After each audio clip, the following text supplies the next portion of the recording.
Happy Friday, everyone. I like...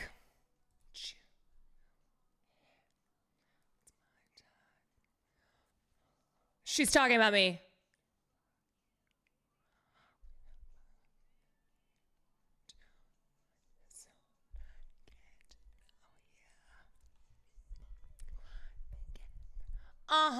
Not her smoke time. Not her smoke time. Thank you for the 10. Face down, out.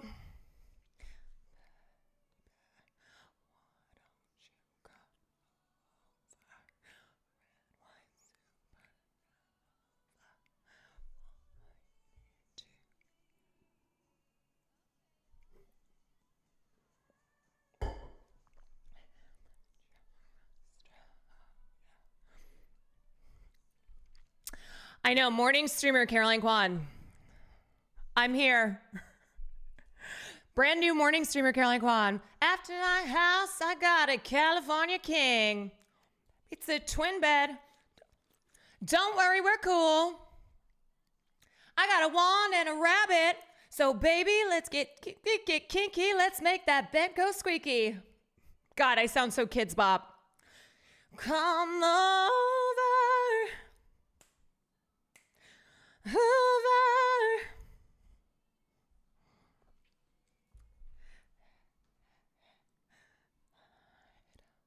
Care that you're a stoner.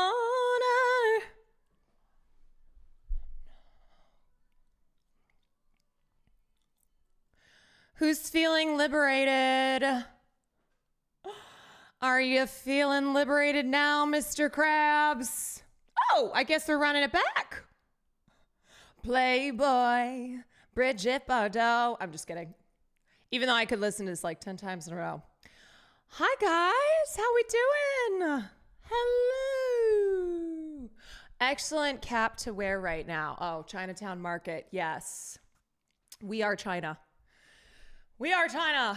Hi. It's funny because I streamed yesterday, but I streamed in the morning because that's something that I'm kind of doing a little bit of now when I have stuff to do at night or just as a way to, change things up. My Bourbon Gamer, thank you for the 5. But because I streamed in the morning and now I'm streaming at night, I'm like, I haven't streamed in a while.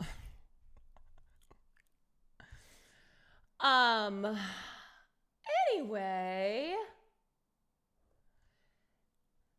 Anywho, let me thank my resubs. Uncle Trudeau, thank you for the 22 months. Bourbon Gamer, thank you again for the 5. Rain, thank you for the 5 months. Lunette, thank you for the 23 months. Hogan, thank you for the gifted sub. Nodders, thank you again for the 10 gifted subs. Ghost, thank you for the 27 months. Sasha, thank you for the 23 months. Preston, thank you for the gifted sub. Cento, thank you for the 19 months. Heck Johnson, thank you for the 18 months. Best Up Enjoyer, thank you for the 23 months. Trapcon, thank you for the 7 months. Whew. Whew. Naughty, thank you for the bits. Oh my God. Let me spit out my gum. Who wants a sub? Cheeks out.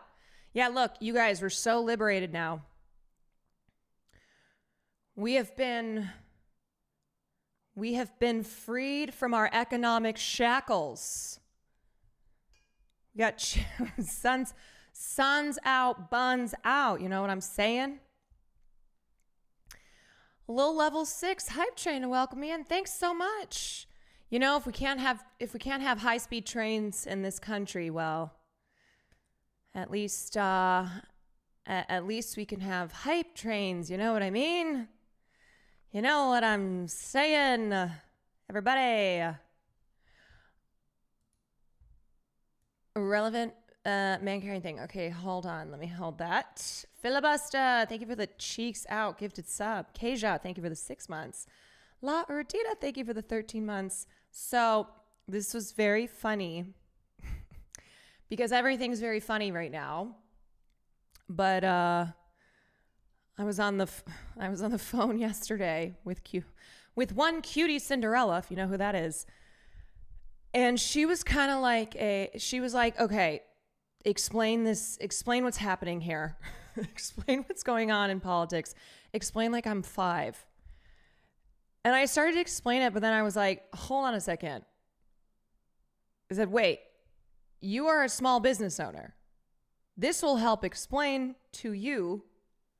I want you to check your suppliers. I want you to check what the prices are compared to what you've been paying.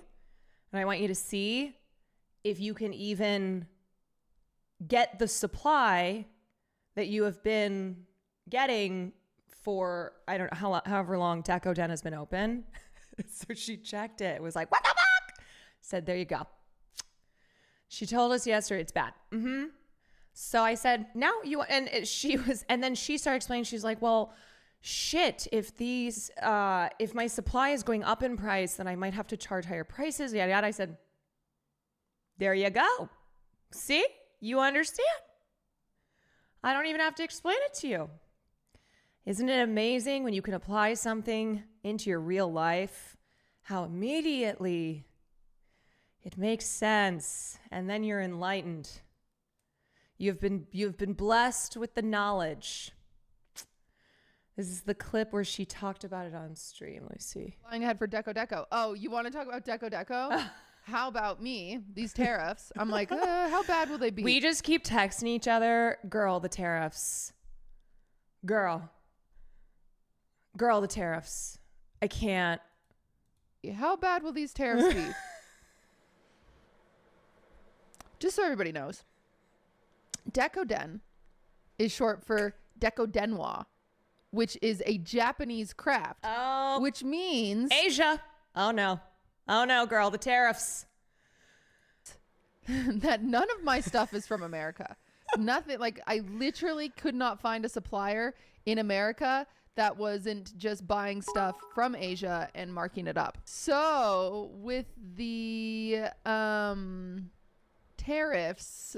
Yeah, that's the funniest thing with like American companies, right? It's like whenever some MAGA girl like Tommy Loren releases merch and she'll pretend it's American made and it's actually from China.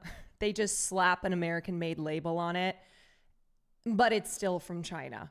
I was on the phone with Caroline today and she was explaining me these tariffs because I knew these would affect me, but I didn't know what to extend. And she was explaining me these tariffs. She really did say, she said, explain to me like I'm 5. I said, okay. then I got a little anxious and then I went online and I checked with some of my suppliers, and some of my suppliers have already pulled out of the US and some of my suppliers have tripled or quadrupled their price. Yes, I am. I'm a big time economist now. Yes. Oh, the way MAGA people are like, just buy American. Like, do you understand we don't have all the raw materials? Like, you think we just got coffee plantations in Idaho? Yeah, it's amazing, like, how many, it's like, you don't have to be a big time economist, you know? You don't have to have, like, a big fancy MBA or anything to understand that there are things that we are not efficient in making, that is not our thing, you know? Like, we don't make every single good. Or like even the goods we do make, the parts that are required for those goods are not parts that are either made here or, you know, made as efficiently as they are in other countries. Like, I think there's genuinely, I don't know, and maybe it's just the hogs trying to do everything possible to continue to support their glorious leader. But there seem to be a lot of people who are like, hell yeah, we just do it in America. That's right, American made. It's like, we don't make that though. What? What are you talking about? Like, we just have every single kind of possible climate to grow all the produce. Huh? What?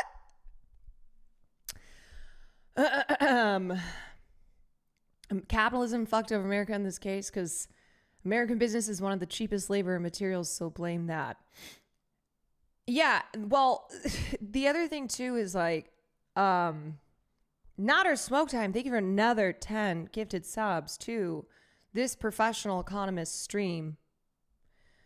Thank you, Dr. Will Hoskins. Thank you for the 13 months. I'm feeling so liberated. I have never felt more liberated in my life, actually. As a thank you for the bits. Cat Crockett, thank you for the 6 months. Henza, thank you for the 21 months. Like this genius. Let me see. Just ban all imports. Yeah, you know, I love to take financial and economic advice from the man in the beanie. Such a 5-head. Goddamn. The reason that he's wearing that hat is because his head is just so big. It's filled with such economic wisdom. That's why her hair is so big, because it's full of secrets. He doesn't have any hair because he has so much information in his head that it has made his hair fall out. There would be 12 months of pain, and then our economy would explode, unlike anything the world has ever seen. There would be more money in the United States of America than at any point in our history. Yes. That, you know, the reason that global trade agreements were implemented was to destroy the American economy. So if we just ban it all, we make America great again. We make America number one. I mean, we've always been number one. Let's be clear. Excuse me. Pardon.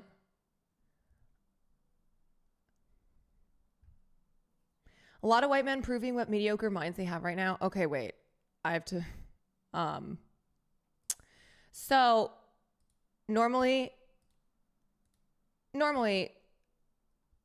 I'm not in the business of replying to dumb people online. Especially when they turn out to be Nazis, you know? It's like, I'm just not... I got other things to do, okay? And by that, anticipating season 4 of Hacks.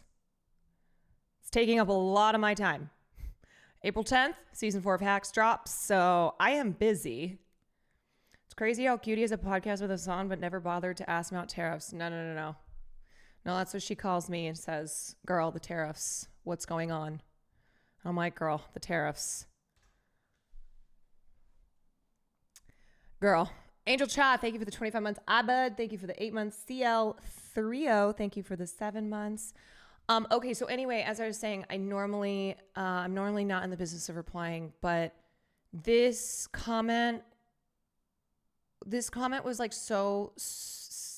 it was so especially stupid. Like, I know there's a lot of stupid, really, really, just so many dumb fucks online. But let me just tell you, this is in response to my tweet about Russell Brand, who was charged with rape today, which we will be talking about. Shocking. It's always the people who you most expect. And the reason I was dying is because this comment said, your anger isn't at him. It's at being a middlingly attractive Asian girl in a world your ancestors couldn't have built. Look, no, it's not the comment on my looks. That stuff doesn't bother me. It's this part that made me die laughing. In a world your ancestors couldn't have built.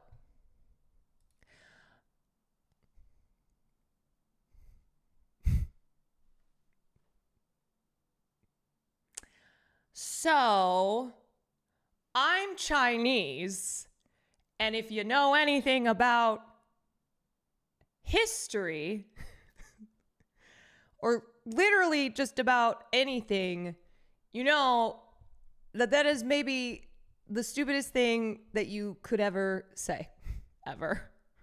Yeah. As I wrote, the Chinese famous for never having invented anything that revolutionized the world, ever. Yeah. China that just sat back and was like, well, we'll just let everybody else do it. Well, nothing we can do here because we're the Chinese. Yeah, not to mention everything, the Chinese who, of course, were deeply exploited immigrants in a country like the United States, have not contributed to the infrastructure of the West. Do we know about the railroads here in this country? No, we don't. Yeah, I don't know. Anyway, it's like there are a lot of these like Nazi MAGA chuds online who are trying to do the whole like anti-China commie tanky piece of shit, blah, blah, blah, blah, blah. And all of that is being countered by like the cajillion iShow speed clips. All of the iShow speed clips in China that are getting hundreds of thousands or millions of views. Like, they're so popular, they show up on my timeline. Without the invention of gunpowder, the U.S. would barely have a national identity. It's like, yeah, that Second Amendment that you just can't stop masturbating over? You have to thank for gunpowder. Morta, thank you for the 5 months. Couchpunk, thank you for the 2 months. The propaganda is finally going away. The world is healing, but that's why we have to take the internet away from Zoomers, okay? We can't have them learning about Palestine, and we can't have them learning about China. We can't have them learning about anything that is not funneled through State Department propaganda. So we got to take it away. We got to save the kids. We got to save the kids and take their phones away, keep them off the internet. Do you think 100 years of Red Scare propaganda is finally shattered? Shattered? No. Is it changing? I would say so. Between Red Note and iShow Speed, even my mom is pro-China. Like, I don't think suddenly everyone in this country is pro-China. Do I think that the youth are being exposed to a perspective that is directly counter to decades of State Department propaganda? Yeah. Cracks are showing, yeah. As far as it being like totally shattered, no.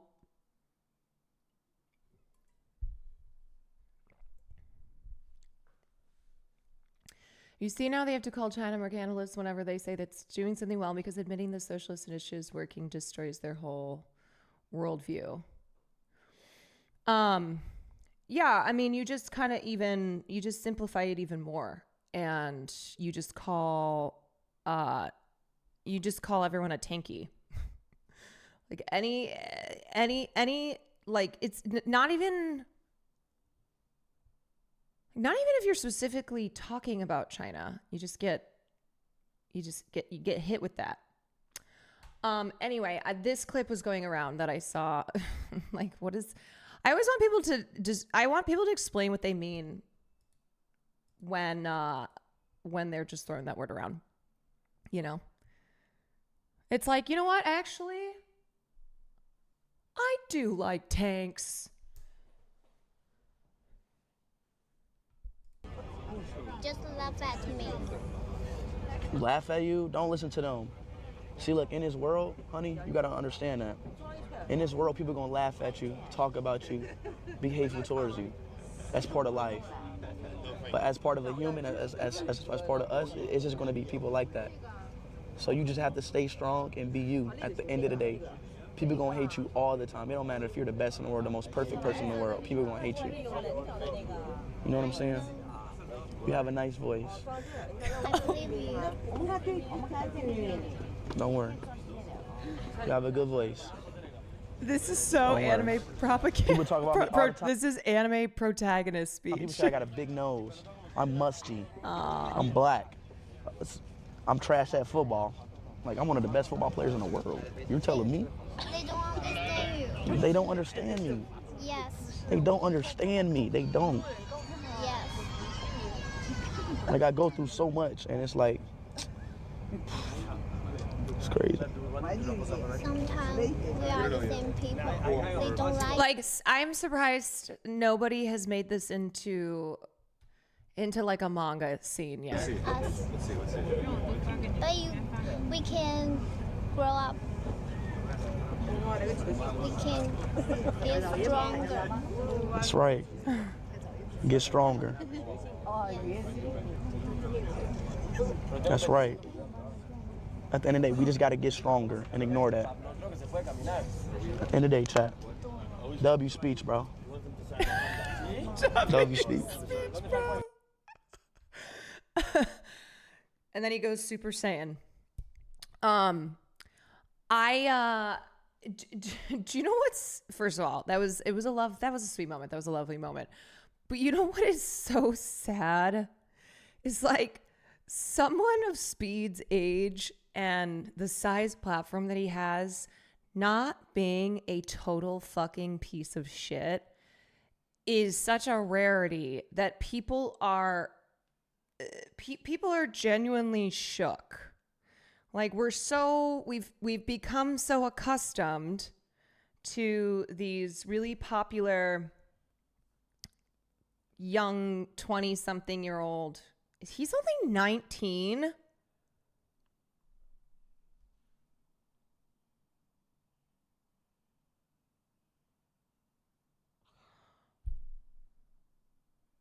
Wait, he's 20? I thought he was like at least 24. Oh, God. I feel anxious right now.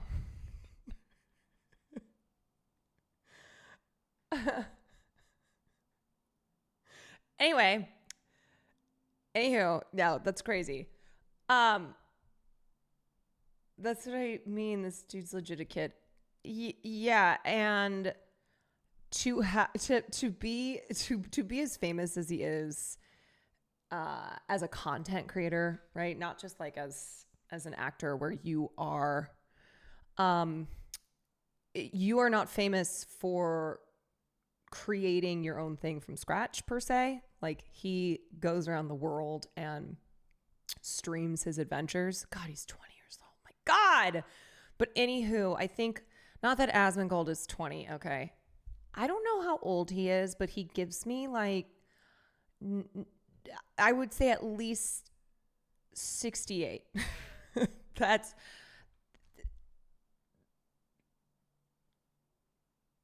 who knows. But anyway, so it's like not even just an age thing with these big male content creators, but it's the fact that so many of them are just such assholes and are not in the least bit good role models. They are not the type of people who should be as popular as they are.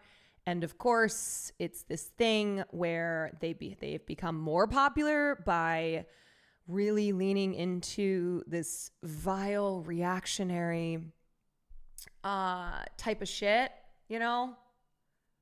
It's like it pays off. So they keep doing it and will certainly not stop anytime soon. The moment Speed separated himself from the Aiden Ross crowd, he immediately started improving as a person. Yeah, and he is still so young. Like, he's 20 years old. And so, anyway, I think it is so, I think it's so rare. Like, it was a very, very sweet moment, regardless. But I think it's also so rare to see a content creator who's that big, especially who's that young, who isn't just another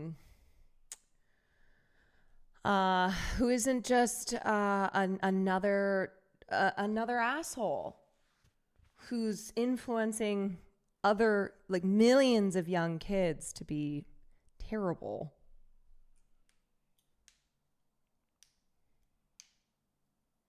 Speed gives me hope that a lot of young people can change. Yeah, I mean, this is before my time when like the controversial moments around him happened, but yeah, I mean, he was young then, he's still young now, but when we talk about people taking steps, taking accountability, taking steps towards like maturing and not going further down this bad path, like I do think he's an example of that, you know?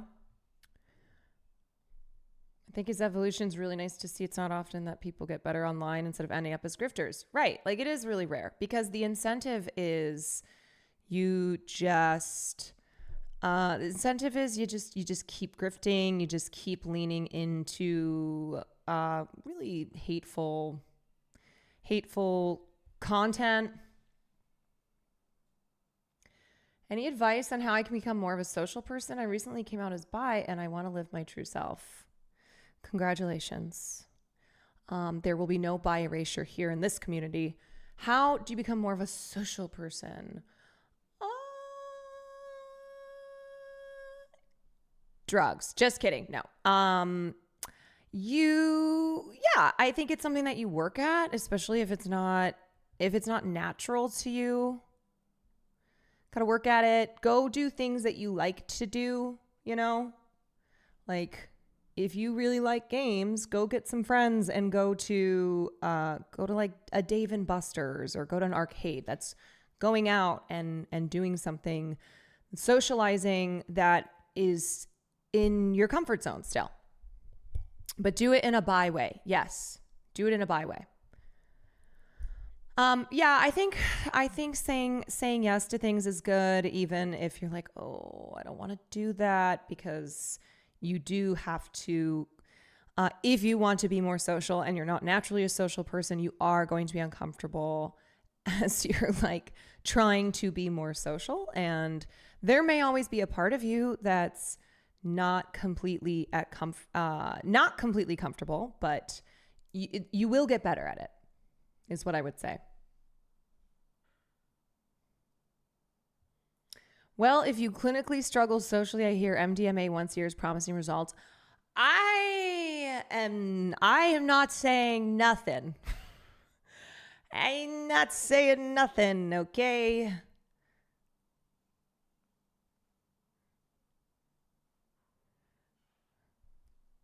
I'm very social when I go to concerts alone. I talk to the people around me. I feel more comfortable being social when I'm alone. I get more stressed talking to others when I have friends with me.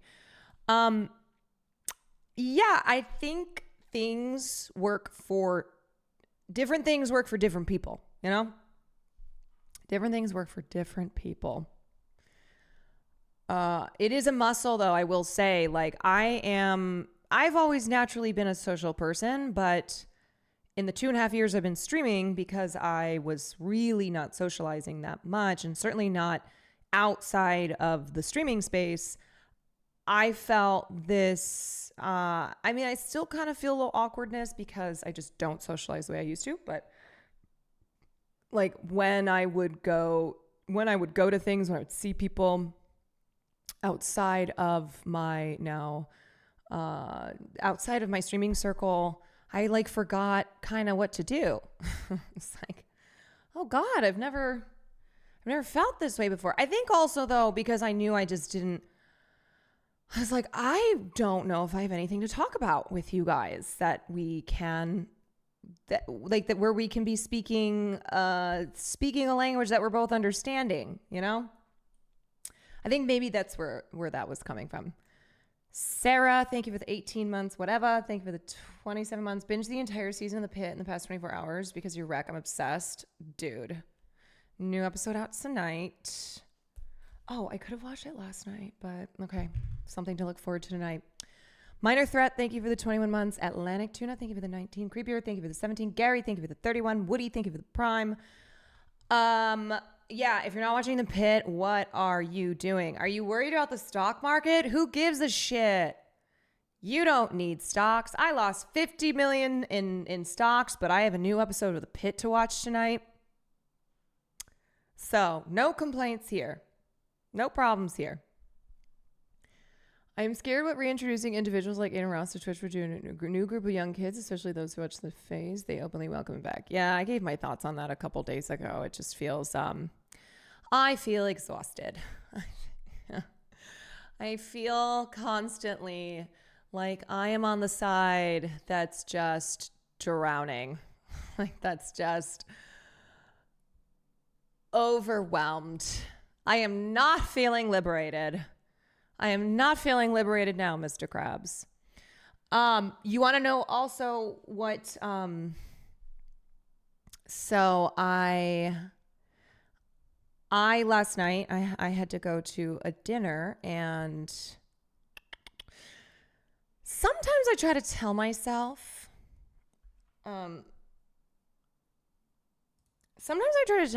that, like, I try to remind myself that online is not the real world, right?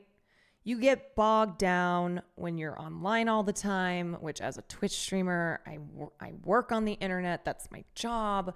But I'm always like, okay, just a reminder, Twitter, not real life. Like online, not real life, except in many regards, real, like offline, real life has blended with the going-ons of online. But anyway, yeah, with every year that passes, online becomes more like real life. But last night when I was sitting at dinner and we were just kind of like chatting about whatever, not anything serious, just kind of low-key chit chat.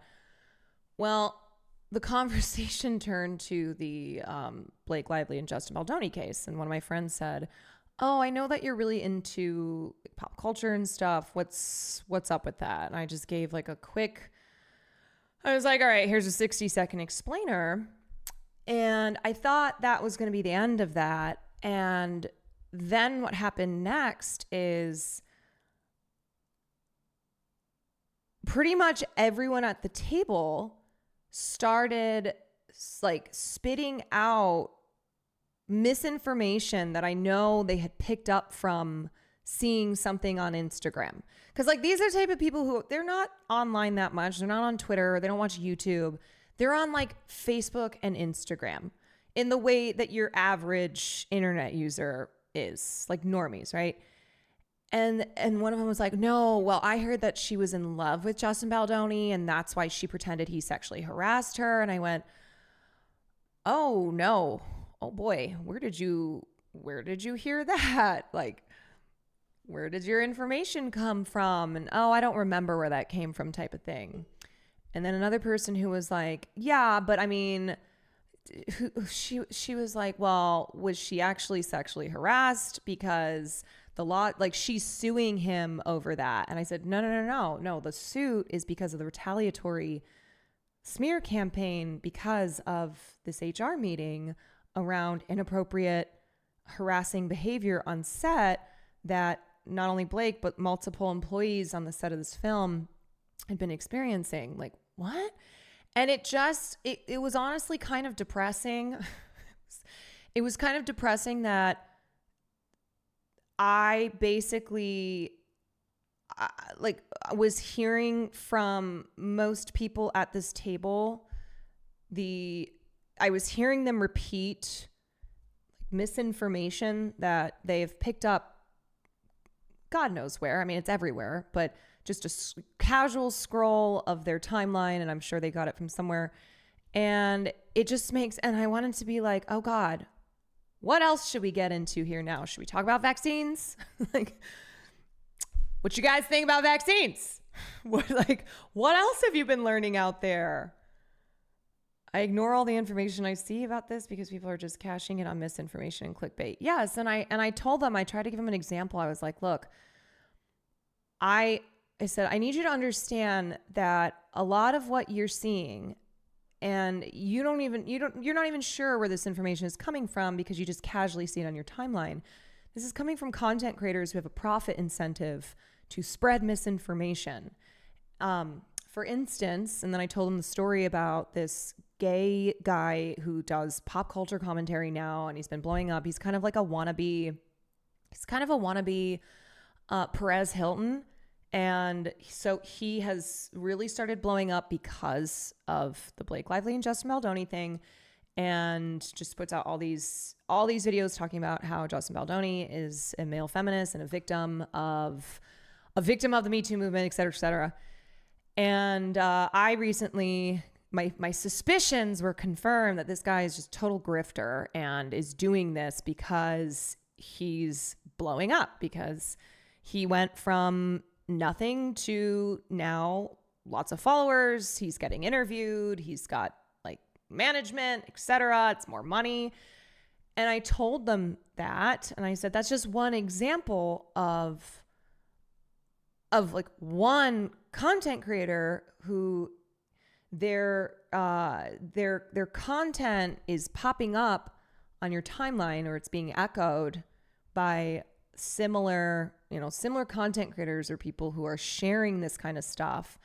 And then what it results in is you guys sitting here at this table now refusing to believe when I'm trying to correct the misinformation that you are saying. Like, I know exactly where this comes from, and I know why. And yet you're still not listening to me. Like, you're still continuing to, one of my friends was like, oh yeah, well, Colleen Hoover, the author of the book, well, she's actually suing Blake Lively now. I said, that's not true. I said, you can Google, like, check for yourself. I need you guys, when you read something, or whatever it is, whether it's about vaccines, whether it's about a case involving sexual abuse or sexual harassment, whether it's about Trump's tariffs, whatever it is, like, you need to verify this. You can't just be like, oh yeah, well, I saw this, and so therefore it's true. My God. I don't know. It was, it was just a reminder of like, oh, I guess online is not totally separate from offline. Like, here I am having these conversations that I have all the time online as well.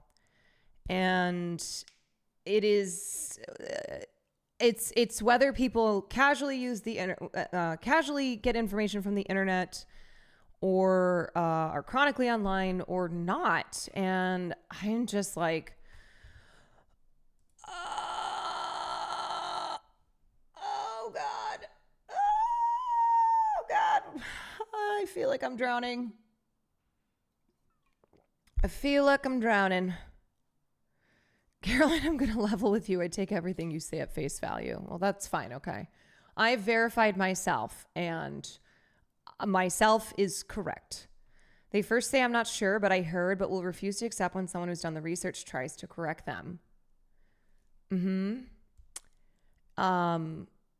Yeah. And it's like, well, why would you ask me about this? Please trigger warning him. Yeah, my bad. Why would you ask me about this?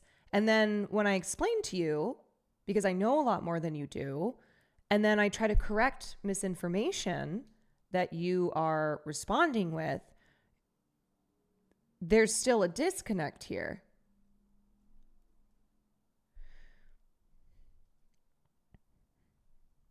Nowadays, if you correct misinfo, you either get called a nerd or you are presented with a denial so huge it's equivalent to emptying a bathtub with a spoon. It's so exhausting. I want to cry, especially when it's people you love, like your parents. Now they listen to Fox. And close it when walk into the room so that I won't correct them. So much denial. Yeah. And like part of me, I have to hold on to this belief that we can, that we can get through to people, you know, that people will understand, like right now. Okay.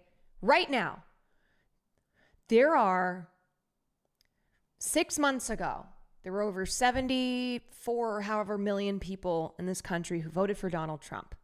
And a lot of them voted for him because they believed that he would fix their economic situations. That because he's a businessman, because he's an outsider, because he was not Joe Biden and the Democrats, whatever the reason was that had them going, this is the better option. May not be the best option, but it's the better option because things sure were shit under Joe Biden, and Kamala has promised to be no different. And there are a lot of people who, since Trump took over, have been feeling the continued squeeze. It is only worsening. And all the news around the tariffs and global trade and yada, yada. And we will be seeing the results of Trump's executive decisions in the coming weeks and months. I mean, we've already seen immediate consequences, but for people who like don't have money in the stock market, you know, for people who their main concern is something like grocery prices, which has been their concern for a long time, which is why it was a major issue during this last election. Anyway, so I need to believe that we can reach out to these people, that we can get through to them, because what they are concerned with is their worsening economic conditions. Okay, is not being able to is groceries getting more expensive, housing getting more expensive, wages stagnating, etc. But we certainly will not do that by offering them up a candidate like Kamala Harris. And I swear to God, if we run back 2024 with Kamala again, and I saw some poll today that was like, Democrats think Kamala Harris is the best choice for 2028. No, that is not the answer here. But I think this is why after the election, when of course a lot of liberals were like, well, half the country got to write them off like they're all racist and they just voted for Donald Trump because they love racism. It's like, no, man. First of all, then what's the point of electoral politics anymore? Like, that's it. That's all. Okay. We'll just write off the majority of the country who voted for Donald Trump like that. Second of all, you're doing the thing where you are pretending like they're as much as they'll be like, yeah, we need to help the working class, but you're pretending like the working class is not in trouble. That just like the Democrats were pushing for, that really we don't need the working class voters, so therefore we don't need to put out policies, produce an agenda that is good for the working class. Bye. Just write them off. No accountability necessary whatsoever. Like MAGA, right? Because the MAGA base is who they think about. It's like the people wearing sparkly hats that say, you know, Trump is God, and they're like, hell yeah, Donald Trump, he's the best. Everything he does, he's touched by God. I love Donald Trump. Every single thing Donald Trump does is good for us. Like that's who they're talking about when they're talking about the majority of the country. They're talking about the base, and that's just like, it's just not true. We've become the future of idiocracy. We've ostracized the idea of believing the smart people, science, economics, and data. We have trust people that we believe that because they are in the position, they're smart. Also, that movie's hella underrated. Yeah, it's great. We've been living idiocracy for a long time, and now we're going to watch Dave Portnoy, who's he's a little bit upset. He's a little bit upset because he's lost millions of dollars. Even though the crazy thing is that Dave, who's, you know, barstool Trump supporting Dave, he knew that Trump was going to do the tariffs. That's what he ran on. Dave, how much you down right now and today? 7 million. I'm down 7 million. And let me be clear, I do not have empathy for someone like Dave Portnoy in the way that I do have empathy for, you know, for someone who is like drowning under the cost of living and is so desperate and felt like they couldn't vote for Joe Biden because their lives had only gotten worse, certainly hadn't improved. And in an act of desperation went, I guess Donald Trump is who I'm going to go with this time and hope that things get better. Like, let me be clear about it, okay? I don't feel sorry for someone like Dave Portnoy. Bucks and stocks and crypto. And it's tariff city. Trump has put his tariffs all over the place. I've been trying to understand them. Wait, what is this? What is this thing, this banner saying in the back? Don't give up. I don't.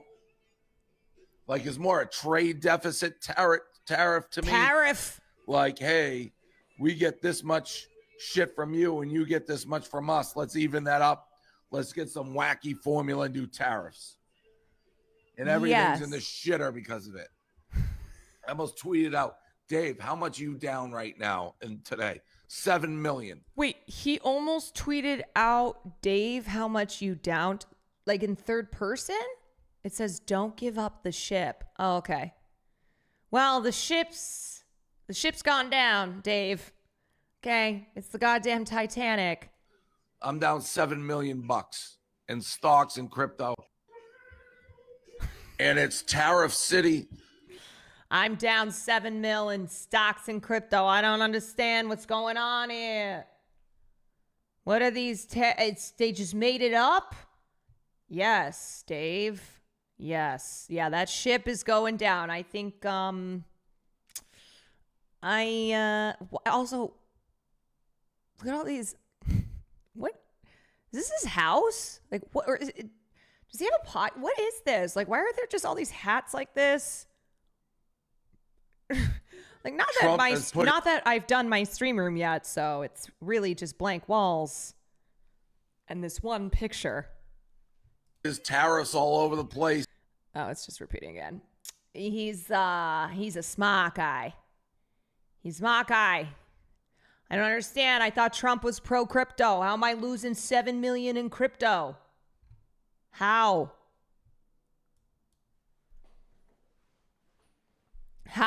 Trump, you know, he's got the Trump coin, doesn't he?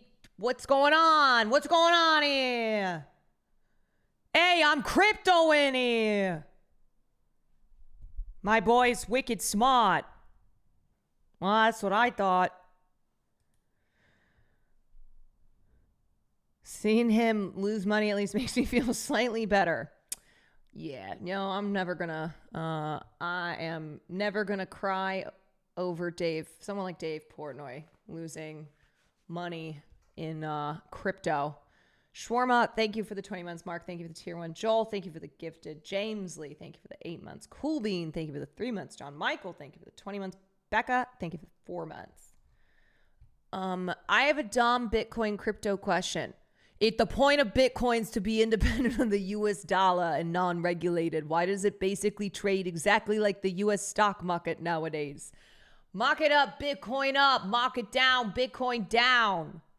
I like that Dave. You know what, Dave? Never stop. Never stop going to a place like Twitter to show that you really don't know anything. You are, in fact, not wicked smart. Never stop tweeting, Dave Portnoy. Never stop, never stopping. You should have asked this before you invested. I feel like, no joke, guys like Dave Portnoy, I genuinely believe they get their information from like the type of Twitter accounts that have AI profile photos of crypto, like something crypto related. You know what I mean? It's like the profile picture. It would be like an AI photo of, or maybe of like Ronald Reagan or something like that. And like they're just these crypto scam accounts.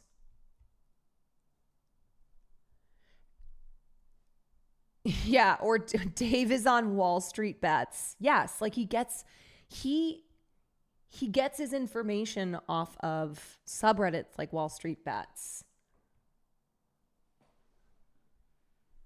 And then he makes his decisions off of that.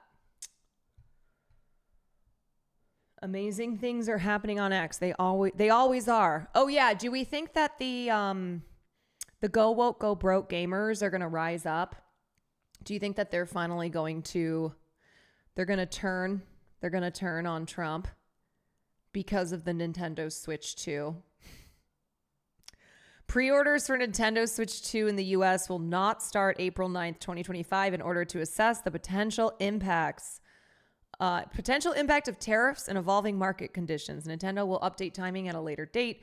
The launch date of June 5th, 2025 is unchanged. GameStop will continue to work closely with Nintendo and provide updates as soon as more information becomes available. Stay tuned for further details.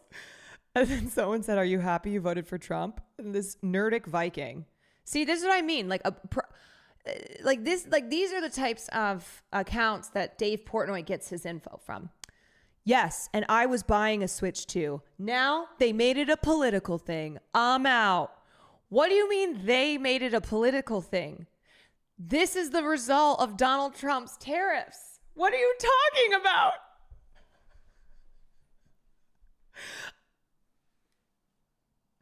Who's they?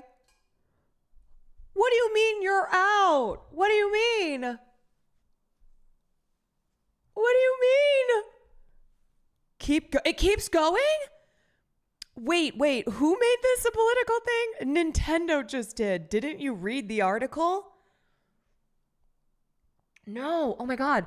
Nintendo was reported to have been producing the console in Vietnam to avoid tariffs, but then shortly after the direct, Trump announced reciprocal tariffs, which include 46% tariffs on Vietnamese-made products. The tariffs being the reason that they're holding off on pre-orders is not political for that reason. Whoa there. You just acknowledged that Nintendo was well aware of these tariffs in advance. You can't do that. It undermines Nintendo's strategy that these tariffs magically appeared. Gotcha. Slam dunk. You're twisting you cannot argue with these people. You're twisting my words because they're such five heads. I never said they were aware of the reciprocal tariffs happening the same day the direct happened. Of course I am. I'm just stirring the pot at this point. I am a pot stirrer. However, Through the thousands of replies, you had a balanced reply with the hard facts. I respect that. Wait, there are so many twists and turns in this. There are so many twists and turns. My God. I firmly did not expect the colossal meltdown to happen. I'm literally sitting here playing Mario Kart 8. But if you're playing Mario Kart 8, then how could you be tweeting at the same time? You must be a giga gamer. Wow. Damn. But I thought you were out. What's happened? What's happened? Also, shoes on the table? Vile. Okay, just so vile. Neckbeard in a trash pile that self-identifies as a Viking posts like 4chan more at 11 p.m. Now back to you, Bill. You see the exchanges on had with one of these people when left with no outs? They just respond no. Man, it is, you know what it is? It's like the Olympics of mental gymnastics. That's what we're witnessing, okay? We are watching the Olympics of mental gymnastics. People, not people, like hogs, of course. That's the more specific term.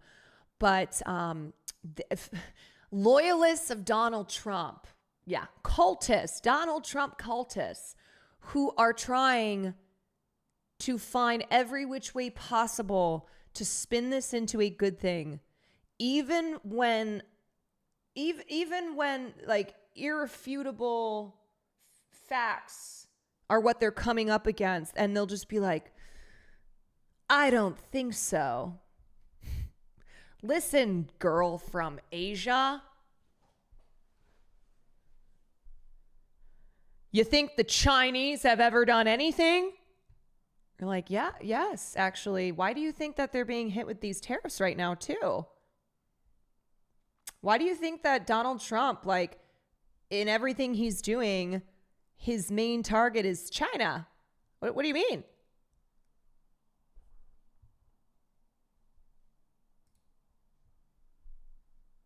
He doesn't know what he's done. Reddit/Nintendo Switch 2. I hope Trump ceases living. Oh man, there's a divide happening.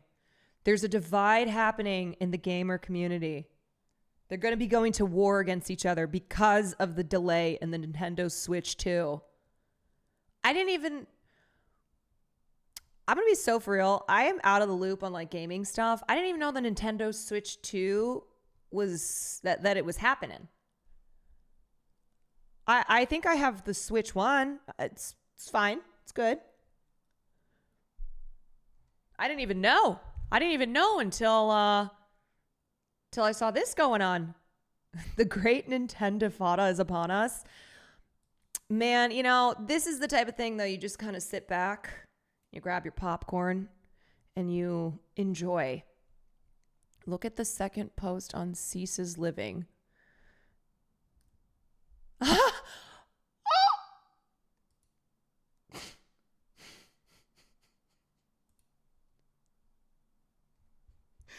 Always resort to violence over a console. Yeah, that's how it goes, okay? Nothing comes between a gamer and their Nintendo Switch 2.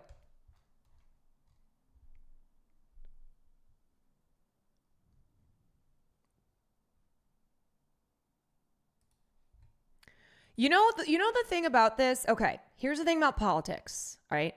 People don't understand until it's something that directly affects them. Gamers, for instance. This is what we've been joking about, where we're like, oh, talking about free speech suppression, okay?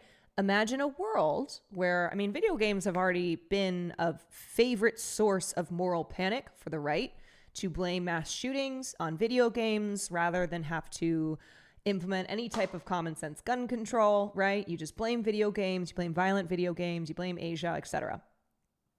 So we've been joking that as free speech is facing greater and greater threat from Donald Trump and the Republican Party that these gamers who are like Asmongold out here whooping and wooing because they love Donald Trump and they think it's great that Palestinian activists and woke activists are being actively suppressed.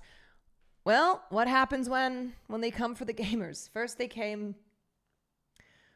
for everyone else and I did nothing. And then they came for the gamers and then all I could do was shit my pants.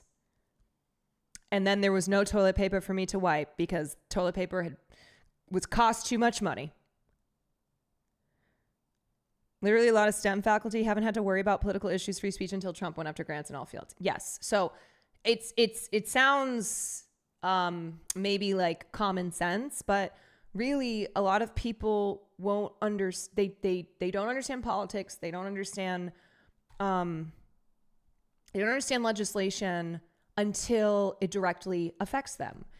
And that's what we're going to be seeing, what we're seeing here, continuing to see here with these tariffs, with these motherfucking tariffs, is that as people are individually affected, okay, so can't get your Nintendo Switch 2, sorry, because got to see the potential impact of the tariffs, got to see what happens with the market. Well, then you got these sweaty gamers who are sitting here. They don't give a shit. They don't know what tariffs are. They don't understand, like, Donald Trump's great, whatever. And now suddenly they're like, wait a sec, huh? This is bad for me? This is affecting me? I want my Nintendo 2 when I want it, and I want it right now. They've been fretting about this possibility for months. Nintendo moved its manufacturing plants from only China, also in Vietnam and Cambodia the last time Trump was in. They are diversified enough and stated the U.S. tariffs are not an issue in the February investors meeting. I mean, like the reason why Asian countries overall have been hit with some of the highest tariffs outside of just China is because Trump did that in an effort to make sure that even countries that don't have a trade surplus, where like the United States has a trade deficit with them, they don't want countries like China to then be, to be getting, like they want to make it harder for their main targets to be able to export. So because of the trade between Asian countries, Trump was like, I'm going to hit all of them with insanely high tariffs. And so ultimately it will fuck China even harder.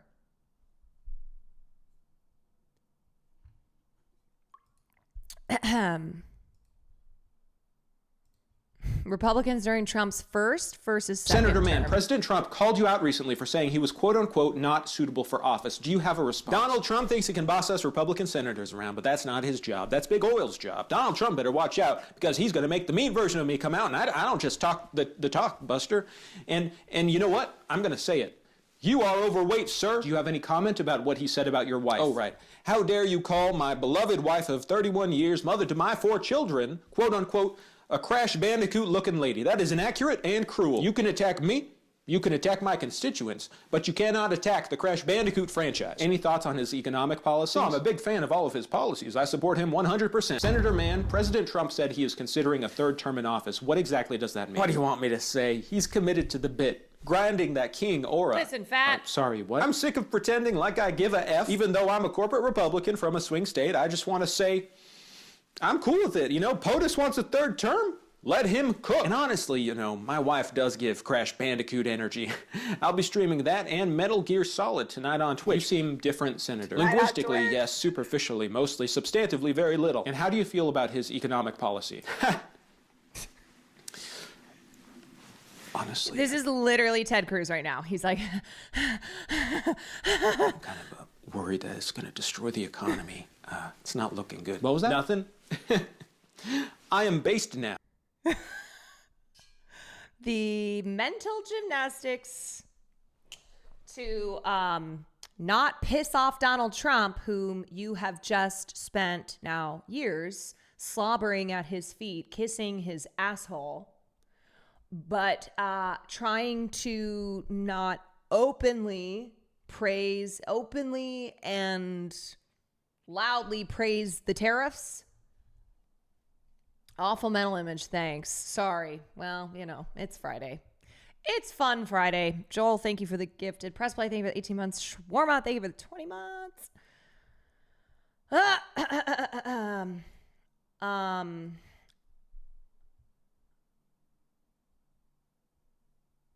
Can I show you this exchange I saw in TikTok comments today? You know what? We're talking about dumb shit, so sure.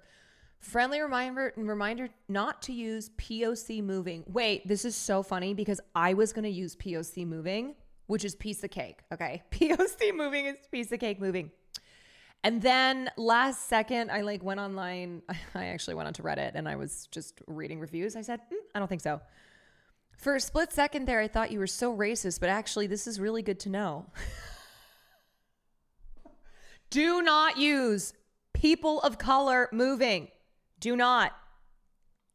I try to be anti-racist all the time, but I am white, so I do have racist intrusive thoughts. Oh, this is the kind of person who has white fragility on their bookshelf. What are you talking about? Why would you offer that up? Why would you say I do have racist intrusive thoughts when you didn't need to? Girl, the white man's hate literally lives inside of you. A psychic very much told me this. He's short and angry. This can't be real. No. This has to be fake. Why is this something out of 30 Rock, man? What is happening? This has to be a bit. It can't be real. Who knows anymore, honestly? Who knows? Is anything real? Yesterday. Okay, sorry, trigger warning. Yet again, tonight's just a bunch of trigger warnings. President Trump declared that it was, in fact, Liberation Day. His giant tariff policy that he just dropped on the market unilaterally, probably unconstitutionally. Trump's reciprocal tariffs. You don't feel liberated, Ben? You don't? Hundreds of billions of dollars in new taxes on Americans, be the largest tax increase since the Revenue Act of 1968. One of the biggest tax increases on American consumers in the history of America. And it's going to cost American consumers. It will cost American producers who use inputs from other countries. The Dow Jones Industrial Average plummeted immediately more than 1,000 points. The S&P 500 plummeted more than 3%. The NASDAQ. Yeah, you know what I think he's looking at? I think he's looking at how much money he's lost. That's what I think he's looking at. Plummeted almost 4.5%. There are real world implications for this sort of stuff. Trade wars are, in fact, not good and not easy to win, particularly if you don't actually have a plan. I have a question. I don't watch enough Ben Shapiro because I try to keep my sanity. But is this the first time that he has been speaking negatively about the tariffs because he's seeing them put into action? The thing is that the tariffs didn't just suddenly come out of nowhere. Donald Trump has been, he ran on them. Ben Shapiro covers politics for a living. You know? I think it's also combined with the fact that Daily Wire is struggle city. Daily Wire is struggle city right now. It is bad over there. Best way to get people to not to you is to fuck with their pockets. Yeah, so I think the already existing internal issues at Daily Wire and then the tariffs, which so far, not good results. Okay, more to come.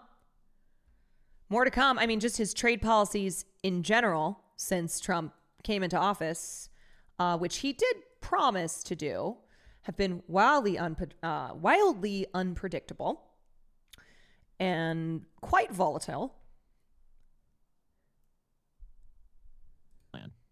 It is predicated on a bad idea of how international trade works. A fundamental misunderstanding of trade deficits. Trade deficits they're an accounting procedure. Trade deficits have pretty much nothing to do with the health of an economy. I can name you a period in American history where there was. But it's like, my question is, why is he saying this now? Again, it's because I think he's flipping out. A fairly large surplus in America's balance of trade. The entire Great Depression. Yeah. Like that, yes. It is insane to try and do what Donald Trump is doing, which is to squash the bilateral trade deficit to zero by brute forcing these tariffs with a made up or chat GPT-ass calculation. Yes, Ben, like, are you, what? So when he was talking about doing this, like, it was fine, but now you're seeing that it sucks for you? Israel got hit with a 19% tariff, probably part of it. Probably. He's right about most of what he says here. No, but that's what I'm like, not disagreeing with Ben talking about how insane it is to think that you can, to think that you can balance out the trade deficit in the way that they're doing that you just use an equation that is not at all economically sound, doesn't make any sense whatsoever, that not only is he doing a blanket 10%, but then on top of that is doing these reciprocal tariffs that are essentially punishing countries that have a like, you punish the countries even more that have a trade surplus, because the US then has a trade deficit, which means that we import more than we are exporting, and those countries are exporting more than they're importing. But the thing is that that's how it goes. Some countries we import more from, some countries we export more to. You don't just like whack-a-mole shit and go, yeah, we're going to bring this down to zero, and therefore we're going to fix our economy by making our trade deficit trade surplus by doing it this way. Wait, where's the quartering? Hold on. Don't worry, the quarter pounder says to give up on your desire. Oh, the quarter pounder. Isn't he the one who pissed on the carpet? You do not need the new iPad. You do not need the new cell phone. You do not need the new video game console. You want them. What is he, like a preacher now? He's like, give up on these wants. Give up on these wants, because life is not about material possessions. Okay? It's about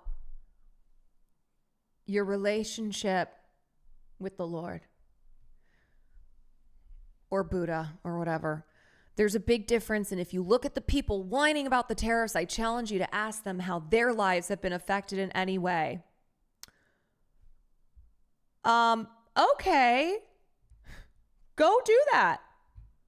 Just go to Reddit / Nintendo Switch. You'll find a lot of people who are already really pissed off, losing their shit. Also, the quartering is rich. Yeah. I love that now he's telling, oh God, the mental gymnastics. They are the people like the quartering are incapable at all of taking the L. Nope. He just doubles down, looks even more like an idiot by being like, you don't need anything. Your life is just great as is. You don't need, you want. And there is a difference there. You will have nothing and you will enjoy it. Meanwhile, I will have all of these things because I can afford them. This went from your life is going to be great to you do not need your life to be great. Yeah, it's like they're trying to, It's too, I mean, oh God. He's such a dummy, and I don't think anybody should take advice from people who are pissing in their basements. Was that what it was? He pissed in his basement, right? Yeah.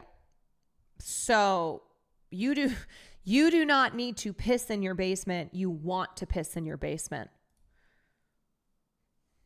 Let me be clear. You do not need to piss in your basement. You want to piss in your basement.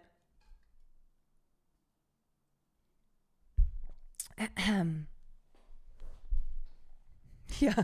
My life is great. Can't fathom why yours ain't. I don't trust that this will happen, but I would love to see his fans turn on him.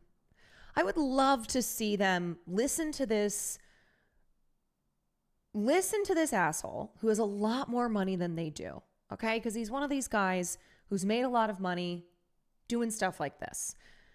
And he's now telling them that they don't need any of this stuff, that, you know, be at peace with your life being shit. Okay? It's like your life sucks, and maybe the Nintendo Switch was the one thing that you're looking forward to, but actually, nah.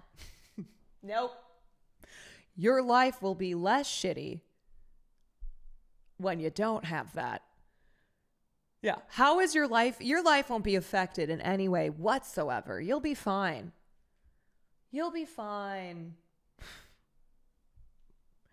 And this is like the same guy who will repeatedly come after people like Hassan and say how out of touch he is. He'll do like the classic millionaire social, or I think at this point it's like billionaire socialist, right? I think we've moved on past millionaire socialist and now it's billionaire socialist. But yeah, the house that keeps going up in price, and now it's like a $20 million house. And so he's the type of guy who spends so much of his time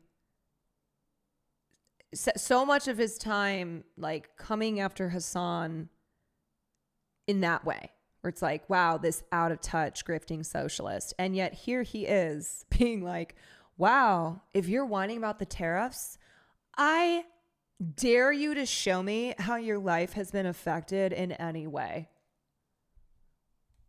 See Dragon Army for why he pissed in his basement. Okay. So he peed into the drain of his basement. The drain basements have to protect from flooding. His wife complained that he pissed there too much and it was making the basement smell like piss. One night he was drunk and his wife got pizza without him, so he announced to his stream that he was going to piss in the drain. Yeah, you know, normal stuff. That makes sense. You know, like he surely has bathrooms in his house. I don't want to assume anything, but I'm guessing. But no, that it makes sense that he would piss into the basement drain rather than use a bathroom. And then especially after his wife got pizza without him and he was really upset. No, I think that's totally normal and actually really cool. Yeah. I don't know why you guys think that's so weird. He also pooped in public. Okay, so I'm just going to say right now I'm learning things beyond what I need to know. Not that I need to know any of this, but it just like, this is the problem, okay, with a guy like that, where I go, isn't he the guy who pissed in the basement? And it doesn't stop there. It just keeps going. And then that's why it's like, you know what? Fuck. This happens every time, where it goes from, isn't that the guy who pissed in the basement, to, oh, he's also the guy who admitted to browning out in Walmart and leaving a poop trail to the restroom. That he offers that information up willingly. Yeah, and then this is what happened. Now I know all these things that I know forever. I know them forever now.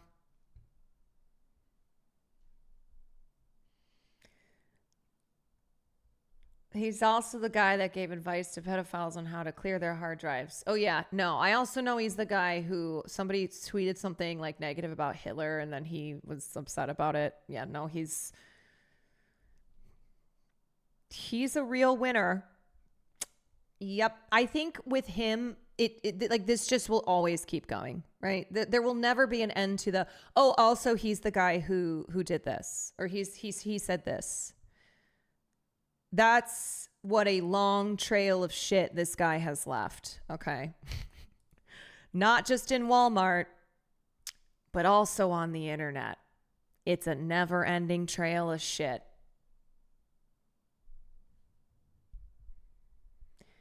He hates Brie Larson so much he bought a replica of the shed from Room. Yeah, no, this guy, his brain should be studied. His brain should be studied by scientists to figure out like how he's alive. You know? How? How?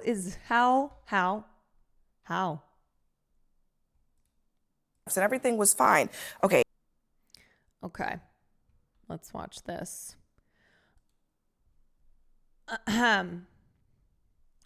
Why do all these people love Hitler? As far as bad guys go, he's pretty high up there.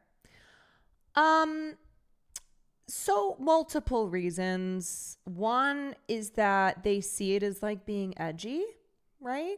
They think it's like cool and edgy. Two is because they're Nazis, so of course they would love Hitler. Hitler is obviously somebody who Nazis loved, both past and present. Three, I don't know, like they think he's hot, maybe. Who knows? I genuinely, it's there are many reasons, but I would say none that are good. Is all you need to know. Hitler's ugly, but have you seen these guys though, is what I'm saying. Like, no, it's not me saying I think he's hot. I think he's like a role model for them. Like, that's what I mean by that. Is you see these guys, you know, and they look at Hitler and they probably are like, that guy's a 10. I want to be him. Yeah.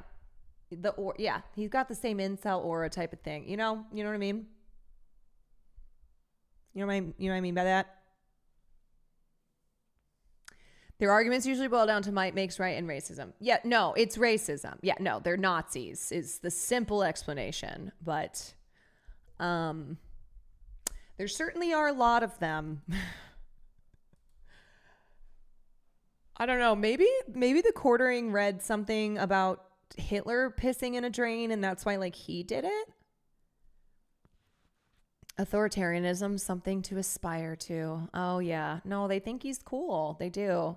They think Donald Trump is cool. They think he's a Chad. You guys, they think Donald Trump is a Chad. But then it's also funny because they'll like make these AI photos of him where he has abs. And it's like, okay, so do you think he's sexy or you think he's sexy when you AI abs onto him? And also like more fake hair. You know, he's already got fake hair, but like more of it because it's looking, it's not looking good. But like, this is what I'm trying to explain of how you can't, these are not brains where you go, why? What's logical reasons to be attracted to somebody like Hitler? Trump is so sexy when you change literally everything about him. But you know what I mean? Like, it's definitely this weird thing where they are like, they're always making posts that feel very sexual in nature about Donald Trump. Like, they're very thirsty. A lot of posts I see, it's giving thirsty. Like Zaddy Trump. The same way they yassify JD Vance. Yeah. They're horny for the dawn. Yeah, they are. Wait, who's this guy? You know, I'm going to say something on this show that I'm not sure I've heard anyone say before. I was wrong. When Donald Trump won, I thought that... He just goes, I'm going to say something on this show that I don't think anyone's ever said before. I was wrong. Wrong about wearing that hat on CNN? Or do you mean that no one has ever said you are wrong? Or like no one on CNN has literally ever said, I am wrong. I am wrong. Americans were all captured by the Maga cult and that they would go along with whatever President Trump said. And I was wrong. I was wrong. There are a lot of people who voted very purely and clearly on the fact that they were experiencing economic distress and they wanted that economic distress to come to an end. I'm hearing from these people. I'm hearing from brothers who believed not in all of the social things or the rhetoric or the religious part of who Donald Trump is, but in the actuality, in their minds, that Donald Trump was a whiz businessman that was going to fix the American economy. They're confused. They don't know what's going on. They did not vote for harder times. And the reality is, as much spin as can be done on any network, it is going to be, in my opinion, irreparable harm done to the president's reputation if people experience a tremendous amount of pain, even in the short term from the tariffs. Yeah, I mean... No, because the quartering is there to be like, you don't need this stuff. You want this stuff. Tremendous amount of harm done to his reputation, but also, I just want to, I need to correct the record because I feel like I hear a lot of conservatives talking about, oh, the last time when Trump was in office, he put in... Don't worry, guys, because the Democrats are going to save democracy. We're going to fix all this by saving democracy. That's what we're going to do. We're going to save democracy by voting for Kamala Harris 2028. Those tariffs and everything was fine. Okay, here is JP Morgan talking about what happened the last time when he put in those tariffs. Steel tariffs created about 1,000 jobs for steelmakers who were protected by tariffs. They reduced employment by 75,000 in steel using industries such as autos and construction as prices rose and sales fell. Similarly, in all industries affected by Trump's tariffs, duties boosted factory employment by 0.4% but reduced payrolls by 2%. Because of overall costs rising and retaliatory tariffs. It costs jobs to raise prices. By the way, there's something else to pay attention to when you... Yeah, weren't, what was, Stellantis. Stellantis has already temporarily laid off 900 U.S. workers and paused production in Mexico and Canada. So it's like, I don't know. Sean Fain sometimes it's like he's great, and then other times you're like, oh my God, you're such a hog. And he was out here, of course, praising Trump's tariffs, saying that this was going to bring this is going to be good for the auto industry. This is going to be good for union U.S. auto workers because we're not going to, not as many foreign cars are going to be imported, et cetera, et cetera. Like there'll be more jobs and higher pay and more goods being purchased, goods in the form of cars being purchased in the U.S. And he is always going to bat against free trade. Yes. And so UAW was criticizing the company, Stellantis, for these layoffs. And it's like this, but this is the problem, is like, you're looking at the hypothetical of, oh, if Donald Trump implements these tariffs, at his own will, okay, like with no economic reasoning behind it, then hypothetically, this will be good for U.S. companies and good for U.S. workers.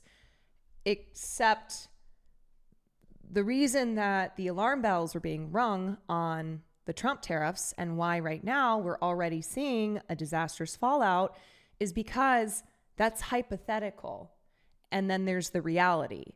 And when you are when you are doing tariffs in the way that Trump is, these companies that, first of all, rely on goods from other countries to produce their American-made goods, because like we said, America doesn't make everything, and they don't make everything efficiently. And that is why they have trade agreements. That's why they rely on other countries.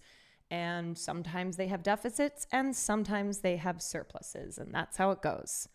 It's blanket tariffs versus targeted tariffs, right? And when you blanket tariff and when you are Donald Trump, who, let's be clear, the reason that he's doing this is because ultimately what Donald Trump cares about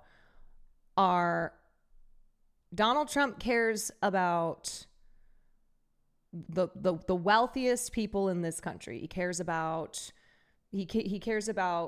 corporations and billionaires getting tax cuts.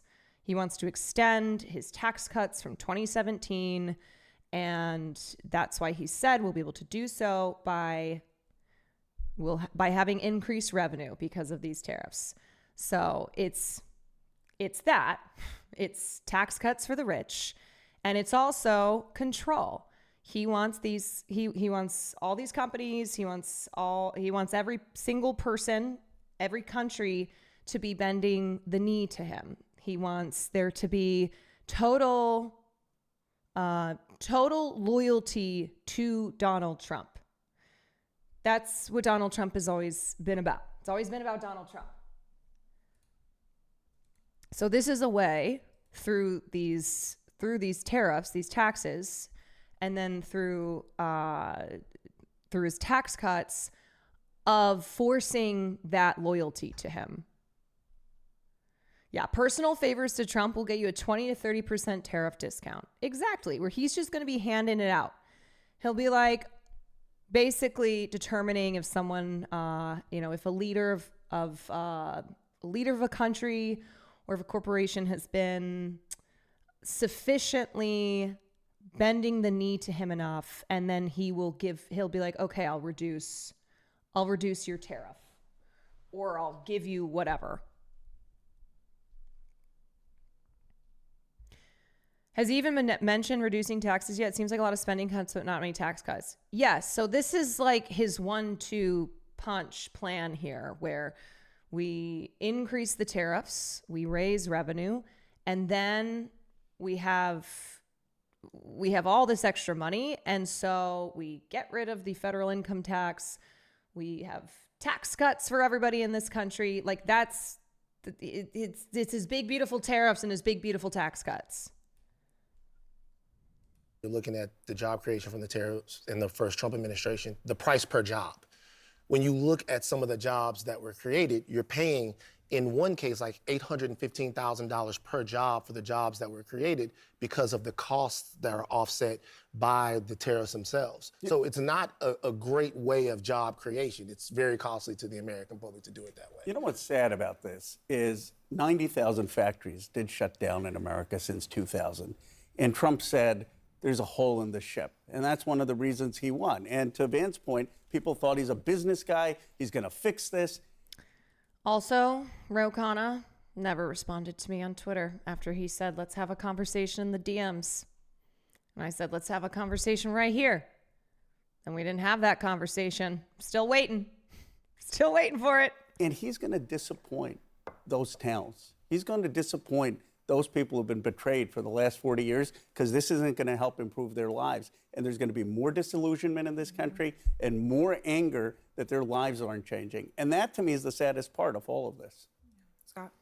Well, I think what is true today was true for Joe Biden and every other president that came before either of these two guys. If people feel like their economic trajectory is on the upswing, they will give you political leash. And if they feel like their own trajectory is on the downswing, they will punish you. You go back to Ronald Reagan, and he even though there were hard times in that first Reagan term, people felt like the country was getting back on the right track. They were willing to give him time because they believed in his program. They believed in the confidence that Reagan was projecting about America. That's what Trump has to do here. to the people that you think are going to be impacted in the short term, and they may well be, and Trump has acknowledged that, he has to make them believe that the long-term implications for this in their communities is worth it, even if they're experiencing a little short-term pain. So the political... What does the yellow pin mean? I mean, it can mean a couple things, but it, at least since October 7th, is used to represent the hostages in Gaza. So I'm assuming that's what it is. I think all goes on to the trajectory. Do you feel like things will go better in the future? And that is the salesman's challenge. It also has to be true, because at the end of the day, if people start losing their jobs, which some of them will, this is going to end badly for Trump. Rhetoric is not going to do anything about that. I just want to play what one. Okay, and let's talk about the big thing here too. These tariffs are going to be concentrating wealth even more. So in a country that is already that's already seen a continuous widening gap in economic inequality, where people were so desperate in the 2024 election, and it is why they turned away from Joe Biden, who they had just had for 4 years, and turned away from Kamala Harris because she said she would be no different, and turned to Donald Trump as Donald Trump was already president, but it's been 4 years. Things suck. So I'm going to go with him either again or for the first time. And things are only getting worse and worse. And so what will happen, the likely scenario to happen here, is that this trade war is really going to be a class war. And it will weaken things like progressive taxation, because Donald Trump wants to, he's somebody who wants regressive taxation. If you make more money, then you pay a much, much smaller, much less proportionate amount of taxes to your income. And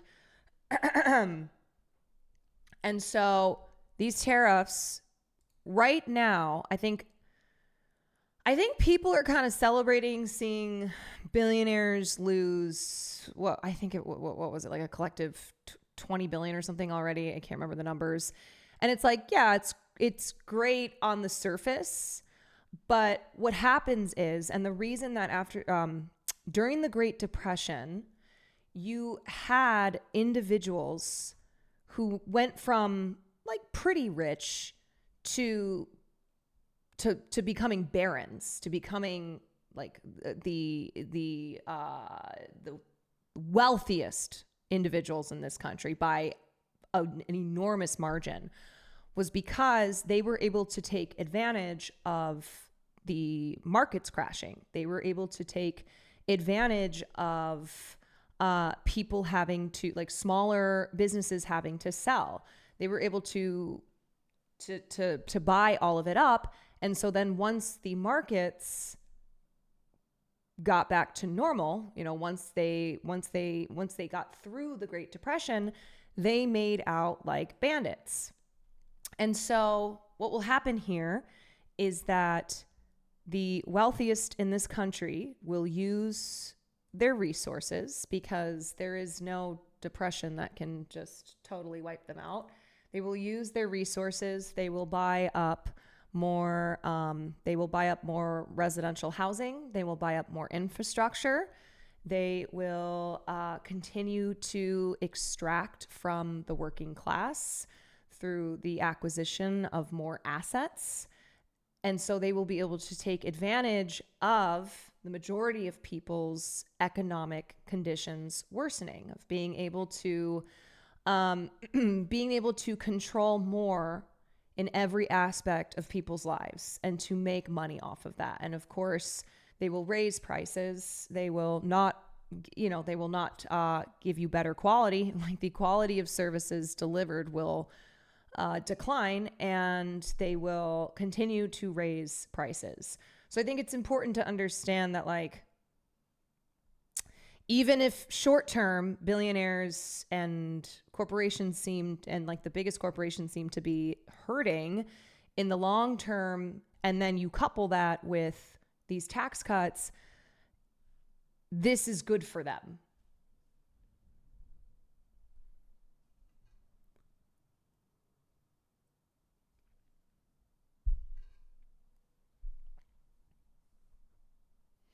A side of me thinks that's what it's about, depressing the market, letting the rich buy it up, then dropping all these tariffs.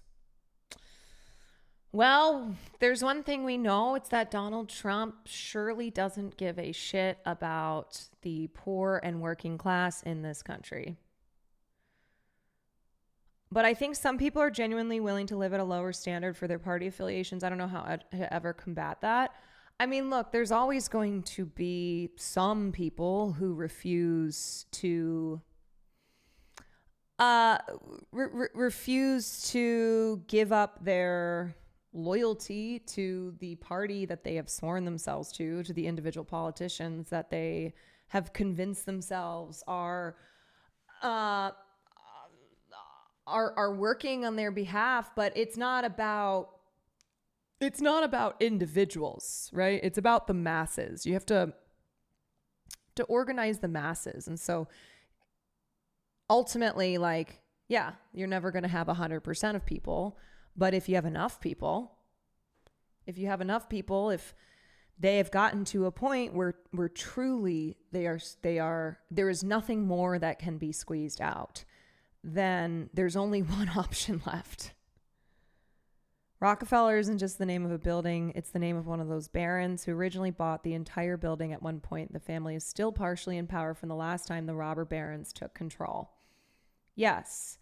And like I said, you had individuals like Rockefeller who went from pretty rich to like literal barons to, now, like Elon Musk and these billionaires have wealth that is beyond the imagination. But every time there is a recession and a depression or depression, the wealthy in this country benefit from it.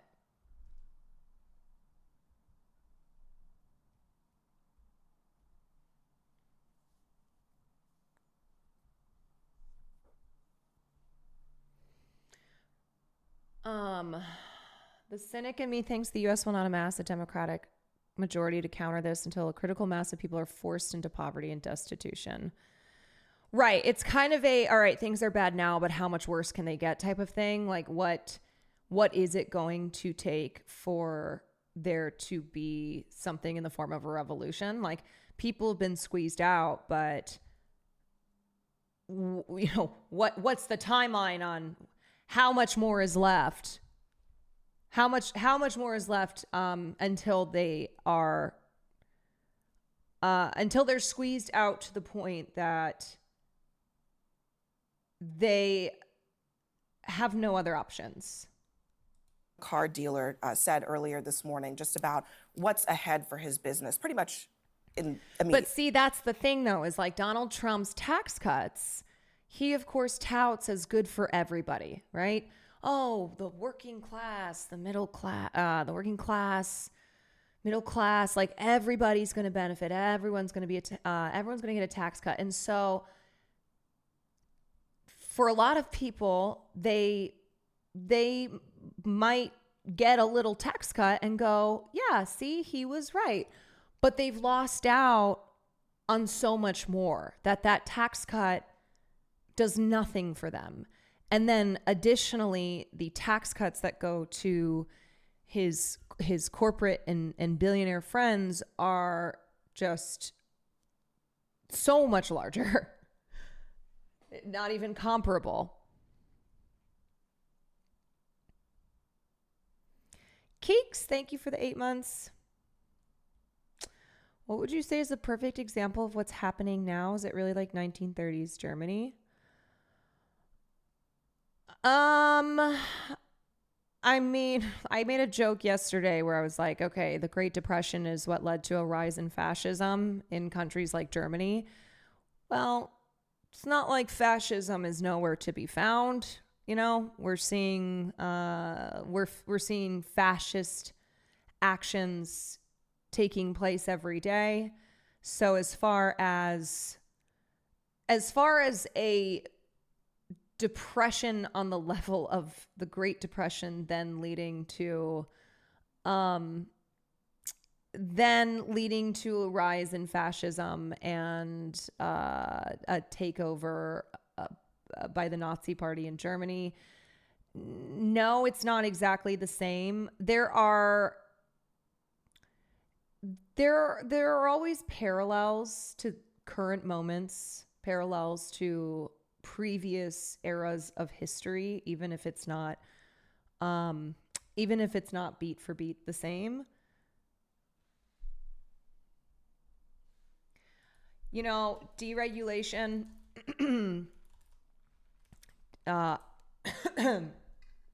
deregulation.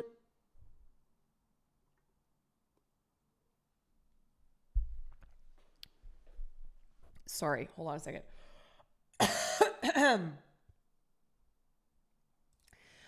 The consequences of deregulation, which have been stretched out over the decades, like a lot of the current issues that we're seeing are traced back to the deregulation policies of the 70s and 80s. Deregulation of corporations only hurts consumers, right? Like you look at the airline industry. The airline industry being deregulated has led to less choice, has led to it being worse for the consumer because of having fewer choices, because of having higher prices.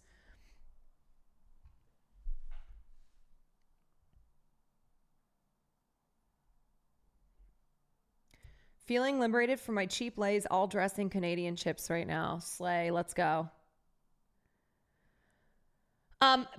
Here's the problem is like, as far as there being what I would say, okay, with my understanding of things, when you ask me like, what is a comparable issue? Well, it's kind of hard to be like, oh, this is like the Great Depression, or this is like in the 70s when they started deregulating, because all of these things have accumulated and have led us to where we are now, if that makes sense. Where, sure, the 70s were 50 years ago, or the Great Depression was 100 years ago, but it's not like we experienced hardship and then we started all over, right? It's like it's not like the clock totally resets. So what we are experiencing when we refer to it as late stage capitalism, we did not fall out of a coconut tree. No. We certainly did not. But we are feeling the effects of now decades of neoliberalist policies. We are feeling the effects of stuff like deregulation, as even though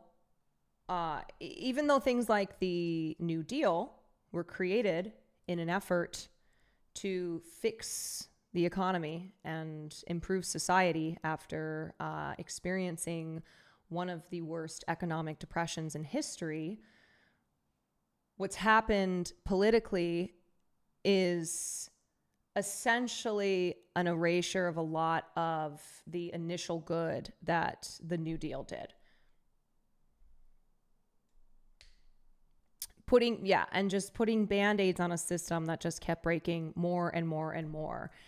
And as policies, as legislation in this country really kicked into gear in a way to maximize corporate profits, in a way to allow billionaires to continue exploiting the working class, and take advantage of a legal system that was that's been designed to be in their favor.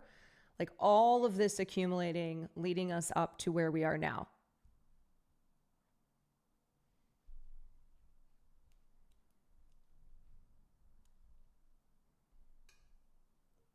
World War II saved the economy as much as the New Deal did, put everyone back to work. Well, yeah, so I guess we just need World War III. How about that? We need World War III and we'll fix the problem. Will there be gaming tonight? Yes. The cost is going to get passed to the consumer. There's no doubt about that. There's nothing we can do about that. Yeah, I mean, the 2008 crash is another moment that's more recent that absolutely devastated consumers, devastated the economy. And then what happened was the banks were bailed out. That cost fell on the consumers. Thank you to Barack Obama. I can't eat the cost. No matter what, all of us are going to sell less cars. And then we have to make hard decisions. So that's laying people off. That's cutting vendors out. That's reducing our inventories and not ordering as many cars. All these things, to me, are negative impacts to the economy. But I think he's got to get some deals in the short term, right? He's got to get some wins early, start equaling out these with our trading partners. I feel like this is the baldest bald man that has ever balded. Gets those early wins and people start to see progress. He will continue to have that leash. You know what's interesting? We're having a lot of conversations about President Trump and his political future and what it means for him to lose people. What we're not talking about, at least in a robust way, are the actual American people. The people who are being asked right now to sacrifice, to pay higher prices, to potentially lose their jobs for an economic future that they can't see and that there's absolutely zero clarity on. That you don't know why the tariffs are really there. You get 4 or 5 different answers as to why they're there. You don't know how they're going to benefit, but you're expected to lose your job, pay higher prices, not buy a car, do all of this stuff. You haven't seen me, I'm bald too. No, that is the baldest bald man to ever bald. For what? I think that the choices facing the administration are tough, but one of them is just to change course. Keeks, thank you for the 8 months. At any moment. Sheepus, And I thank think you it's for the also 8 months. possible, given how Trump has behaved in the past, that he would do that in the future, maybe even the near future. Van Lathan, I was wrong about the math. I was wrong about the MAGA cult. You know what? We're all the MAGA cult. Thanks very much for joining me. Okay, Bernie. Tonight we're going to do a bad news, good news routine. So stay with me. We start off with the bad news, which is pretty bad, but we are going to get to a happier ending. Let me begin by just telling you Bernie's going to give us a happy ending? what you already know. And that is that under Donald Trump, this country is hurtling rapidly toward oligarchy, toward authoritarianism, toward kleptocracy, and toward more and more income and wealth inequality. That is what is happening. You'll all remember that Abraham Lincoln talked about a government of the people, by the people, and for the people. I think it is very clear that today we have a government of the billionaire class, by the billionaire class, and for the billionaire class. Elon Musk contributed to... Did he say Elon? Elon Musk. $277 million to get Donald Trump elected president. And he was rewarded with the most important position in government. In other words, he put out the money and he got what he paid for. Trump also nominated 13 other billionaires to head various government agencies. So almost all the guys who are running the government are billionaires. For many years, as I think you know, I have been talking about how a country is moving toward an oligarchic form of society. And I know that people had their doubts. What is Bernie talking about? Well, not anymore. People now see what's going on right in front of them. No secrets about it. They're seeing the billionaire class running our government right now. But it's not just oligarchy and a government of the very rich that I'm concerned about. It is a very rapid movement toward authoritarianism. Virtually every day, Trump is usurping the powers of Congress. He is ending programs that Congress appropriated, and he's getting rid of agencies that he has no power to get rid of. Further, he has sued major media outlets like ABC, CBS, Meta, and the Des Moines Register for stories and actions that he didn't like. And now his FCC is investigating PBS and NPR. And he's threatening to withhold federal funding for these vitally important media outlets. This is clearly a massive attack on the First Amendment and freedom of expression. He doesn't like what some media are saying, and he is intimidating them. The message is clear. Hey, I'm the boss. Don't you dare criticize me. But it's not just Congress and the media that he's going after. He's also waging a massive attack against the judicial system. Unbelievably, he is actually trying to impeach judges who render decisions that he doesn't like. Think about it.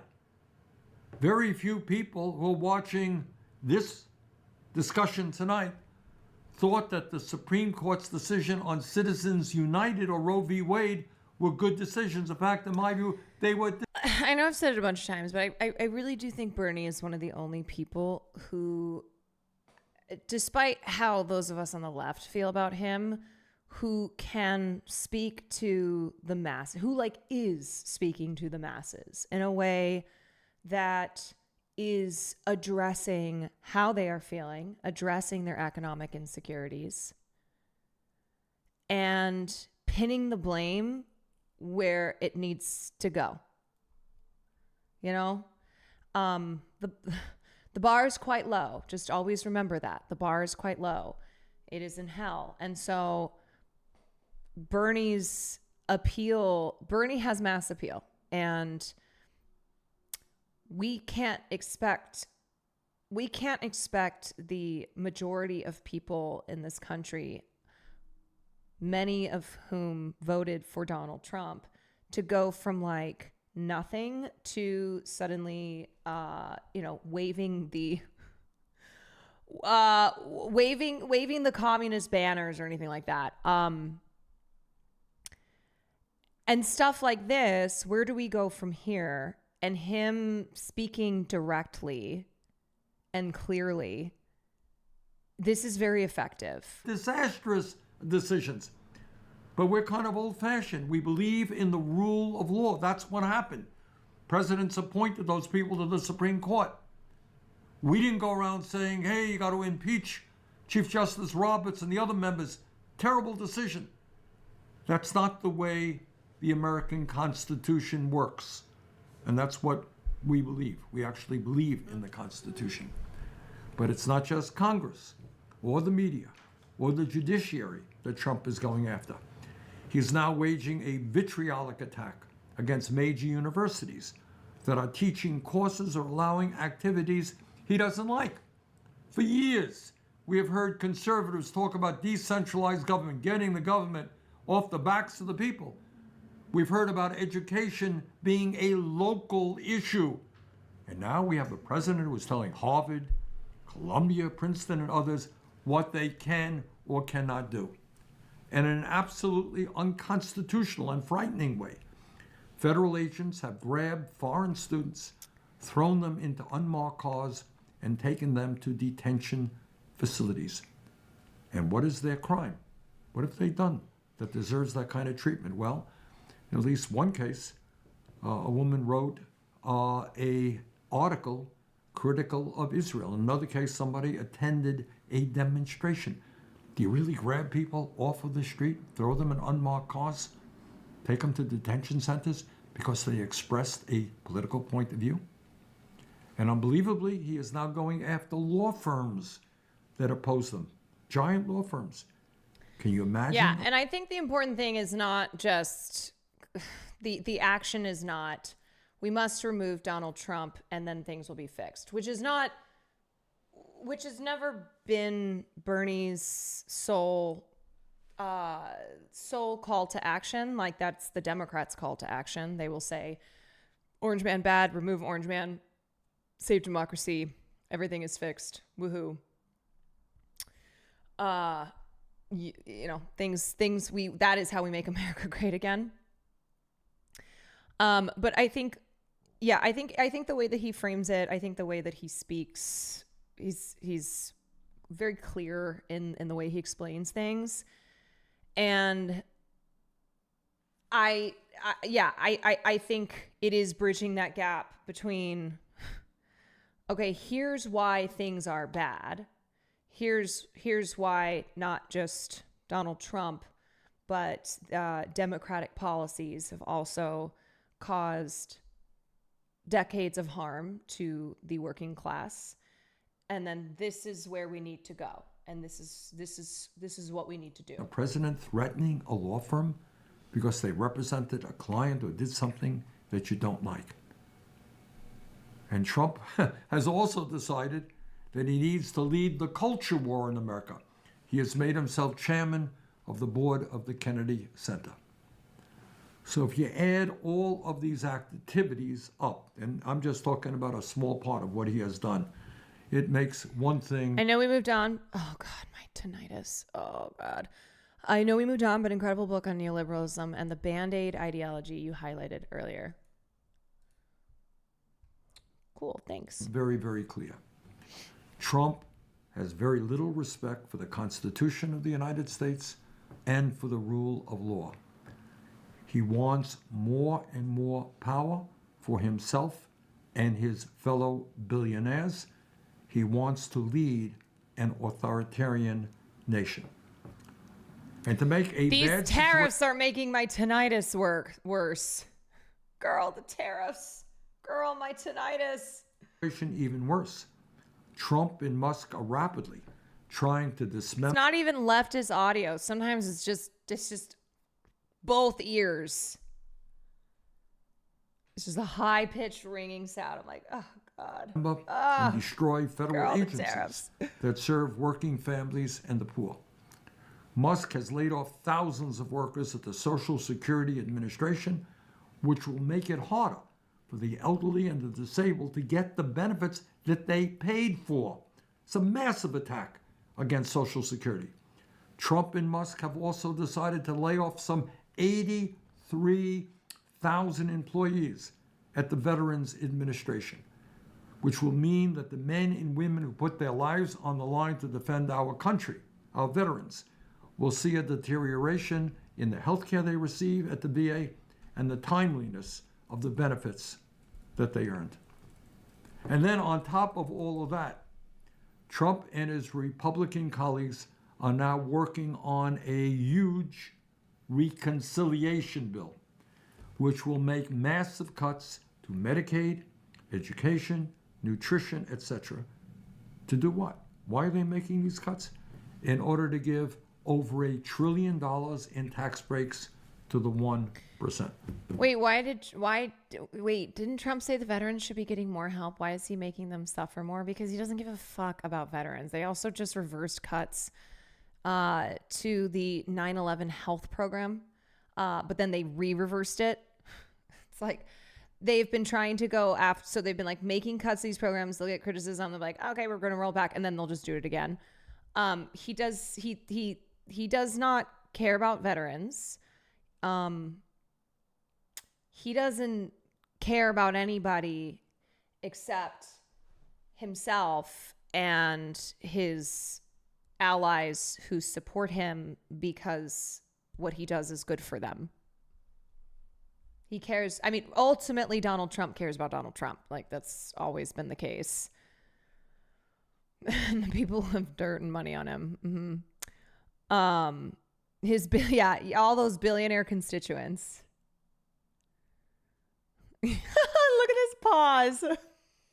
He's like, where do we go from here? And just this. This is the vibe. So that's where we are. That is the bad news. And all in all, it is a pretty dismal situation. Wait, even before Trump was president, weren't veterans treated like shit? Yes. The way that we treat the way we treat people who we send off to fight war is that we treat them as heroes, and while they're fighting, we're like, yes, this is, you're doing your duty to your country. Try to get more people to sign up, recruit them. We'll offer them, the military will offer them incentives to recruit. And then they come back and they're traumatized. They have PTSD. They experience a whole host of mental health issues because of war. And we just cast them to the side. Yeah, we treat them like heroes. We call them heroes and treat them like waste. Yeah, we call them heroes as we simultaneously deny them care that they need when they return, that we just use them and that's it.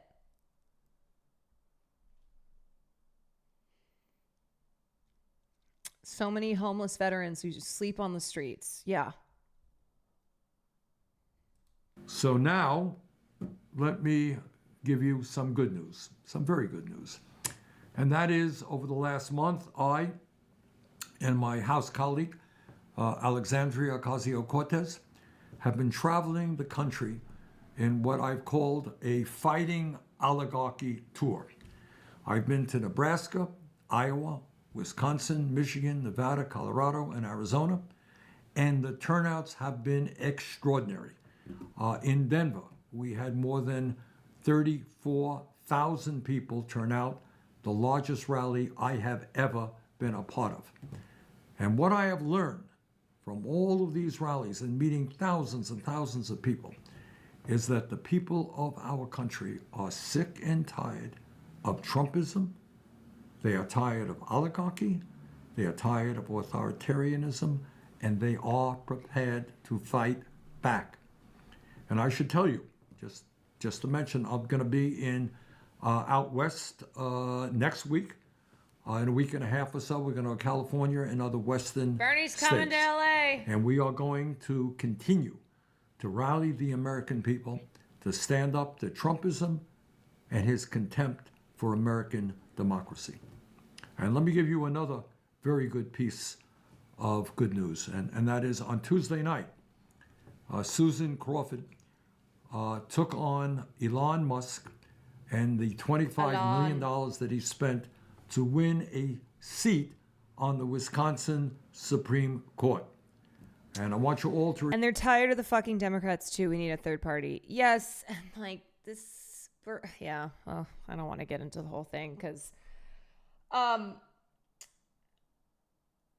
yeah. I mean, Bernie has had a lot of smoke for the Democrats. He had a lot of harsh but accurate words for Kamala Harris after the election and Biden, but of course approaches things in a working within the Democratic Party type of way.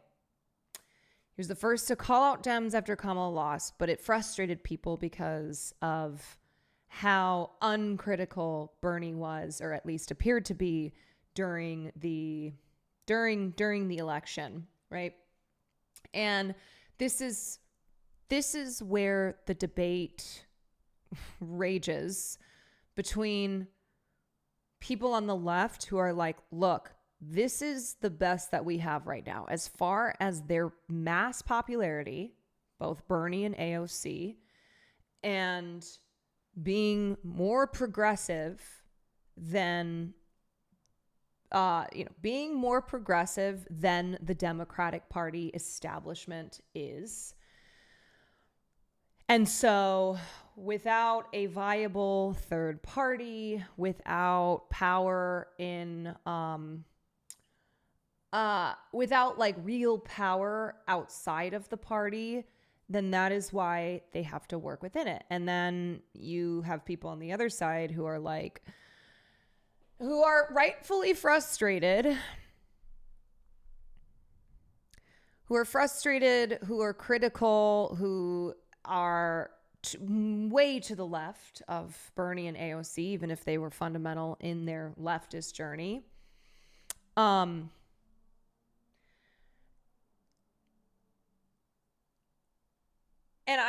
it's like, my thinking is,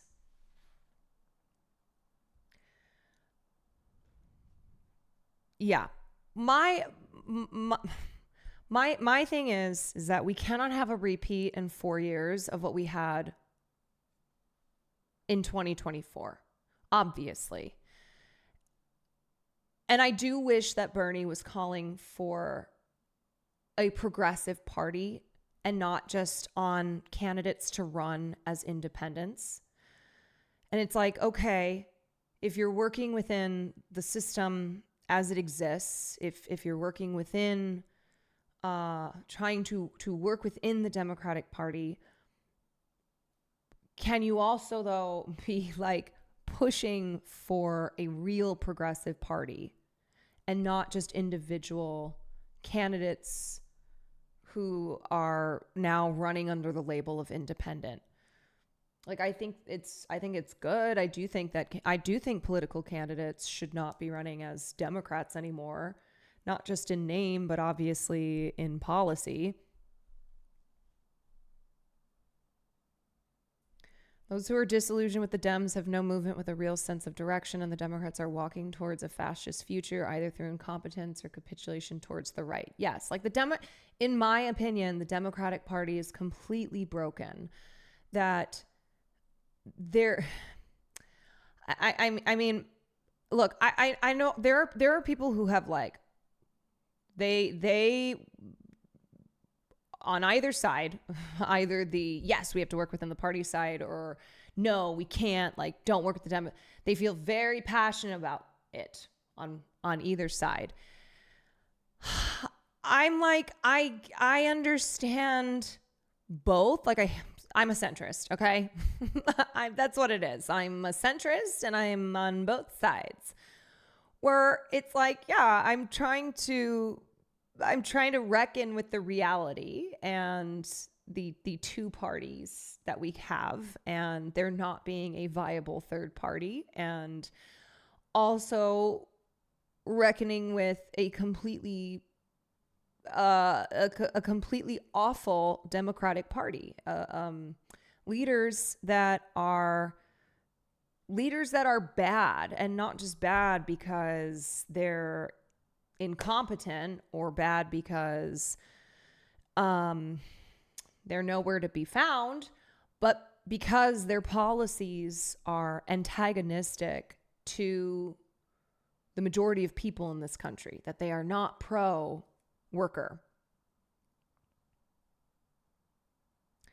If he were the leader of the Dem party right now, I'd be willing to work within the party, but he's not. Right. It's like, how do you work with the Chuck Schumers and the Nancy Pelosi's when they are in opposition to progressive policies? And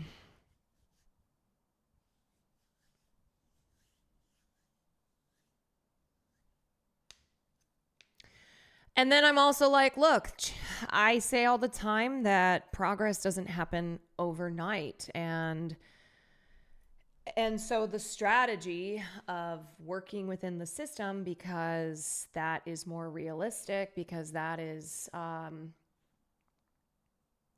that's the current situation that we are in, is obviously with the understanding that this is not progress that happens quickly.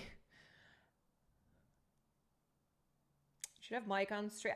Mike is who I refer to when I'm like, Mike's got his opinion, and he's very, very strong in those opinions. And I know that he is very, I know that he defends Bernie and AOC, and he's like, yells at people who he calls wreckers, etc. I think Marxism is more towards the more on the side of how are we going to work within this party. He is more publicly critical of AOC and Bernie. Emma and Tommy Vietor talked about the reconciliation between liberals and leftists on PSA. I feel like there should be some restorative justice, though, but libs would never concede the point, so who cares? Yeah, I haven't watched that episode yet, but I did see that they went on together, where it's like Tommy is very establishment Dem. I think sometimes he makes good points, and I think sometimes he supports progressive policies, but for the most part, he's an Obama guy who's like, he's always going to support the party, even if right now the Pod Save America guys have been more critical. Ultimately, I don't see them I don't see them being radical at all. I think being practical about what we have to work with right now, but also be optimistic enough for a better future, be it a third party or taking over the party at the end of the day. We as leftists just want to leave the world a better place.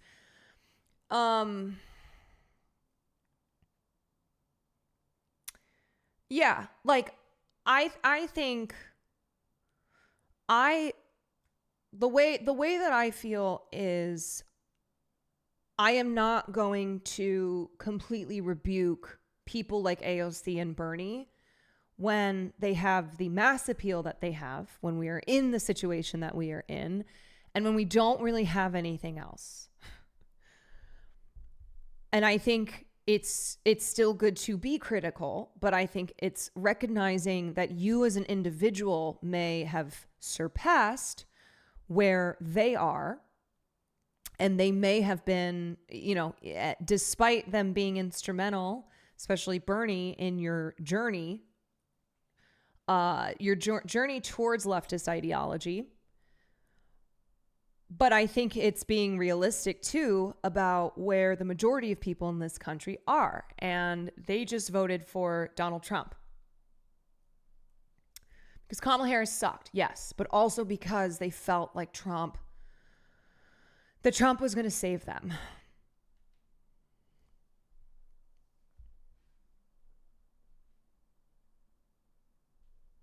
And ultimately, what you would want to get to is a point that Bernie and AOC are like the liberals of this new great progressive party, That they're on the least radical end.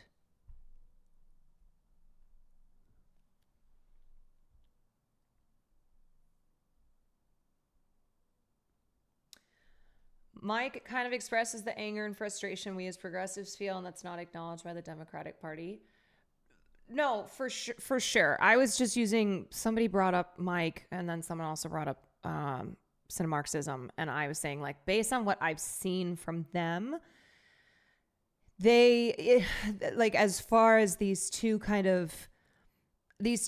of schools of thought when it comes to Bernie and AOC's place in politics, when it comes to a progressive party, when it comes to like working within the system or working within the Democratic Party, or like, no, we have to burn the Democratic Party completely down.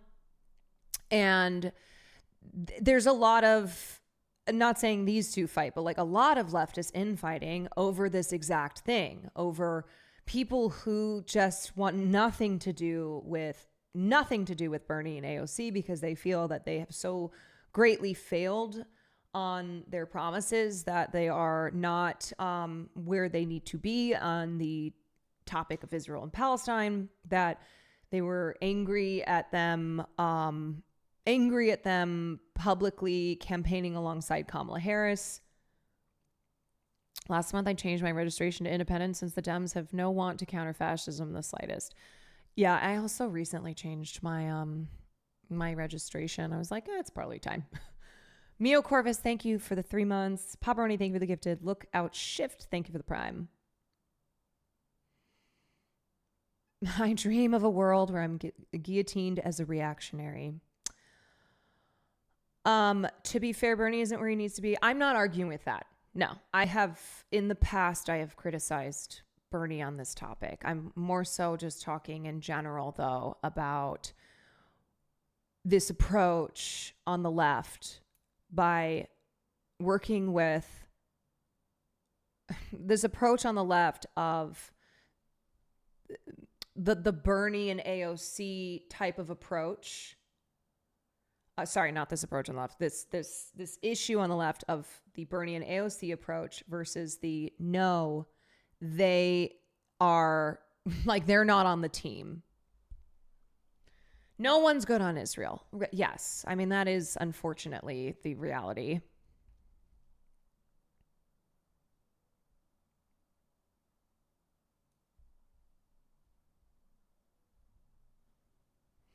Anyway, remember that just 5 months ago, Trump won a narrow victory in Wisconsin. And just the other day, Ms. Crawford won a strong victory. She won by 10 points. Pretty good victory in a state that Trump had won just 5 months before.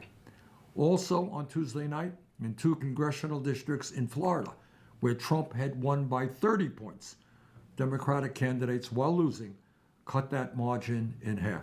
Pretty good. So, where do we go from here? I think the answer is quite obvious. We have got to educate, we've got to organize, we've got to fight back effectively with discipline and intelligence. And if we do that, in my view, we're going to win this In thing. general, aren't Bernie and AOC the best, most powerful people we have out there fighting against the Trump admin on the left?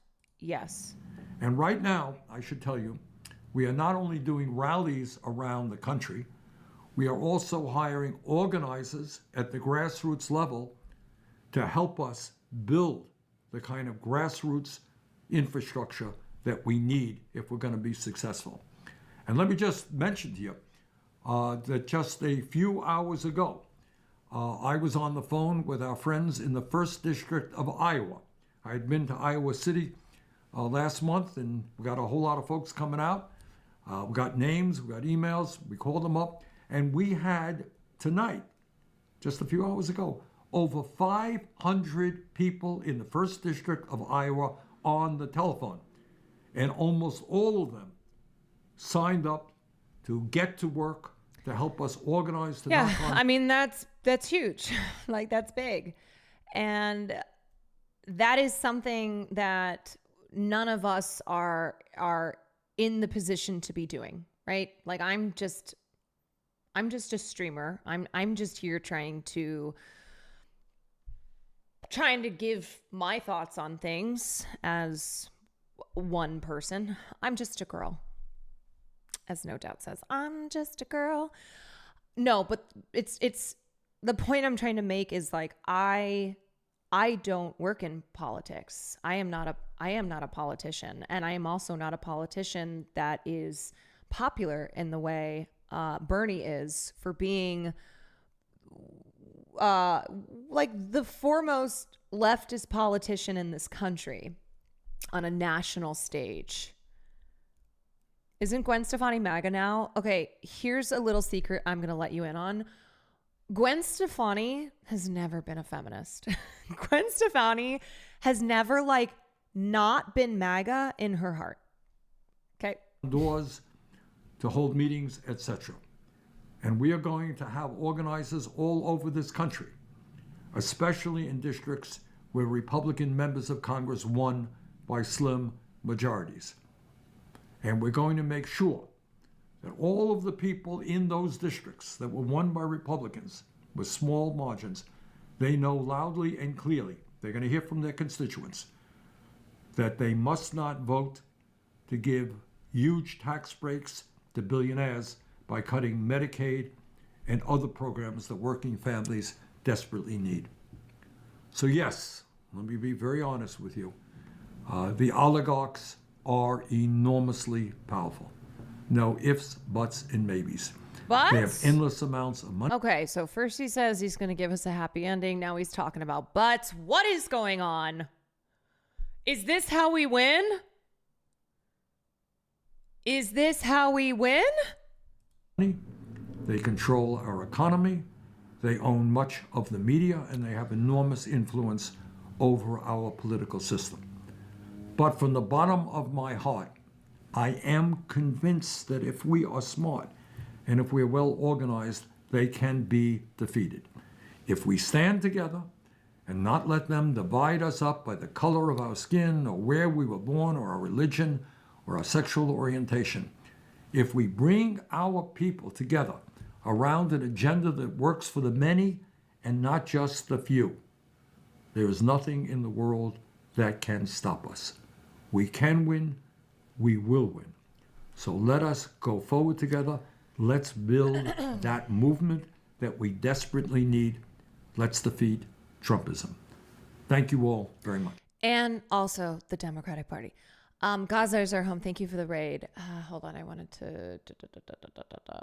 I get the criticism for AOC and Bernie, but I don't get the hate. Like, if you don't want to get behind the only thing we have in this far-right country, then what should we do? Not saying you hate them. I mean the chatters in general. Well, I think... I think the hate, the people who express like genuine hatred, I think it comes from feeling disappointed in Bernie and AOC, coupled with complete anger at our reality, at our current predicament.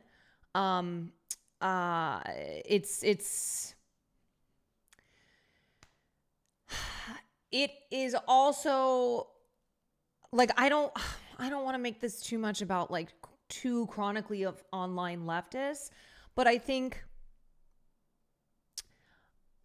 people who genuinely are expressing hate, and I don't mean frustration, like there's a lot of people who are frustrated. Totally. I get it. I'm frustrated too. But you know the people that I mean, the ones on Twitter who are like very, very hateful. And I think it's because that's kind of a thing on certain in certain areas of leftist Twitter. I do see that I do see that being expressed. I do kind of see this just real pugnacious, condescending, I'm smarter than everyone who tries to fight me on this platform kind of attitude, you know? Yeah. Like they will not have a conversation that is not like with people who are on the same ideological side that is not just filled with condescension. Revolutionary cosplayers. Yeah. So I would say for the most part, people on the left who are expressing frustration, it's not hate. And I do think a lot of them recognize that Bernie and AOC is kind of a like, this is what we got. And yeah, it'd be great to live in a country where they are seen as like the reactionaries. They are the least radical of the of the politicians that we have that we have elected into office, who have the popularity and power that those two have on the left.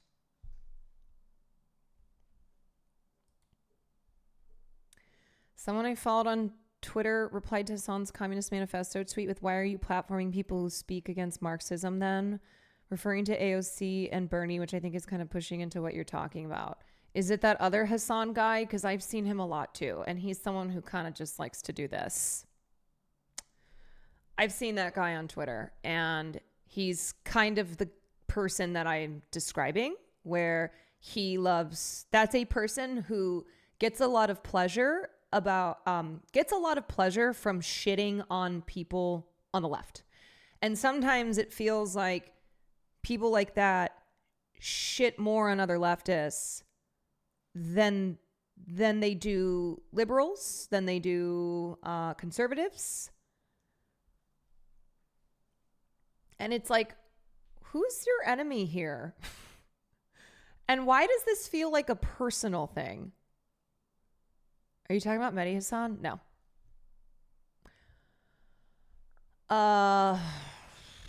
I've been in leftist online space since 9/11. It's a long time. I think we need to look back down the mountain at how far we climbed. Yeah, and I think a lot of people kind of just look at the regression. I think they look at what we've lost. I think they look at I think they look at the current moment and the steps backwards that we've taken versus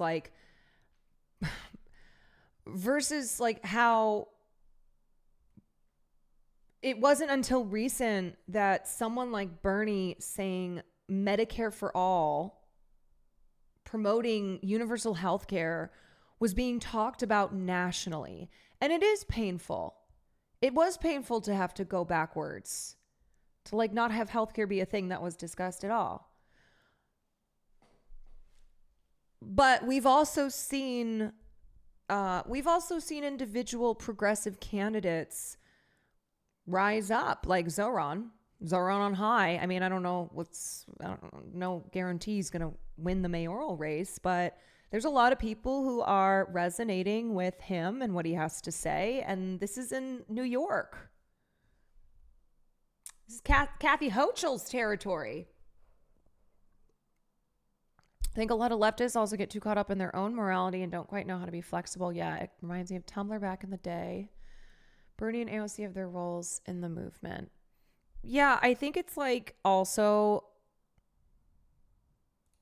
All right, turning now to some breaking... I think it is also this idea that if you are not 100% critical and turning away the Bernie and AOCs, that it means that you 100% are in agreement with them, that you think that they're perfect, that you're like, yes, this is the leftism that I want in its purest form and not the starting point.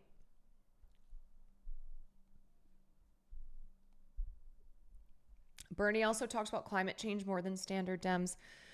Yeah, I mean, Bernie's referred to himself as a socialist for a lot longer than a lot of angry leftists online have been born.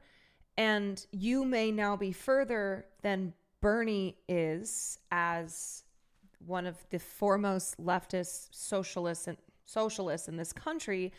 But the mere fact that Bernie has had such a successful political career and had a good chance of winning that primary had the Democratic Party not coalesced around him, and had a good chance at winning the presidency, that is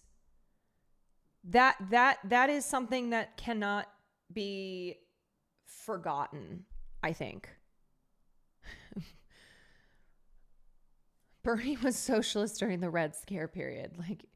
Bernie, look, socialist is still looked at as a dirty word in this country, And yeah, Bernie was socialist when it was even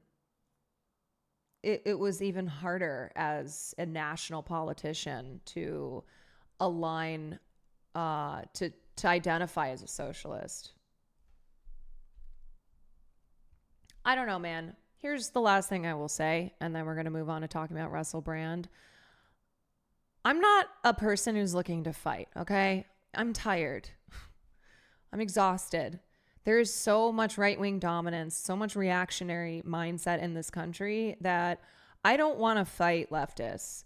I'm also, it's just kind of me, but I have my opinions.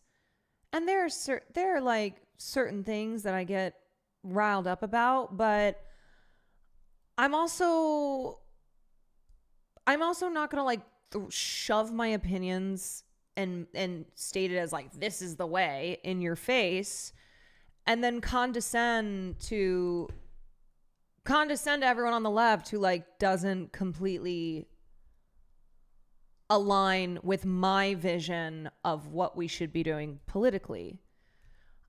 I say this because I mean it. I look at my role now as a Twitch streamer who covers pop culture and politics, and I'm a leftist. And like, I don't work in electoral politics. I do not work in politics in general. I am not an organizer. I am not an activist. And I am tired. I don't want to fight with people who ideologically I am aligned with. Because it's stupid. And there's way, way more important and bigger fights. I'm glad you say that, Caroline, as someone whose first presidential election was in 2016, was inspired by Clinton, turned far leftist in the modern day. That's me. Yeah, you learn to adjust your expectations, so to say. Look, I also did not become a leftist overnight. And I was even, it's not like I went from total reactionary to the leftist that I am now. And so I'm realistic in looking at my own journey. I think I think people on the left who are like really pugnacious and condescending and are like, no, fuck it, burn it. You know, you guys are wrong. It's like I think they all kind of act as if they were born Marxist type of thing. And the reality is that a lot of people everyone had a journey, unless, I don't know, your father was Marx, okay? Like your daddy is literally Lenin. And then maybe you can use the excuse of, oh, no, from the moment I was born, I've been this way. There was no journey for me. But otherwise, it's like, I look at myself. Yeah, we know. Yeah, I know you know. I look at myself, and this is still a journey that I'm on. I am still on the journey. But to get to from where I was for a majority of my life, which was very Democratic Party brained, which was very liberal brained because of my family, which was very like her story, Hillary Clinton, first woman president, to where I'm now, that did not happen overnight. Being a leftist is not the default. You definitely have to go, right, like in this country, in the United States of America, being a leftist is not the default. You go through a journey, will never be perfect leftist at the end of the day. And perfection is the enemy of good. Always remember that. It's the type of leftist who says shit like, don't go to therapy because you'll be manipulated into bourgeois politics.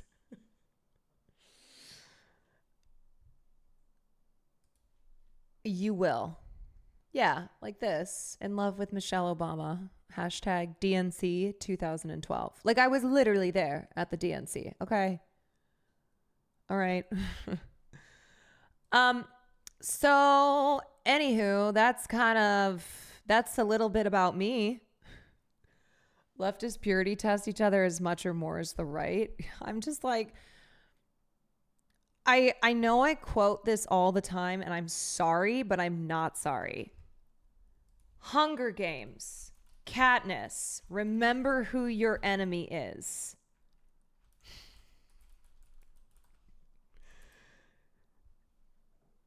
Remember who the real enemy is. That's the line. And it is not just a line of dialogue. It's a recurring theme in the Hunger Games. Remember who the real enemy is. Your real enemy as a leftist is not, and especially as an online leftist, is not another online leftist who does not 100% agree with what you think the strategy should be here, which is expressed via your tweets because you spend too much time on Twitter and you are not out in the real world enough. And the one thing I will say, I may not know as much political theory, like leftist political theory, as, I don't know, I'm not going to name specific names, but I feel like we all know these leftist accounts. However, I have worked in politics. I went on my liberal to leftist journey, and it took a long time. I maybe also just have a more realistic sense of the world, like understanding where people are at. And so that is why I look at things the way that I do.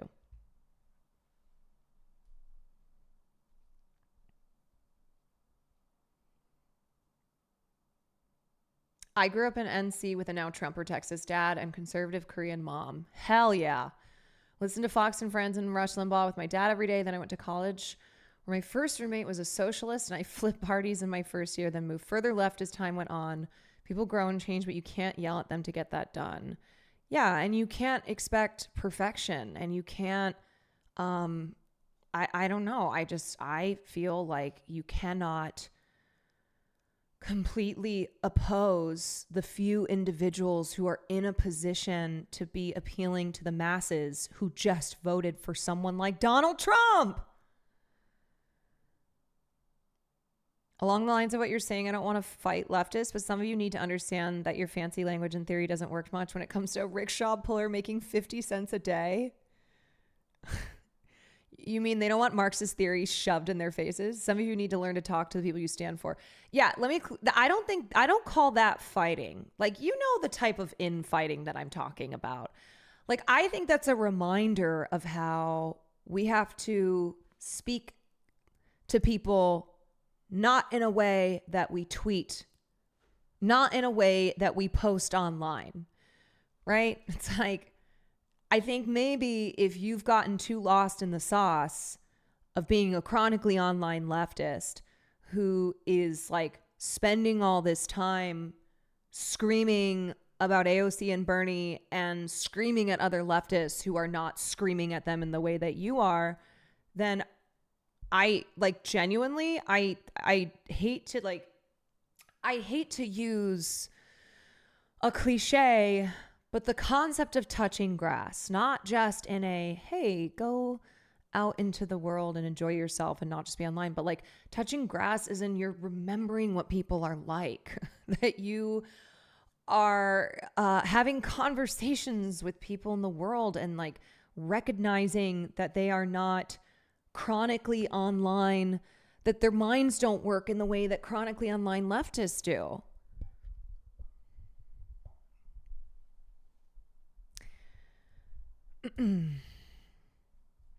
Absolutely. When I speak with fellow union members, I talk to them like they would to me. You got to talk the talk that they understand.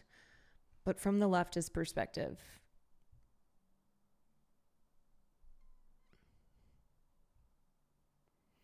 you have to present this stuff as common sense and point out how leftist policies like universal health care, public transit, etc. benefits the individuals, especially budget-wise, especially when you're trying to dismantle a fuck ton of propaganda that they are still susceptible to. Yeah, it's like code switching. Yeah. You know? Like you might go, well, those things are common sense, but it's why I said about Bernie, you know, what he does is he does a good job at expressing these things in a very simple way, right? Like makes it so that it seems common sense without being like, hello, duh. How do you not know this? Duh. Why are you so stupid? Don't you get this?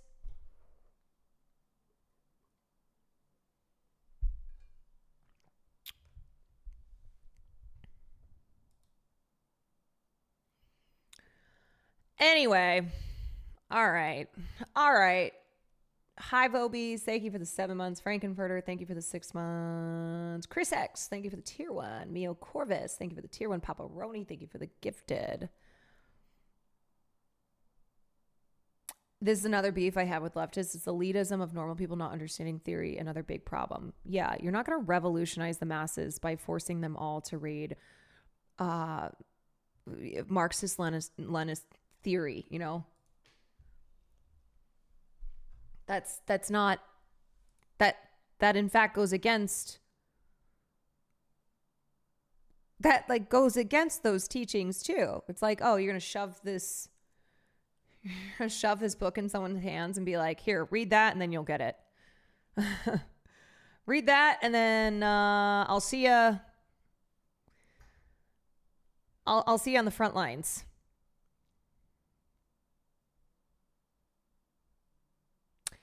You also sometimes need to understand that some people aren't PC, aren't woke, aren't sensitive to minorities, but they're still receptive to leftist messaging. Leftists don't need to be nice coddlers all the time. They can be an asshole who wants better for others too. No, I know. No, trust. Trust. Coddling is exhausting also.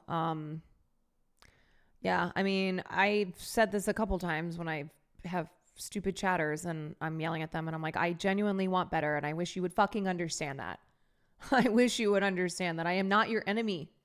I am not your enemy. And ultimately, you are not my enemy. And I wish you would stop. Like, I wish you would not come in here and be such an asshole because you're assuming that I hate you. You're assuming that, like, the things that I believe in are because I hate you, a random chatter who I don't know who you are. And I know for a fact that you are not of the class which is oppressive, which is the oppressive class. Like, sorry, I'm going to make that assumption, okay? All right, let's talk about Russell fucking Brand. Hey. Speaking of assholes, though, okay, there will be no coddling here. There will be no niceties here. Okay, there will be no, like, when I talked before about how I'm tired, how I don't want to fight. I don't want to fight with leftists. That none of that applies here because Russell Brand is a fucking piece of shit. This man is not a leftist, so I'm gonna go to town, all right? Long time coming, these charges. And of course, what he's already doing and what his defenders like Charlie Kirk are doing are leaning into the conspiracy theories, okay? That they are coming after Russell Brand. They are coming after Russell Brand because he's telling the truth about vaccines, about the government, that he is a threat to the establishment. And that is why they have cooked up these phony allegations and charges. And he didn't do it. He didn't do it. Charlie Kirk defending this was insane. Let me remind you guys that Turning Point USA worked with a known sex offender. Like, that's just one example. And also, this is what Charlie Kirk looks like. So here's what Charlie Kirk tweeted. Every single allegation against Russell Brand concerns events that took place 20 years ago or more. I can already smell the conspiracy being cooked up. None of them existed while he was a famous actor or comedian. All of them emerged once he became a highly visible dissident on politics and COVID. Smells like a conspiracy. Brand has been forthright about his behavior as a young man. But the idea that he was a serial rapist is absurd and, more importantly, completely unprovable. Okay, so first of all, how old is Russell Brand? Russell Brand is 49 years old. Yeah, so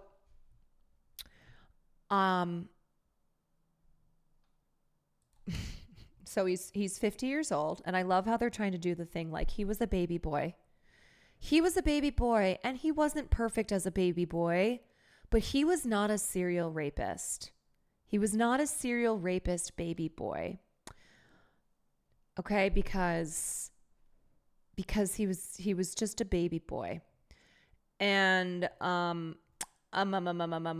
so the thing about Russell Brand is that, first of all, he was 30 years old roughly 30 on average when the allegations against him, when these incidents took place. Yeah, he's just a baby boy. Second of all, somebody like Russell Brand does not stop abusing people. It's not that his only abuse happened in this period of time, that the allegations which were made public that led to criminal charges filed against him, that those date back to. It's like this weird, it's like trying to do this dumb logic of, first of all, he was a baby boy. Okay. He was a young baby boy he was promiscuous. He wasn't perfect, but these were from so long ago. So just by that fact, they're not true because they were so long ago. Like, why didn't they come out earlier? Yada, yada, yada. That's the classic from the playbook. But also that these allegations are the only times that Russell Brand was sexually abusive, versus these are just the allegations that were made public and that have now led to subsequent criminal charges. Yeah, it's been a while. It doesn't count anymore. Anyway, Charlie ends his tweet with, "This is a political prosecution, plain and simple." Yeah, I'm politically prosecuting him because he looks like shit too. It's not just a piece of shit. He looks like shit. He's got crazy fucking eyes.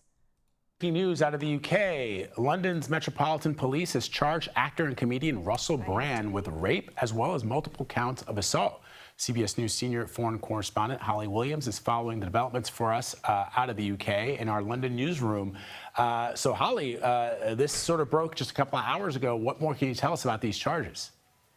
Good morning, Vlad. Well, the British police said in a statement that Russell Brand has been charged with rape, indecent assault and sexual assault. The charges relate to 4 separate women. All of the alleged incidents occurred here in the UK, and they date back to between 1999 and 2005. Now, as you'll remember, Russell Brand starred in several Hollywood films, including perhaps most famously Forgetting Sarah Marshall. He was briefly married to Katy Perry between 2010 and 2012. And more recently, he became a sort of self-help guru with his own podcast. Here in the UK, he originally made his name as a stand-up comedian.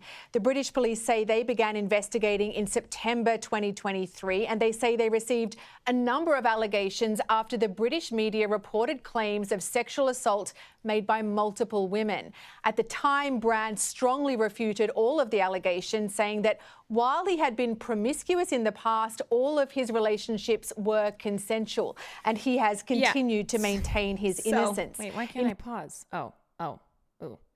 The thing about Russell Brand is that when the allegations came out, they were surprising to no one because he's been a scumfuck, but also because his comedy, so much of his comedy and his stage presence was talking about how he is awful to women. Like it was kind of like the Louis C.K. thing where he'd talk all the time about masturbating, but he doesn't like to masturbate alone, where he would joke about his obsession with masturbating in front of women. And then it turned out to be that actually was what he was doing, and it was not consensual. And it's kind of this idea with comedians, for example, that if you make your brand the thing that you actually do in real life, then it kind of provides a cover, because people are like, well, that's just that's how he is. That's his persona. He's always been like that on stage.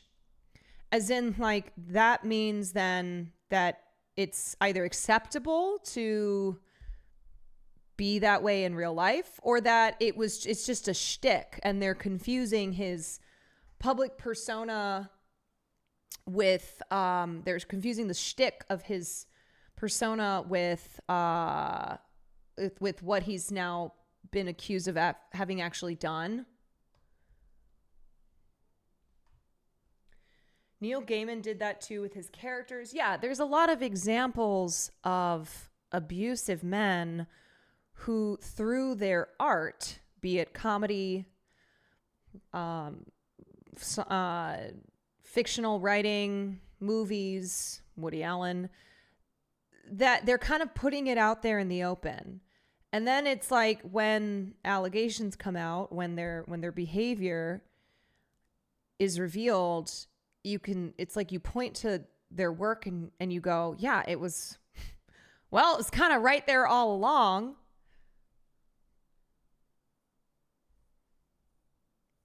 Create some doubt. Maybe they're confused because that's his character. Yes, and I'll show you an example of In February, this. Brand attended an event at Mar-a-Lago hosted by Mike Flynn, who served as National Security Advisor during the first Trump administration.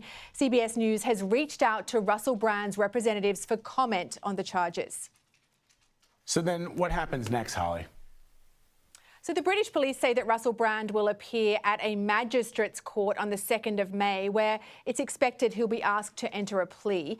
The police say that the investigation remains open and they've urged anyone else who may have information to come forward. Vlad. All right, Holly Williams reporting. Okay, so what we were just talking about, let me show an example. So this is a clip from 60 Minutes Australia. What year was this? 2012. This was from 2012, okay? Watch this. Tricky little swine, I'm a trickster.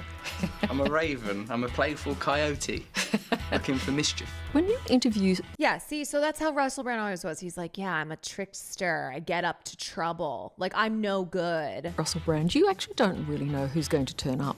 This isn't crystal meth, that's literally a crystal. If you smoke that, all you'll get is enlightened. The more you say don't, the more he does. That's Russell. So it was like a alpine mountain range stabbing up into my nuts. When I first started talking to him, I thought, oh, Russell's going to be smart-ass Russell. Then he suddenly took a shine to me, and he became most enjoyable to be around. Is this the interview now? This is You're just it. going to Are lean you in. ready? That's how it syndicates the commencement. At 37, Russell Brand, a former heroin and sex addict and recovering alcoholic, has enjoyed extraordinary success. My personality doesn't work without fame. He's a really smart man, and For the life of me, I can't remember when Russell began his career as an alt-right pundit during the pandemic, or was he always an op? We will talk about that, but it was... I don't know if people know this, but like once upon a time, and it wasn't that long ago that he started grifting to the right. He had a total rebrand of his YouTube content in 2020, and that's when he started leaning into like conspiracy theories, right-wing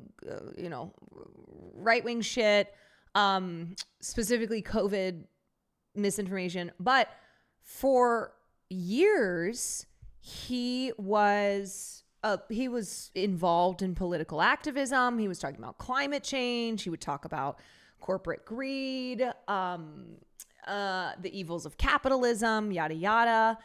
And it was not until COVID when he started to grift to the right. And now over the last 4 or 5 years, he has fully completed the grift. And that includes this is crazy. Okay. In 2009, I think it was,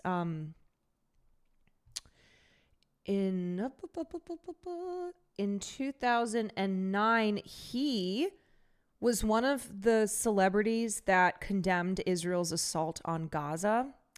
And he talked about the cruel and massive loss of life of the citizens of Gaza. He also was defending the leaders of the Baha'i faith who were on trial in Iran around the same time. And then now you fast forward to this right-wing grift of his, and he's all up Israel's ass, right? He's a total Zionist, even though it's obviously all part of the grift. And people like Charlie Kirk, Russell Brand himself, his defenders on the right, will have you believe that it's not a grift. It's that Russell Brand started speaking the truth, and then the allegations came out about him. But there's also another way to look at it. One, Russell Brand's career had declined. Like, he did not enjoy the popularity that he once did. And that he knew he was going to be facing very serious allegations that would be made public. And so, as we have seen time and time again, you just start grifting to the right, because then when shit comes out about you, you go, oh, they're coming after me because I'm a truth teller. The media is collaborating to destroy me because of the things that I'm saying. It's classic. Yes, it's classic. You get to just promote conspiracy theories and avoid accountability, because now you get to say that, oh, you didn't actually do these bad things. The reason that they're doing this to you is because they don't like what you're saying and they want to shut you up. I think in amongst it all is a very decent man. He has a lot of humanity. He cares. So there's a whole lot packed into Russell. What is a nice English boy like you doing in a place like Hollywood? Well, a lot of yoga, occasionally making films, making television. But it was a place that always gave me cult leader vibes too. I don't think you ever thought you would get to. Like, do you just mean because of criminal convictions and stuff? And I'd like to remind you, before you go any further on that subject, that you are Australian. Happy Russell put me into his little golf buggy and we were going to do some B-roll. I've been in a lot of trouble. The worst driver I keep getting in trouble. The police keep getting involved in my driving. It's not good. God. Ridiculous Russell took the wheel. See, okay, so what she's doing is she's basically like, there's all these different Russells, but like at his core, Russell, he's got this humanity, and he's such a character, right? Russell can't drive very well, it turns out. And then Russell declared that he was going to take me on a unauthorised trip around the lot. Russell, you are a naughty boy. Oh, yeah, I am. There's a tape here, but what happens if you drive through it? Crazy Russell started crashing into sets. You're not going to be in here. I wonder what this TV programme is. Sorry. So just arrest sexual assault, Russell. Liz. We're stuck on a set of a This is the hot woman in the painting behind me. It's Don't Farley. know what the show is. I want you to know I was abducted by Russell Brand. You seem to be a little naughty boy from the beginning. You said that in a flirtatious way. I did. What was it, do you think? I mean, there was just something rebellious inside of you, or? I don't trust Like, do you see like all this normalizing though, where it's like, oh, he's a naughty boy. He's like, you're flirting with me. Authority. In my experience, authority figures have been unreliable. So for me, when people are saying don't do something, I sort of think, well, why? I sort of question authority figures. You still have that? Yes. He understands entertainment. He's a comedian. He's an over-the-top performer. He likes to shock. That's his thing. And he does it so well. You were classified. It's just all shock. As It's all shock value. I'm going to blush, but what's too much? I can't hurt you from there, Liz. What is too much? Oh yeah, you guys, are people not aware that he was buddies with Diddy? And he literally is a way to try and acknowledge that he was buddies with Diddy, but wasn't doing any of like those sex criminal stuff. He's like, no, it was boring though. Like, yeah, I went to those parties, but it was boring. It's like, okay, dude. Speed, thank you so much for the 10. They were in a movie together. Well, yes. look, so with this addiction, I think what it is any behaviour that you engage in compulsively, even though it's detrimental to your life. If when you're taking drugs or eating chocolate or having sex, it's making your life worse, and yet you cannot stop, that's addiction, and you should look at it. How is it destructive for you? Well, if you're sleeping with so many people that you can't get to work, or you're not being properly discerning about who the people are that you're sleeping with, people sort of, then eventually you're going to get into trouble. Just there's a numbers game, isn't it? Sooner or later, it's going to be a married person, or you're going to pick up something. Or it's going to be a 16-year-old girl who you were abusive to. Yeah. Unforgivable. And unrelenting. Forced I've been very, very into lucky. a sexual Seasoned relationship. as I am, as a journalist, I am prepared for all events and all kinds of people. And when Russell Brand decided he would like to kiss me, well, you size up the situation, You think, What? Am I in danger? You know, what's going to go here? What could go wrong? Liz, that's your fault. Because you took your eye off the road because things was getting a bit fruity out there. All right, Liz, goodbye. Yeah, thank you. Well, it's been really a wonderful experience. The naughty Russell. Like, what the fuck? What do you mean you're looking back and you're like, yeah, I mean, you size up, like, am I going to be in danger because he's naughty Russell and he's going to do what he wants to do? Yeah, like the media dubbed him, they dubbed him Shagger of the Year. Like he was not hiding the fact that he was a total piece of shit. Like that was his whole thing. That was his whole thing. And then he would do stuff like this and get away with it. End of the day. Do I have to tell you? See you later, Liz. Like, Russell. All right, take care. Russell, I can undo your bra just like this. Liz, I love you. No, Russell's a performer. So in my... Oh my God.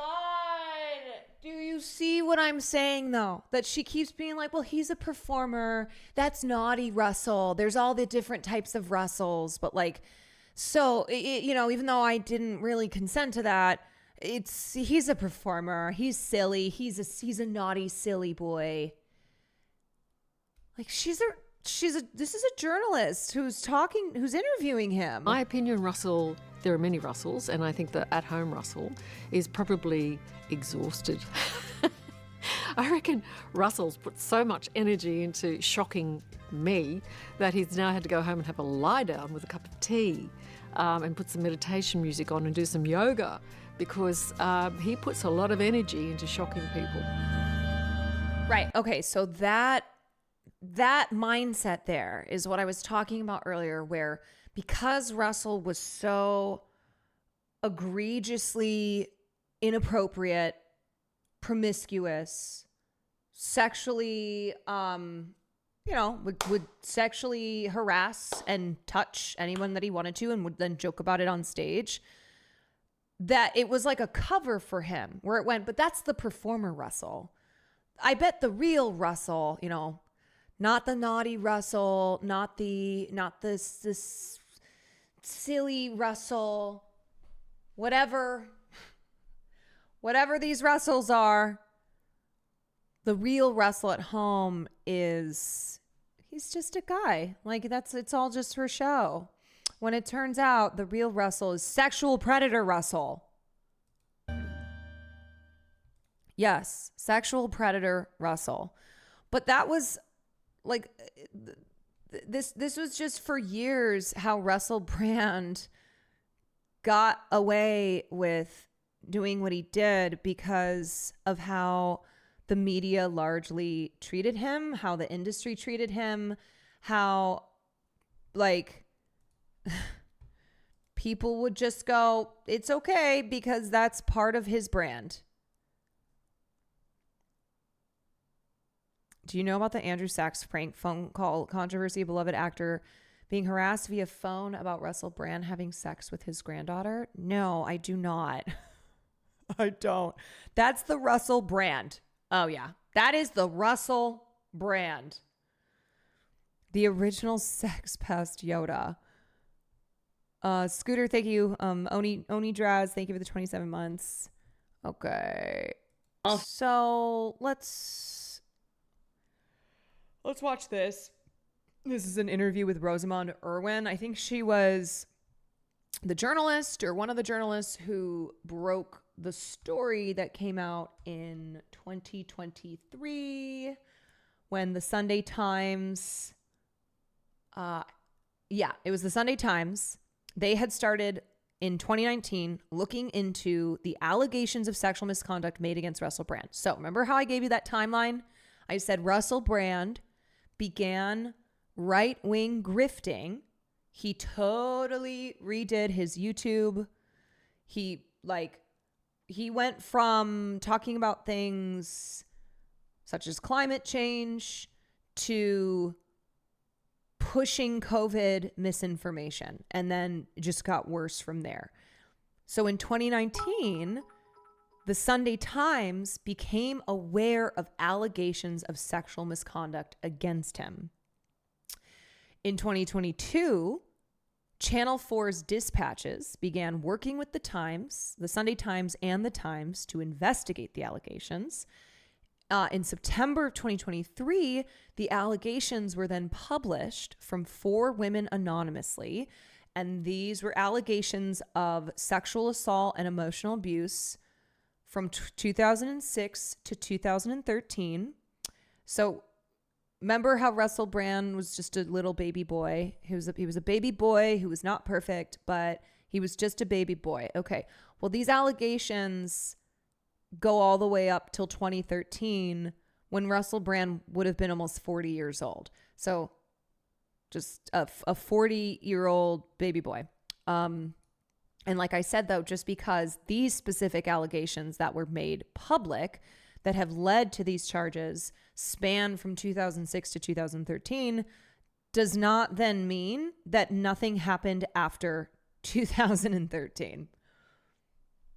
Okay, so 2023, the allegations are made public.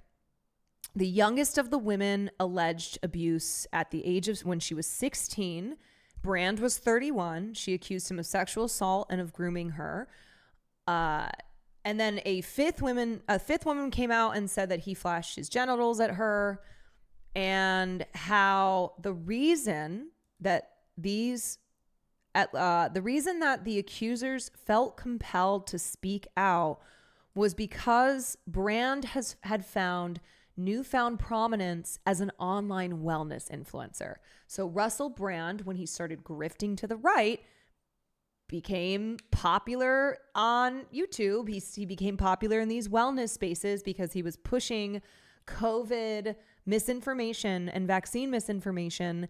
And as he became more popular, it became more harmful that he was pushing these conspiracy theories and misinformation. So his accusers then felt that they had to come out and talk about what he had done to them. Like all of this tracks type of thing. Okay, so this is from a year ago. This is one of the journalists who broke the story. Jimmy Savile after. Is Russell Brand relevant anymore? How big is this guy? I mean, he's hanging out with Andrew Tate. He's hanging out with Robert Kennedy Jr., like the director of Health and Human Services. He's hanging out with Donald Trump. He has a big following. Like, people watch his YouTube videos. He's hanging out with the gang.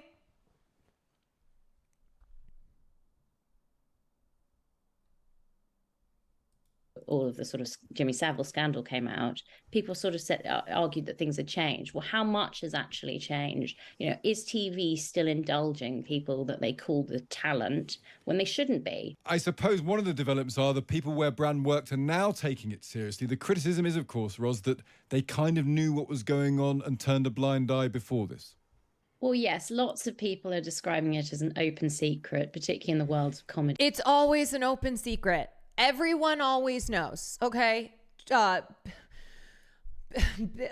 Cosby and the casting couch. Harvey Weinstein and all of his abuse. Okay, Harvey Weinstein was... Like, it's not like Harvey Weinstein was some little lamb, right? And then everyone went, oh, what? It turns out that he was actually really abusive. Harvey Weinstein was the type of guy that... he would go on a fucking rampage. Everyone who worked around him was terrified of him. He had so much power. Like, there are so many stories from people who used to work at Miramax, and then once it was the Weinstein Company, who would talk about how like walls would shake. That like you would hear these crashes because Harvey would throw things at the wall, that he would rip things down. It was incredibly abusive environment outside of the sexual abuse, the harassment and assault that he was doing towards actresses, journalists, etc. Did he? Yes. Another open secret for years, people knowing that Diddy was no good. Did he? The answer is yes. And a lot of people were aware, and that's why every time allegations come out around a celebrity, same with Kevin Spacey, it's always, oh yeah, it was an open secret. Oh yeah. And that's because of the culture around powerful celebrities, and because of the culture in industries like comedy that enables this behavior, that normalizes it. And TV. And actually, we definitely know that the people who continued to represent him for 3 years after they became aware of allegations against him, we know that they knew because they were approached in 2020 by the woman we are calling Alice, who was the one who had a relationship with him when she was 16. She told them of the allegations at the time. He denied them, and they continued to represent him as a client. And this 16-year-old, Grayson, thank you for the 29 months. Really, that the BBC, it was a BBC car Red Mage, thank you for the that was bits. sent to pick her up from school to take her to his house. Yes. And so we had to work incredibly hard to corroborate that claim because obviously, technically, it is a single-sourced claim. But she had very clear memories, as many of us do, of that period of our lives. You know, everything's in Technicolor. This is her first relationship. This is something that has obviously loomed very large in her life because it was traumatic to her. And so she was aware that, I mean, there were many cars that took her to his house on various occasions, but she was aware this particular one that came to her school was a BBC car because it was driven by a chauffeur, and they had specific hats, and she was aware of that at the time that meant it was a BBC car. I don't think the BBC uses those cars anymore, but that is why she was able to be so sure as she is about that. And that speaks to the point that's made throughout the coverage, really, that there's a fear that the BBC knew that he was behaving wrongly to whatever extent and didn't want to tackle him. He was just a tiny baby boy. Obviously, if you read our investigation that we published with the Times on Sunday, we're very clear in that there were all these complaints that were made internally and about his behavior, and actually so much of it was broadcast. Even, I mean, he rang up Jimmy Savile obviously before the allegations about Jimmy Savile became public knowledge, but he rang up Jimmy Savile and the two of them sort of chatted, and the conclusion of their conversation was that Brand would be sending his naked PA to see. Yeah. If you don't know who Jimmy Savile is, who Russell Brand was friends with, and who publicly joked that he sent this young girl over to Jimmy Savile. Jimmy was he was a television personality, and he was seen as just this funny, gregarious guy who was eccentric, who did a lot of charity. And it turns out that he was one of the UK's most prolific serial sexual predators. He groomed and abused up to 1,000 boys and girls in TV studios, in addition to patients at NHS hospitals across Britain. He did this for decades. He was not apprehended. He was knighted in 1990. And he died in 2011. It's very cool. Yeah, he was a serial abuser, one of the UK's most prolific serial abusers, and he got away with it. And let me tell you that there ain't no way that somebody who abused that many boys and girls on literal television sets, as well as in hospitals through his charity work, and did so for decades, that no one was aware. It doesn't work that way. Didn't he pay to have that ward of the hospital built? And he had unrestricted access. I think so. I mean, yeah, he had he had, yes, a lot of freedom, a lot of the ability to be around many children who he groomed and abused. Jimmy Savile. He had full access to abuse ill and disabled. Like, it's fucked up. Okay. It's so dark. I think there was a Netflix series about it. It was called Jimmy Savile, A British Horror Story. It's really, really dark. And Russell Brand was friends with that guy. And that was broadcast, so even that Brand would be sending his naked PA to see Jimmy Savile, and that was broadcast. So even the stuff he was doing publicly on the BBC, he was a presenter first for Six Music and then on Radio 2. Even the stuff that's being broadcast on at least taste grounds should have been struck out, but we certainly should have been sending off sort of alarm bells about his behaviour. More women have come forward, Ros. Obviously, you need to now investigate what they're saying. What can you tell us about the number? What sort of things what areas are people talking to you about? Yeah, so we've set up a specific email address if people want to come forward with information. So, and if anyone is listening to this and wants to speak to us anonymously or named, but obviously anonymously if they wish, then please do get in touch. So we've had a huge amount of information come in to us. Of that, several women are making fresh allegations about his behaviour. Now, we did a huge amount to corroborate these stories. Wasn't he also buried facing a children's playground? No. It says he was buried at Woodland Cemetery in Scarborough, and his coffin was inclined at 45 degrees to fulfill his wish to see the sea. But I don't see anything about, that would just be like extra fucked. That we published on. Savile was another case of police corruption because they were covering up. Yes, like as I said, Jimmy Savile didn't get away with his crimes, with his sexual abuse of so many children because he was like so good at doing it in secret.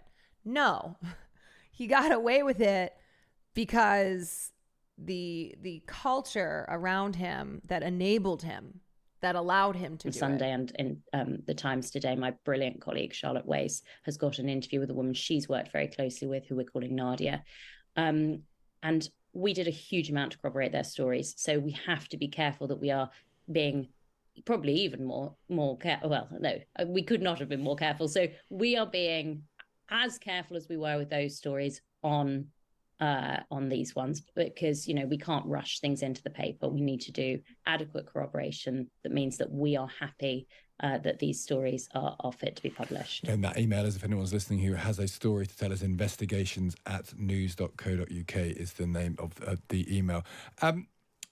How have you been, Ros, since this happened? Because I want to talk about the reaction to it from people who are critical of the story as well. How have you been personally? What's your social media been like? Have you been called all sorts of names? Yes, but we did anticipate called that. all We are not sorts of naive names. to these things. Charlotte, Paul, and I, my colleague Paul Morgan Bentley has also been immensely. Have you been called mean names? And she's like, do you mean have people threatened that they're going to kill me? Have they tried to dox me? Yes. Mabel Takes, thank you so much for the raid. Hope you had a good stream. What's up, guys? We are covering Russell Brand. Real piece of shit, if you didn't know. On his gravestone, it was inscribed, "It was good while it lasted," I think, from the documentary. Oh, Jesus. Well, just brilliant, frankly, on this story. So, look, we all knew this would happen because that is what Russell Brand is now. He is now somebody who talks about conspiracy theories and the mainstream media and how evil the mainstream media is. We knew this is what reaction we would get. And yes, look, it's vicious, but frankly, I'm quite a tough cookie and I can cope with it. And beyond that, we've had a huge outpouring of support, particularly from journalists, politicians, a huge number of people have got in touch with us. And actually more broadly than that, the madness of Twitter is such that we can't think those people are representative. I don't believe they are. You know, the huge number of comedians that are being supportive because they have obviously been aware of these allegations far longer than most people, because they were sort of an open secret on the comedy circuit. So, yes, some of it is quite nasty. I mean, somebody rather brilliantly claimed that I was working for MI5 and MI6. And just a note on that I did actually apply to MI6 when I was 20 years old. Did you? Because I wanted to work there. And I got rejected because their vetting process is a good one. So, you know, the idea that I would be working for them, well, it's a bit optimistic in terms of my own abilities. I'm not sure I'm cut out for that kind of work, and they certainly didn't think I was. But there's an argument that, and you'll have seen this argument as well, Ros, which is that you find that this stuff out. It's not your job as a journalist to report it. It's your job to just pass everything to the police, and only if something hits the criminal threshold by which someone is first investigated, then arrested, then charged, should any information about them. Oh, also, sorry, let me correct myself because I think I explained this wrong. So what Rosamund Irwin, she's talking about, so this is the report that came out in 2023, and these were allegations from 4 anonymous women, and they were allegations between 2006 and 2013. So it was a joint investigation between the Sunday Times and the Times.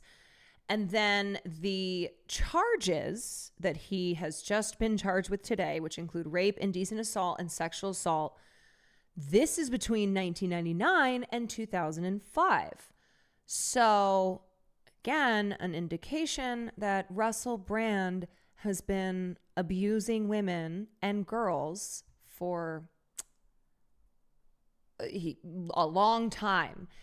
In 1999, a woman alleged that he raped her. In 2001, that he assaulted another woman in the Westminster area of London. In 2004, a woman who alleged that he orally raped and sexually assaulted her in the Westminster area of London. And then between 2004 and 2005, a woman alleged that she was sexually assaulted by him also in the Westminster area. So there may be more criminal charges that are brought against Russell Brand. Just so you know, this could be only the beginning of charges that are brought against him. Ever come out, and your job is simply to tell the police what you know, not to publicise this yourself. Yeah, thanks, Stig, for bringing that up, because I really do want to address that. We're publishing allegations. You know, I'm not a police officer. I'm not a judge, and I'm not a jury sitting on any claims to decide ultimately whether they meet a criminal threshold. But what I do believe is that journalists have a duty, particularly in stories that we're talking about, you know, hiding in plain sight. Jimmy Savile would give us a very good example of a story that never got out in his lifetime. And a couple of people have been in touch with me, and they said on Russell Brand, they always worried they'd be that talking head in the Jimmy Savile documentary saying, oh, we all knew, but we couldn't do anything. And personally, I don't believe that's acceptable as a journalist. I think as soon as I became aware of such extreme allegations as those we have published, I have a duty as a journalist to be making sure that information, if it is corroborated, if we have checked it out, if these go through such extraordinary work. Our lawyers have been extraordinary on this. I could not praise them more highly, because this is so difficult and it takes so much bravery for these women to come forward. And so I think also, could we note that the police, particularly the Met Police, with obviously Wayne Couzens, but even much more broadly, we've had so many stories about why women do not want to come forward to the police, because, you know, these are, and of the absolute worst kinds of stories. So yes, the Met is asking women to come forward now, and I suspect we'll have, other police forces saying the same thing, because these allegations are not all in the same jurisdictions.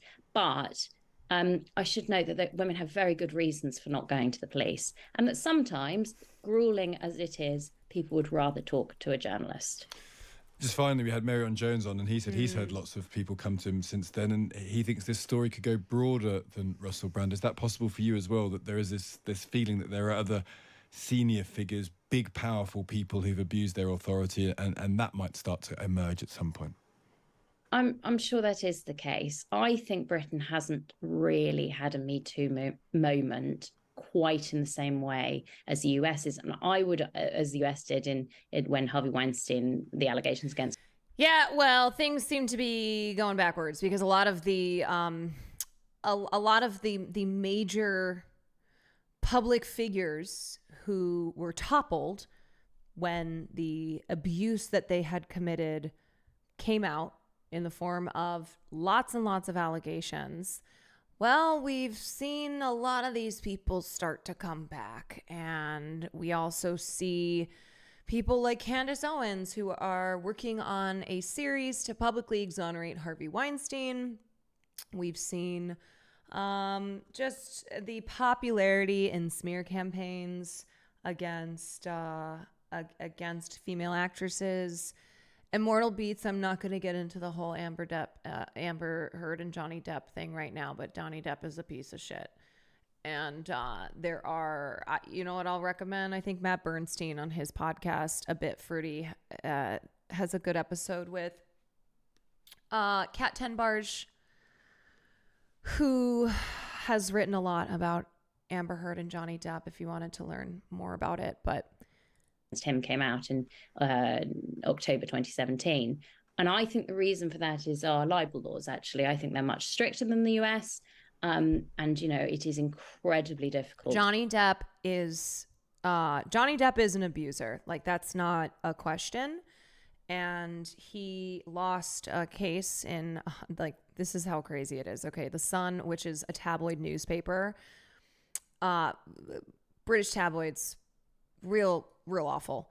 But they had called him a wife beater, like in a rare instance of the British tabloids not being misogynistic, and referred to Johnny Depp as a wife beater. And Johnny Depp sued the publishers of The Sun, and he lost. To do these stories. And I hope that this is going to be a moment where we look at things and say, well, you know, after all of the sort of Jimmy Savile scandal came out, people sort of argued that things had changed. Well, how much has actually changed? You know, is TV still indulging people that they call the talent when they shouldn't be, and allowing them to get away with behavior that is, well, for some people inappropriate, for some people potentially criminal? So I think we really have to scrutinize that, and we have to sort of look at power structures and start actually having an honest conversation about how much has changed since Me Too, because maybe the answer is not actually that much.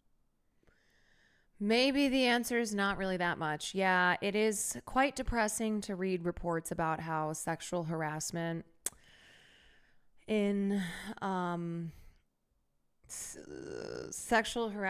workplace still a major problem, that there really hasn't been much, if any, progress since Me Too. And then you see stuff like this. Scott Rudin is planning his comeback after Hollywood downfall over abuse allegations. Cool, Scott Rudin's coming back. Megyn Kelly opens business with man that she shamed during Me Too. Remember this fucker, Mark Halperin? Yeah, well, Megyn Kelly is going to be doing a show with him. That's awesome. Many such examples of this. Many such examples of men who it's like, oh, you're back. Okay. Great. All right, wait, let me find the video of Russell Brand releasing his statement after the charges. Okay. Russell Brand, truly an example of, oh, it's always the ones that you most expect. All right, here's his statement that he put out. My response. Firstly, thank you for these incredible and overwhelming messages of support. We're very fortunate in a way to live in a time where there's so little trust in the British government. We're very fortunate, I suppose, that this is happening at a time where we know that the law has become a kind of weapon to be used against people, institutions, and sometimes entire nations that will not accept and tolerate levels of corruption that are unprecedented. I'm speaking particularly to those of you that are watching this in the UK. How do you feel about your legal system right now? How do you feel about some of the high-profile cases that are... Okay, so when we call this stuff a playbook, it's because it's literally a playbook. It's why you hear these guys repeat the same shit, because it's part of the playbook. And the playbook just gets better when they see its effectiveness within the scope of public opinion, you know? It's why, like, seriously, okay, if you've done something bad, namely, I don't know, sex crimes, maybe you start grifting to the right, because then you can be like, they are trying to silence me. The government, the media, the left, they are coming after me because of corruption. And because I am telling the truth. I am revealing that corruption. Not being pursued and prosecuted. How do you feel that the Southport murders were handled? How do you feel about the government of Keir Starmer? Now, that's just sort of general context. Me, I've always told you guys that when I was young and oh, that's just general context. single, before I had my wife and family, we were just out of shot over there, my beautiful children, I was a fool, man. I was a fool before I lived in the light of the Lord. I was a drug addict, a sex addict, and an imbecile. But what I never was a rapist. I've never engaged in non-consensual activity. I pray that you can see that by looking in my eyes. Yeah, those look like rapist eyes. Okay, and look at the photo. Look at the photo that Variety used. Like, these are even more rapist eyes. Wait, where is it? Look into my eyes. Those are rapist eyes. Yeah, those eyes are saying, I did it. Those eyes aren't good eyes. I want to thank all of you for your continuing support. I want to let you know that our show will be on Rumble on Monday. Thanks for your support there. And of course, I'm now going to have... Of course, he's going to be on fucking Rumble. ...the opportunity to defend these charges in court, and I'm incredibly grateful for that. In the meantime, you lot, stay free, and we will be continuing to discuss this matter. Praise the Lord. Praise the Lord. Got to throw that in there. Gotta throw praise the Lord in there. So a reminder that, and this is what I tweet about in response to the charges, the news about his charges, is that another thing that piece of shit abusers such as Russell Brand will do is that they'll pull the religion card. Okay? I'm a man of God. I'm a holy man. I am a Christian, and I used to be a naughty boy, and I am not perfect, but I have found the light and I have found the Lord, and it works on people. It genuinely does. It works on people, and there's such a persecution complex that Christians have, and they're like, oh my God, we're so persecuted. We're like Jesus himself. We are Jesus. We are being persecuted like Jesus was persecuted. And it's all part of the grift, and it's all to like to have cover for the crimes that you've been accused of and that now you've been charged. I'm not religious, but I know a good Christian from a bad one. He's one of the bad ones. Yes. So I said, even after this piece of shit pulled the I found the Lord card to try and distract from the numerous allegations of abuse that he was facing, he couldn't help but to heap praise on rapists like Conor McGregor and Andrew Tate. Yeah, that's the other thing. You know how we talk about the company you keep? Well, the company that Russell Brand keeps is Andrew Tate and Conor McGregor. That's the company that he keeps. And it certainly has no bearing on the kind of person that he is. Certainly not. So even though he has found the Lord, even though he's not a rapist, he didn't do any of these things, he certainly has no problem heaping praise on men like Andrew Tate and Conor McGregor.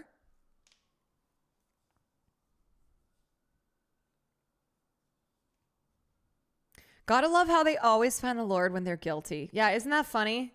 It's like, oh, huh. You found Jesus, did ya? Is it because you've been accused of some very serious things?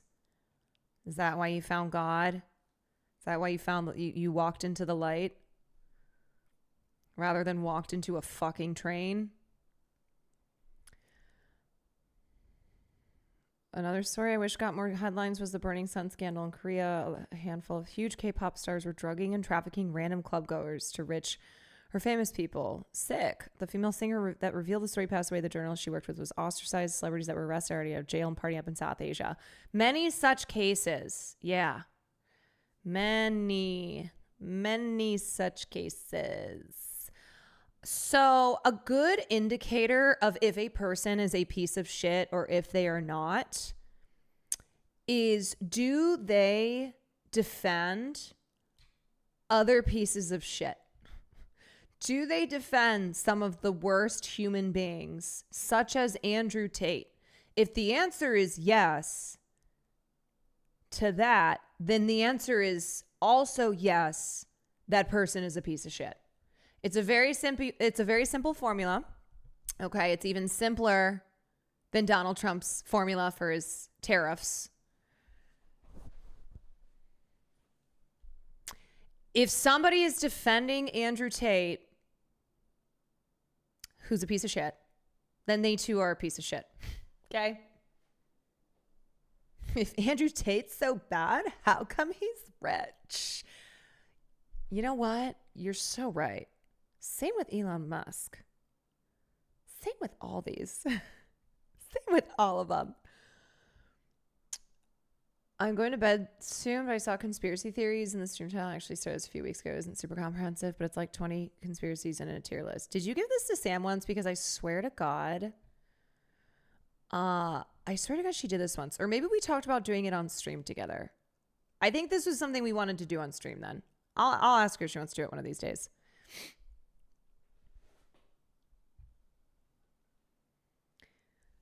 The only one Brand missed was Jeffrey Epstein. Well, you know, the other funny thing too is Andrew Tate is anti-Semitic, right?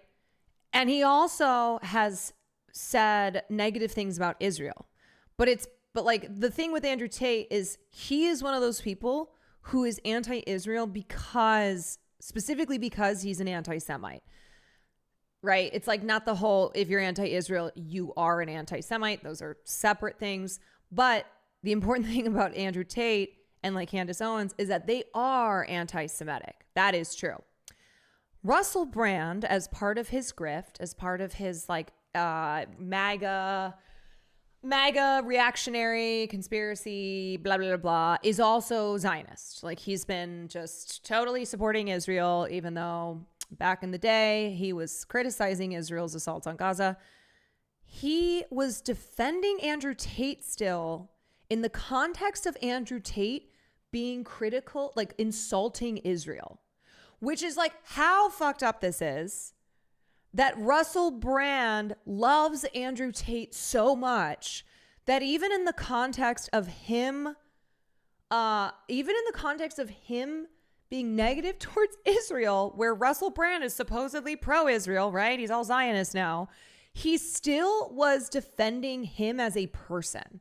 He was still like, the only reason that the reason that people come after Andrew Tate is it's not for any justified reasons. Let me see if I can find his recent comments on that. He made a whole video about on YouTube about him, but he said he's got some interesting and nuanced perspectives, and I think a lot of the condemnation of Andrew Tate comes not from moral high ground, but from the haughtiness and class snobbery that the left has been hiding behind for a long, long time. Yeah, that's what he said. Please scroll away from his face. His evil eyes are getting to me. What do you mean? Those look into his eyes. He said, I've never engaged in non-consensual activity. I pray that you can see that by looking in my eyes. You don't see it? You're scared? You look into those eyes and they're scary? That's wild. Because he said if you look into his eyes, then really? If you look into his eyes, you'll understand that he is innocent. I did not do it. I did not. Oh, God. The Predator Alliance runs deep. Oh, yes, it does. Oh, indeed. And then you got piece of shit tool bags like Charlie Kirk, who talk about a jump scare too. That's the other thing. It's like you got Russell Brand's rapist creepy eyes. You've got Charlie Kirk's just entire creepy face. Andrew Tate, who always looks like.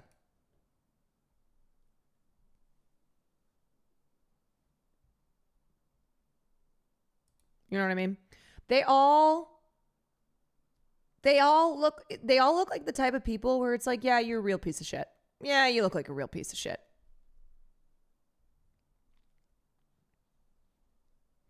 I am no demon. Why does he have creeper teeth? Who, Russell or Charlie? Because let's talk about creeper teeth.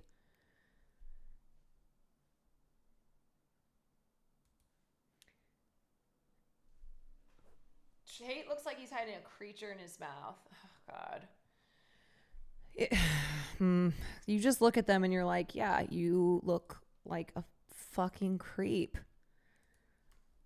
Creeper face, creeper teeth. Okay, this video is called The Fall of Russell Brand, and it gets into his shifting towards this right-wing, very conspiracy-heavy grift. And also I think it gets into like the history of conspiracy. Like why are conspiracy theories so popular? Why are people who promote them how do they become popular? Because that's the thing, okay? Here's what I want you guys to understand. Here's what I want you to understand. All these people, the Russell Brands, the Tates, like all of these awful pieces of shit, they are scammers. They are grifters. They are conspiracy theorists. They all partake in these things. They all partake in these things because they're effective.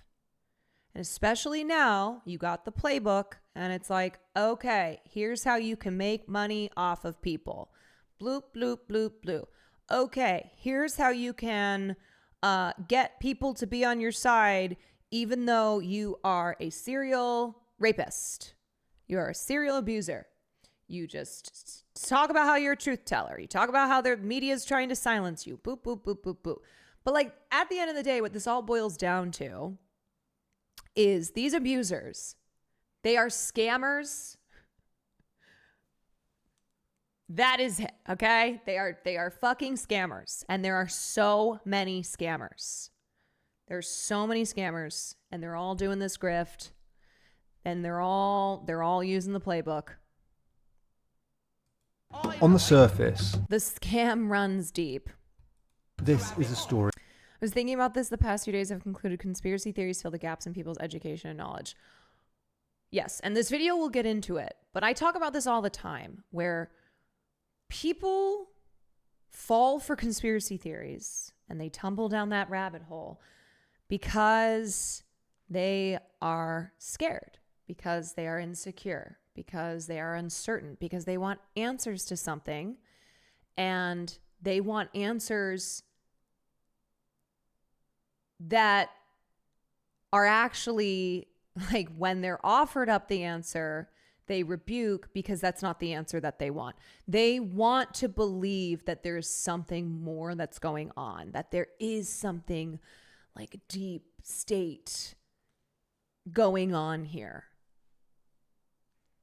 That they are, and the thing about conspiracy theories, there's always a grain of truth. There are things that these conspiracy theories take root in that are true, but then they they go off into lies, into untruths. They have an answer for every doubt while the truth is never fully clear, so it's more comforting, and it ultimately does provide comfort. Yes. About Russell Brand, but it's also a wider story about institutions, trust, truth, uncertainty, fear, cover-ups, questioning about how we all think. It delves into the most fundamental of human questions.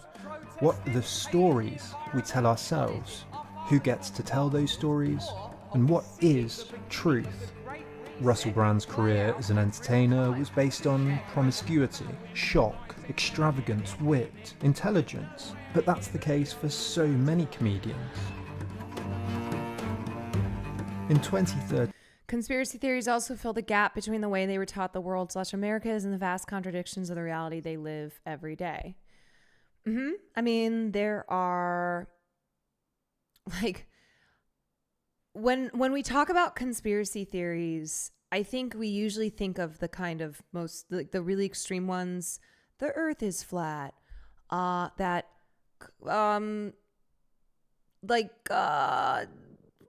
Whatever. Okay, like you know, like QAnon. Okay, like you think of conspiracy theories, you think of QAnon, but vaccines cause autism. That is in the same world as conspiracy theories. The progress of women is why you, as a young man, have fallen behind. Like, that is also in the same world as conspiracy theories, because it is people who are looking at their reality and trying to match that with how they have been raised to believe the world should be and how their life should be. And that's coming at odds. And they are insecure and they are scared and they are vulnerable to these manipulating bad faith actors online. And they can be convinced of things that are not only not true, but dangerous. My favorite conspiracy theories is the celebrities that are only famous because they made a sacrifice. It's like the Elmo meme with the fire.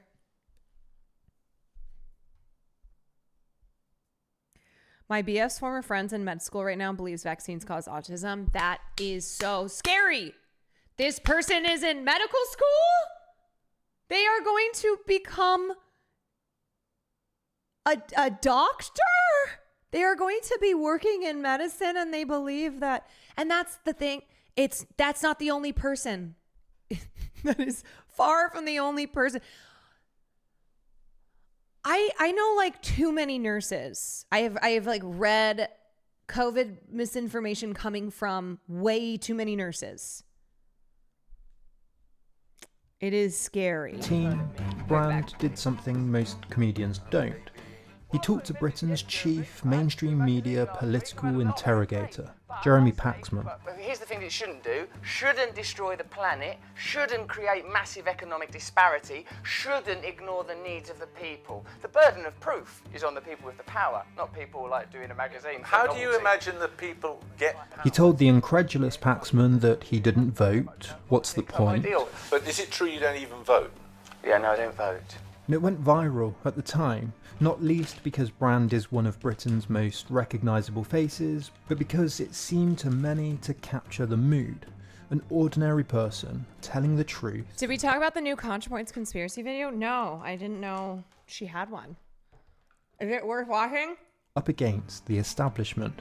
It was the start of a shift towards politics. In 2014, after a stint in Hollywood, Brand wrote a book, Revolution, which he discussed in another much talked about interview on Newsnight in the UK. In the book you refer to the destruction of the Twin Towers in New York, 9/11. Maybe that's like a Saturday React. What some people say looked like a controlled explosion, and one might read that as you giving some credence to conspiracy theories. You can read the book in whatever manner you would like to. The same year, he started The Trues on YouTube, reading and commenting on the UK papers, interviewing a range of people, and mostly making loosely progressive arguments. The media despises You thought that's what the title was referring to?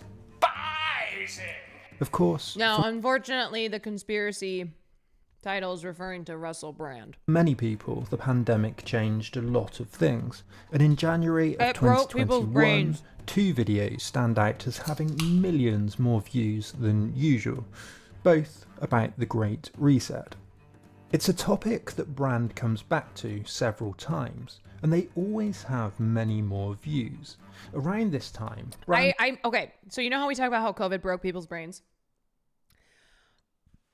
Truly, though, that we will have research. I mean, they've already been looking into like long COVID, they've been studying long COVID and its effects, et cetera, but it will be shown. We will one day know just exactly how it broke people's brains. Like, it won't just be a euphemism of it broke people's brains. It will literally have like fundamentally change something in their brains. It becomes more critical when we have of researchers policies again surrounding COVID-19. Much of it is reasonable, and he shifts to his current regular format called Stay Free, a full-time regular show with millions of subscribers, advertisers, co-presenters and guests. A few months later, in the middle of 2021, stories began running, mostly drawing from tweets on Twitter, that Brand is a conspiracy theorist. And by 2022, two competing narratives are set. For many, Brand has become a crackpot. And remember, it was in 2019, so this was right before he did the rebrand, the Russell Brand, that the Sunday Times began inquiring after they were made aware of allegations of sexual misconduct against him. So that's a bit of the timeline there. Tinfoil hat conspiracist, and for Brand and others, there's a centralizing, authoritarian mainstream agenda dominated by the mainstream media, the political establishment, big tech, and global corporate interests, all to take away our freedoms. The word freedom is racist. I want to look at several stories as they unfolded. COVID and vaccines, the Great Reset, the Dutch farmers' protests, and the allegations against Brand in September of 2023, to ask a question which I think is fundamental to our information age. What does it mean to be called a conspiracy theorist, especially if there have been real conspiracies in history? Iran-Contra, Watergate, the Pentagon Papers, the Holocaust, all the way back to Julius Caesar's assassination. All of these were the result of a real conspiracy. We'll look at the history and the psychology too, to try and separate fact from fiction, asking what drives Russell Brand? Is there any truth to what he says? How can we think about the establishment, the mainstream media, the so-called global elite? What does all of this tell us about the society that we live in? Brand talks about lots of different subjects in a lot of different ways, but there's a few themes and topics he comes back to again and again. He is very aware that he's been framed as a conspiracy theorist and frequently points out that he's just reading facts from a variety of sources, some of them mainstream, The Guardian, The New York Times, The Washington Post, some, as we'll see, a bit more fringe. So again, how can we disentangle fact from fantasy? Recognition that this human tragedy must be a wake-up call. At the beginning of Also, Brand is an example of a guy who is a Zionist, right? Has been supporting Israel, yada, yada, yada. And also has been promoting conspiracy theories that have their roots in anti-Semitism, as most conspiracy theories do.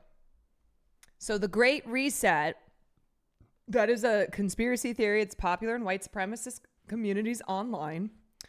And it promotes anti-Semitism. Yes, many such cases of someone who supports Israel and is also pushing anti-Semitic conspiracies. Many such 2021, clips began circulating on the World Economic Forum's The Great Reset. Am I streaming tomorrow? Yes. The Great Reset is an initiative from the WEF to drastically change the direction of the economy after COVID-19 Good night, by Izzy. addressing social issues and to, quote, reflect, reimagine and reset our world.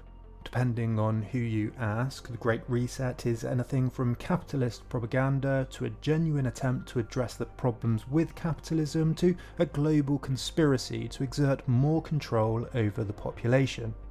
In the case of Brand, he argued that... But of course there are some people out there that believe in shady global cabals running things from behind the scenes. Now, I don't believe that. I believe that there are plain, visible economic interests that dominate the direction of international policy. That's what I believe. The video is reasonable. It criticises those who think the Great Reset is part of an authoritarian plan to take control through the justification of a manufactured fake climate crisis, for example. But the video is a hit. It has 1 million views, compared to his other videos of the time ranging around 100,000 views. He makes another, saying, We've decided to dive a little bit deeper into what you think and further evidence and your It legitimate always starts concerns. reasonable. This time 2.7 million views. And a year I feel like being reasonable is at first how people like him get you, though. Yeah. You later, reel he people says, in. The Great Reset, where you will own nothing and be happy, is being brought about by economic policy decisions made by your government that will facilitate the advance of the most powerful interests on Earth. Oh? continuing that, A new agenda is being asserted. This is not conspiracy theory. I'm going to read you the actual facts here. I'm just using rhetoric that's appealing. I'm an entertainer. Look at my cardigan. Look at my hair. Okay, so what is Look at my the rapist Great eyes. Reset? Well, it began as a book written by the founder of the corporate lobbying group, the WEF, Klaus Schwab, and his co-author, Thierry Malloret. One review describes 3 main themes. First, a push for fairer outcomes in the global market and to address the massive inequalities produced by global capitalism. Second, efforts to address equality and sustainability by urging governments and businesses to take things like racism and climate change more seriously. And third, embrace innovation and technological solutions that could be used to address global social problems. All of this sounds reasonable enough, admirable even. But as political author Ivan Weck has pointed out, Schwab and the WEF's ideas have something fishy about them. The initiative could be seen as an exercise in corporate PR that gives multinational business leaders more power, not less, that give political elites more power, not less. In another review of the book, Stephen Umbrello concludes that the book does point out a lot of the problems we face, but has no substantive solutions. And of course, liberal elites love this stuff. Trudeau, for example, has used the language of needing a reset after COVID. This pandemic has provided an opportunity for a reset. Bye, This is our bitch. chance to accelerate our pre-pandemic efforts to reimagine economic systems that So actually... there's plenty to criticise. But as Brand explores the Great Reset, he connects it to other events. BlackRock buying up houses, for example, or emphasising one video ominously claiming that in the future you'll own nothing and be happy, or increasing government restrictions during the pandemic. You will own nothing and you'll be happy? That sounds like the quartering. Bill Gates and the Dutch farmers' protest. He seems, for example, to be more aligned with the Alberta Premier Jason Kenney, who has claimed that the Great Reset is, quote, Describe it as a grab bag of left-wing ideas for less freedom and more government. and failed socialist policy ideas. Agenda is used frequently, and as he said, it's not a conspiracy, he's just reading the facts. So, what is a conspiracy? One definition is the belief that a number of actors join together in secret agreement in order to achieve a hidden goal which is perceived to be unlawful or malevolent. Another, by Professor of Psychology Jan Willem Proyen, argues a conspiracy has 5 components. First, it makes connections that explain disconnected actions, objects or people into patterns. Second, it involves that it was an intentional plan. Third, it involves a coalition or a group. Fourth, the goal is hostile, The wealthy elites are going to do communism. That's right, selfish, brother. evil, or at odds with public interest. And 5, it operates in secret. Another definition proposes a simpler 4-criteria model. 1, a group. 2, acting in secret. 3, to alter institutions, usurp power, hide truth or gain utility. 4, at the expense of the common good. There's also many types of conspiracy. Within government and institutions, without in the form of another country or a nefarious power, above in the form of shady elites, or even below in the form of ordinary people organising to overthrow capitalism, for example. By Pruian's criteria, the Great Reset can be thought of as a conspiracy.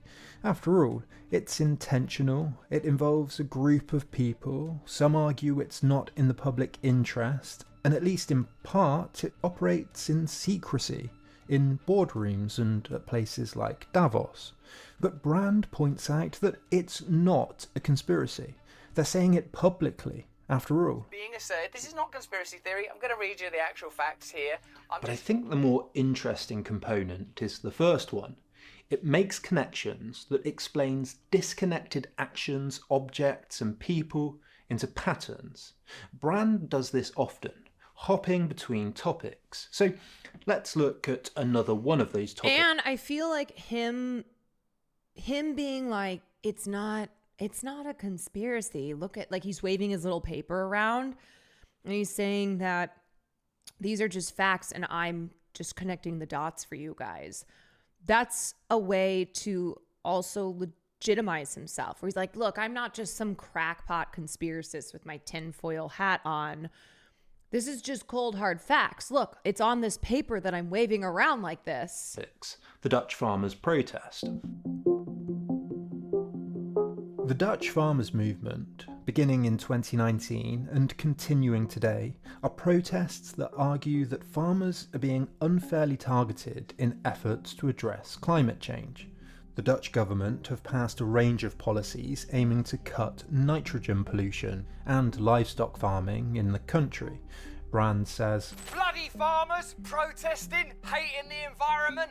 What is it? Are farmers all bastards? Or are we seeing the beginning of the Great Reset play out in real time? Oh my God, I hate his clothes. I hate everything about him. Look at him. Like, that's the other thing too. There's always this commonality of fancying yourself as a cult leader. You know, the whole spirituality and wellness and yoga and these whatever the fuck these necklaces are. When he started being more public about his conservative views and conspiracies, did he already know he's being investigated for sexual assault? Well, I cannot say 100% that he knew, but the reason that I was pointing out the timeline is that in 2019, right before he did this shift, the Times had started investigating. And oftentimes when a publication is looking into allegations, they will reach out to the accused to ask for a statement. Like, this is what happened with Harvey Weinstein. It happens all the time where they'll reach out and say, just FYI, you know, we're looking into this thing. And do you have anything to say? It also is something where I would guess that, like with Harvey and these other public figures that fell during the Me Too movement, there would always be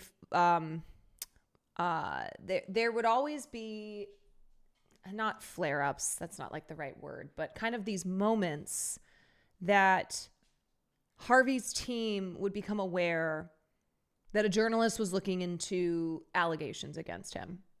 But like, he would know that some journalist was sniffing around and then would get, would bring down the full weight of his resources. Additionally, I think Russell Brand's grift also comes from him fizzling out as a celebrity. And what better way as a celebrity in this age who has kind of maxed out your success? Well, you start grifting to the right. You become a content creator. Put yourself on YouTube. In short, the Dutch government's policies are a power grab, taking power from all. Why do people care about this? Celebs are awful people 75% of the time because he's been accused of really serious crimes. He's been accused of rape. And because he's a popular creator. He has a lot of followers. He is all over YouTube. What do you mean, why do we care? Do you think that we shouldn't care when someone is an alleged rapist? I'm going to use the word alleged rapist. And when they're spreading misinformation and conspiracy theories in the way that Russell is with the platform that he has, like, we shouldn't care just because a lot of celebrities are shitty? For real, though, is this beating to the punch Griff one that he'll regret with punitive consequences, or will he become scandalized and then live the rest of his life still comfy and rich? I mean, look, he's going to trial. He has been criminally charged. So it doesn't matter. It doesn't matter what his YouTube followers think. Like, if he is found guilty, then he will face consequences for it. And of course, that's it. Roll the XQC clip. It's the law. But of course, throughout this, he is going to be doing what he's been doing, which is to say that they are coming after him. They are coming after him because he's telling the truth. Ordinary farmers, and he connects the protest to other stories he covers frequently. The Great Reset. Oh, it's because he's a conspiracy theorist. No, namely, he's a rapist, allegedly. He has been charged, like today he was charged with rape, indecent assault, sexual assault, and multiple charges. Like, the main thing here isn't because he's a conspiracy theorist. It's because he's an alleged serial abuser. A lot of allegations against him. And also because he is in the public sphere due to his grifting to the right, becoming a conspiracy theorist, perhaps because he was facing these allegations.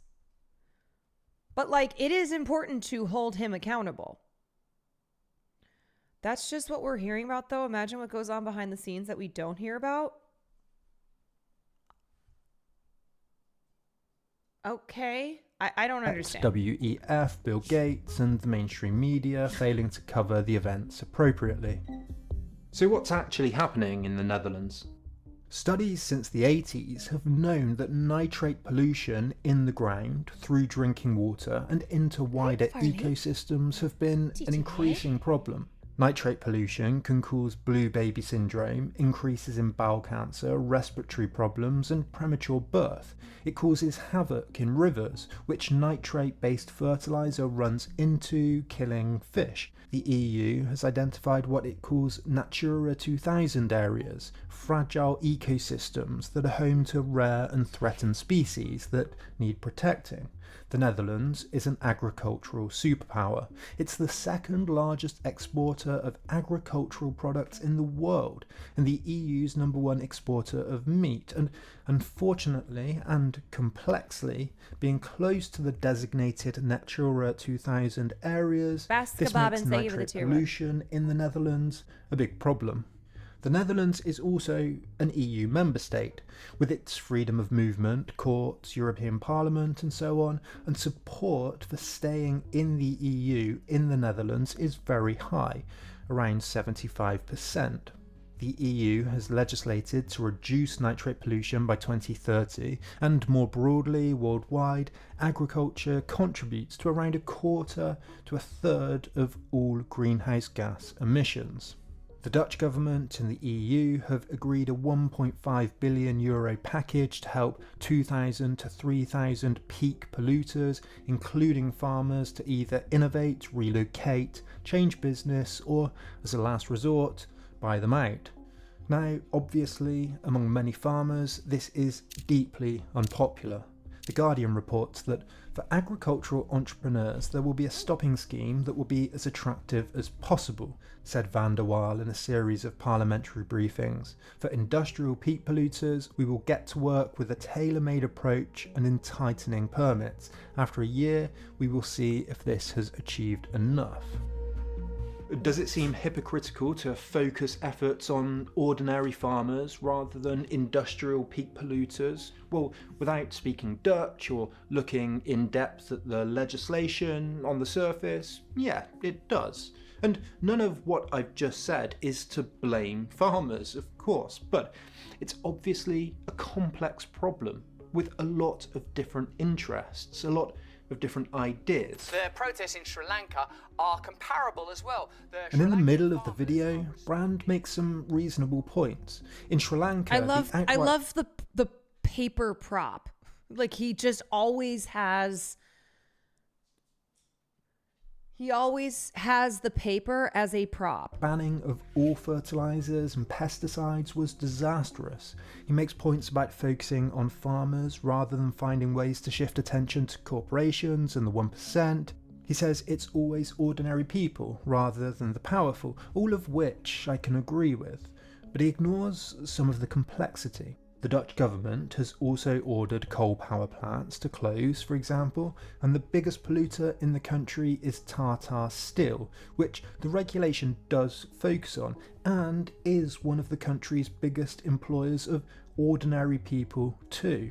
So it is a complex issue, but what stands out from Brand is the framing. But that's the thing that's so alluring about conspiracy theories, is that it makes it very simple. It takes something that is complex, that people would have a hard time understanding the complexity and the nuance of, and it really simplifies it. It's about the Great Reset, Bill Gates, the agenda, and the next piece of the puzzle.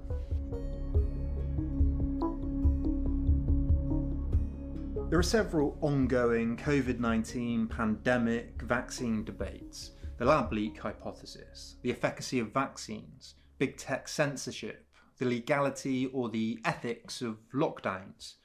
And what should be clear, wherever you stand on a particular issue, is that each of these that I've just mentioned, while having a lot of crossover in that they're all to do with COVID, are somewhat different. Some of Brand's many COVID-19 videos, like the one on vaccine passports for example, have a lot to agree with. However, like with other topics, Brand has a tendency to take a story and spin it into a wider pattern. We hear it a lot recently. It's about the narrative. The lab leak theory that the COVID pandemic was caused by a leak from a Chinese government-controlled lab. The lab leak hypothesis isn't about laboratory safety precautions or lack thereof, but about a cover-up involving world governments, the WHO, and big tech censorship. A WHO epidemic surveillance network across the world that monitors the outbreak of communicable diseases and does a lot of good work, COVID aside, becomes about an elitist surveillance society that spies on us. The WHO, or World Health Organization. What is it you like most? Right, and that's the thing, is like leftists would go, oh yeah, the government absolutely engages in surveillance. See, after 9/11, the surveillance on Muslims in this country that has continued today. Like, we live in a surveillance state. But what he's talking about is the World Health Organization. He is taking something like government surveillance, which is true, and it is an issue, and linking it to, okay, come here. I don't have any more jerky. I don't have any more. Come on. You guys can't see because he's out of frame, but he keeps popping up. Come on. Okay. All right. Okay, you want to learn about the conspiracy theories? Okay. All right. About it, that you fund it out of your taxes, that Bill Gates is its second biggest funder, or that nobody elected it. A doctor describing helping with outbreaks becomes an object of derision. Take this video. one of many on vaccines. A former Pfizer worker has turned whistleblower, suggesting... It's about Pfizer falsifying The the fuck data you mean you don't have of any more vaccine jerky? trials. A serious issue. It's based on a British medical journal article in which a whistleblower raised a number of concerns with a trial site they worked at, and those concerns included 1.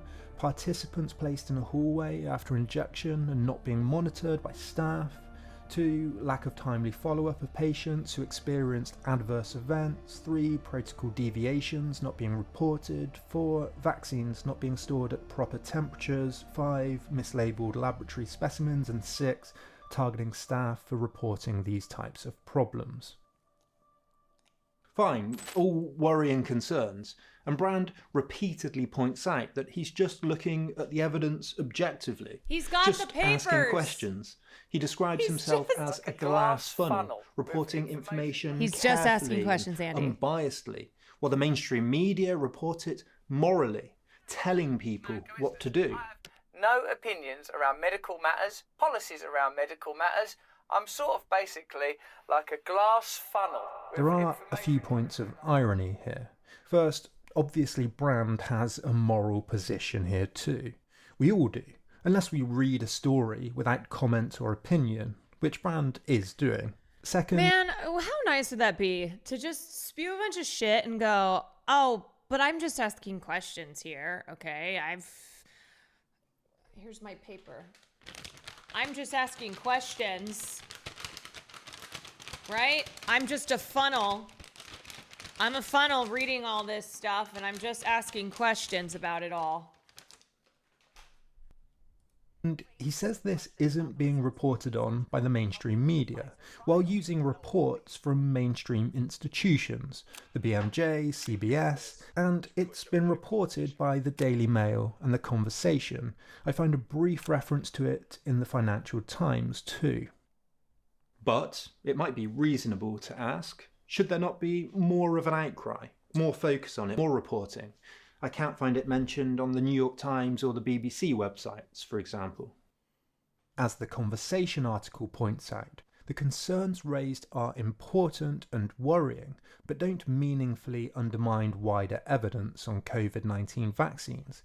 It involved 3 Pfizer trial centres out. Yeah, and that's like the thing with science and scientists is that they will go, look, we don't have all the answers. This is something that we are still doing trials and research on, and they will say vaccines are not 100% safe because nothing is 100% safe. When you get in your car and you go drive, there's not 100% guarantee of your safety. If you're walking outside, if you're crossing the street, you're not 100% guaranteed safe. But then COVID or vaccine conspiracists and those who want to believe that vaccines are dangerous and that the government is lying to you and that scientists are lying to you, they will take that and go, see, even they say that it's not safe, but they're lying. They're further lying about how unsafe it is. Okay, go.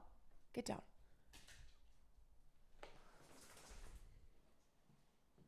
So when it comes to clinical trials with multiple centers, whether hospitals or local clinics, the issue the paper covers was more with documentation how the trial medications dispensed. It's procedural and happens. Defrauding a contract research org or clinical trial can lead to federal penalties. It does not mean the science is faulty. Right. And the thing about vaccines in a pandemic like COVID-19 is they were also trying to get vaccines as quickly as possible because of how because of how global the pandemic was. And that then was turned into they are just trying to they're trying to make a bunch of money, and so they're giving us poison, and then people who got sick or things happened to them, they just blame on the jab now. They call it the jab. So every time a celebrity dies, they say it's because they got the jab. Like Gene Hackman dying at age 96, it's because he got the jab. Of 150, those 3 sites involved around Sitting in my gamer 1,000 chair isn't people 100% total, safe. and they True. weren't even run by Pfizer. This was a third party, and of course around the world. I need to watch the new episode of The Pit. Is it vaccine? Is it what we're talking about here? I know. I do need to watch the new episode. I know, but I'm streaming. The classic vaccine injury. Also, I didn't realize that this video is an hour and 18 minutes. For some reason, I thought it was 18 minutes long, but it's actually an hour on top of that. So I think we're going to finish. We'll finish this chapter. And then the next chapter is history and conspiracy. And I think I'll finish it tomorrow. A typical leftist video essay. It's like click show more on tweets. Yeah. So we're not gonna watch the whole thing tonight because I want to get into a little bit of gaming. Hundreds of thousands took part in trials involving many different. Is it worth watching The Pit? Companies, Yes. Third-party Yes. trial centres, universities, and hundreds of regulatory bodies. And most of the whistleblowers' complaints were about sloppiness. Photos of things like needles thrown away inappropriately, participants' IDs left out when they shouldn't have been. One section reads, an executive identified 3 site staff members with whom to, quote, go over e-diary issue, falsifying data, etc. One of them was verbally counselled for changing data and not noting late entry, a note indicates. Now, all of this is obviously worrying, good reporting, worth investigating, and so on.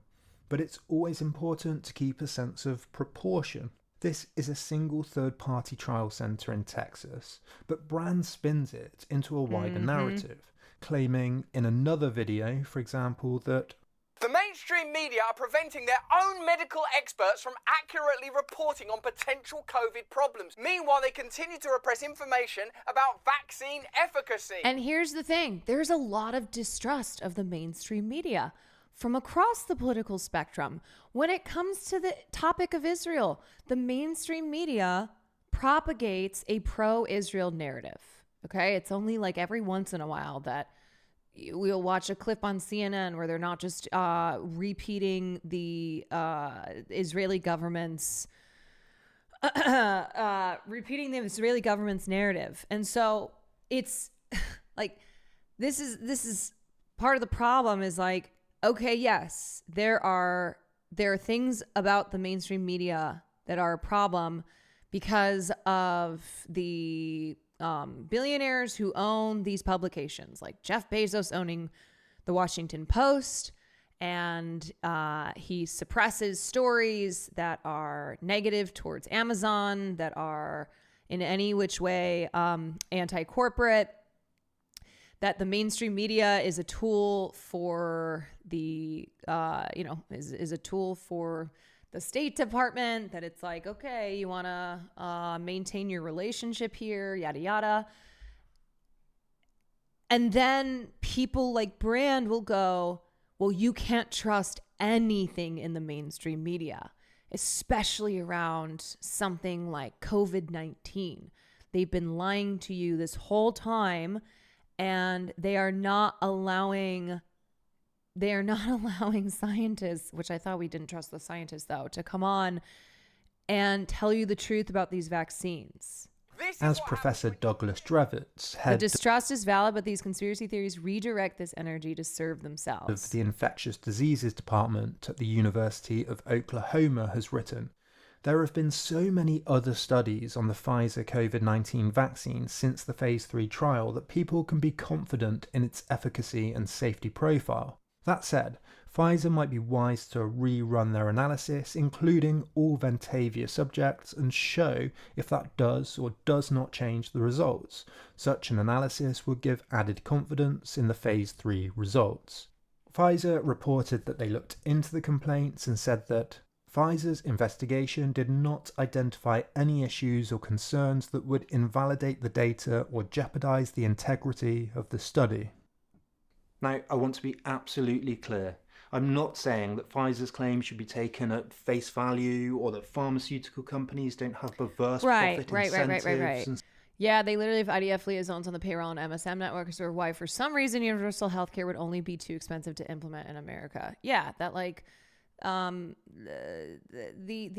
mainstream media is serving the interests of, whether they are right-leaning, they are serving the interests of Republican politicians like Fox News. It's just a nonstop glaze fest of Donald Trump, or the liberal, the left of center mainstream organizations that will repeat the Democrats' strategy of Donald Trump bad, blah, blah, blah, blah. But also be like, well, we can't have universal health care, though, because it'll be too expensive. The lines are going to be so long. It's going to really be just such a disaster. Okay, wait, what was he saying that I was just going to address? He said pharmaceutical companies. Yes. Okay. So that's the other thing. Pharmaceutical companies, big pharma, right? Is that it's absolutely true that big pharma is motivated by profit, right? Under this capitalist system, big pharma operating within a capitalist framework prioritizes profits. But that does not mean that the science is cooked. That does not mean that the scientists who are creating something like a vaccine are doing so in a nefarious way, right? It's like, the problem with big pharma is they'll charge insanely high drug prices. They will make it so that they'll work with the health insurance companies so that you can't access these drugs unless you're paying exorbitantly out of pocket. Like they will they will not provide these drugs if they are not making profit. So big pharma, like health insurance companies, putting profits over people, absolutely true and awful. But then that gets turned into that the researchers, that the scientists are also corrupt. Yeah, it's not the scientists in the labs who price. Yes. The research isn't being done by big pharma. This isn't worth someone digging into, someone looking at it in detail. The point is that this is a very small story. It has been looked at. And I'd imagine that if you're an editor at a large TV station or at a newspaper with hundreds of other competing stories to present, you might decide, on balance, that there are more important issues for the day. News reporting is a matter of selection and emphasis in the greater scheme, with the most important issues, with the most important debates, on balance with the rest of the evidence, and with only a limited number of positions on a half-an-hour news show or on the front page of a newspaper. The important question is what's included and what's not. Brand says that the mainstream media are censoring information, when in fact the opposite is true. There are, again, issues with the mainstream media that we'll come to, but it's an endorsement of the press that, unlike, say, in China or Russia, a relatively minor issue could be reported and investigated and decided was not appropriate to include in, say, on the front page news or on a news programme on television. Brand constantly says things like, this is what happens when you politicise information, without the awareness that by weaving insignificant details into wider narratives, deciding to give small stories weight, he is himself obviously politicising information. There's nothing wrong with that. It's just hypocritical to accuse one side of doing. Right, but that's why they call themselves free thinkers. That they're not political on one side of the aisle or the other. Like, they call themselves free thinkers, critical thinkers, etc. And then they will say that they will accuse like the left of politicizing something. Right? And of course, they always end up on the right. Yeah. I mean, this is all reactionary shit. But that's a very popular thing to do, is like accuse someone else of politicizing something, but that you yourself are not politicizing it. I've been harassed and stalked in UT as a researcher myself, and I'm Chinese working in a tuberculosis HIV lab. Oh yeah, during the lockdown did shift to COVID-19 work. It's way more common than reported now, even with MDs at medical schools. Yes. Like, this isn't just people online being like, the jab killed Gene Hackman. It's like the groups that go outside, that go outside abortion centers, like Planned Parenthoods, and they will like physically attack people who are entering or exiting it when you're doing it yourself. The whistleblower was also reported to be a vaccine skeptic more broadly, while Brand also relies on jokes as innuendo to spin it into a wider conspiracy narrative. While saying he's just relying on facts, he also jokes, for example, that the whistleblower was found dead. Freedom, importantly, individual freedom, individual ability to make choices for yourself based on a wide variety of sometimes opposing evidence and sometimes contradictory information that places you in the position as an adult to make decisions for yourself. That's not what the mainstream media want, but that's what we demand on your behalf. But he doesn't use a wide variety of evidence. He selects minor stories and connects them to the narrative. There are many, many, many more sources that report things like vaccines have saved 3 million lives in the US alone, 96% of doctors are fully vaccinated, myocarditis has been reported in 10 out of 1 million shots of the vaccine, but is more likely to be caused by the COVID-19 virus than the vaccine. There are debates to be had, there always are, but what Brand doesn't have is a good sense of the weight and significance of a story, and what he does have, as we'll get to, is a good sense of how to tell a compelling, scary, and entertaining story. But wait, yeah, the facts aren't as fun, right? It's not as entertaining. Because it's a small story, it doesn't make it automatically wrong. And yes, there are moneyed interests, powerful lobbies, values and ideas that are dominant and others that get sidelined. The risk is throwing out the baby with the bathwater. And as we saw at the beginning, some conspiracies do turn out to be true, and they weren't reported on either. So, is there any other way to separate fact from fiction? Jonathan Frakes! Fact or fiction? Okay, we're going to stop there. Next chapter is chapter 4, History and Conspiracy. He said the thing. Is it fact or is it fiction? Find out next time. Caroline, as an aside, thank you for streaming, especially streaming when you do. It really means a lot to have someone to watch in the evenings. Well, I'm glad that you can be here in the evenings. I have recently become kind of a morning streamer. Not really. Like, I'll still be doing my night streams, but I like to do morning streams here and there. But I'll never give up my nights. Never give up my nights precisely because of chatters like you who they need to watch me in the evening.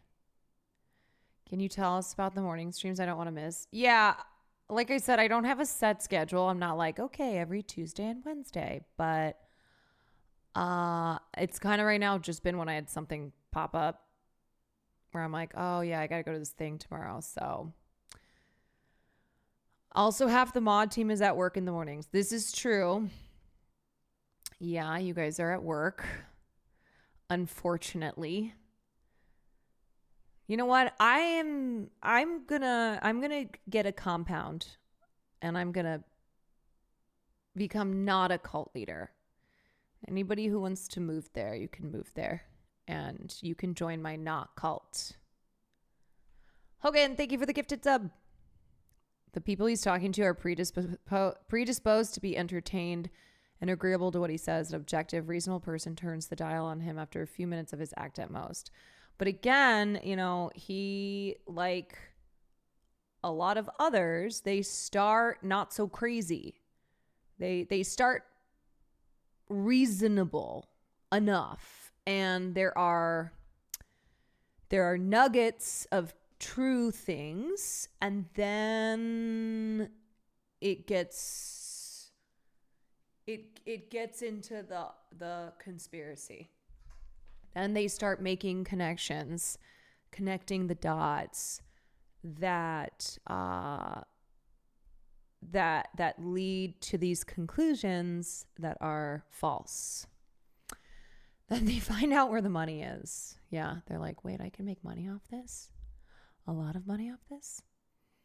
Glad I caught the stream tonight, taking my band kids to Disneyland tomorrow morning, and I've been able to relax here.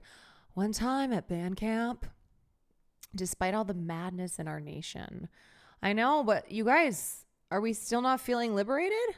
I thought at the top of stream, I said, are we feeling liberated?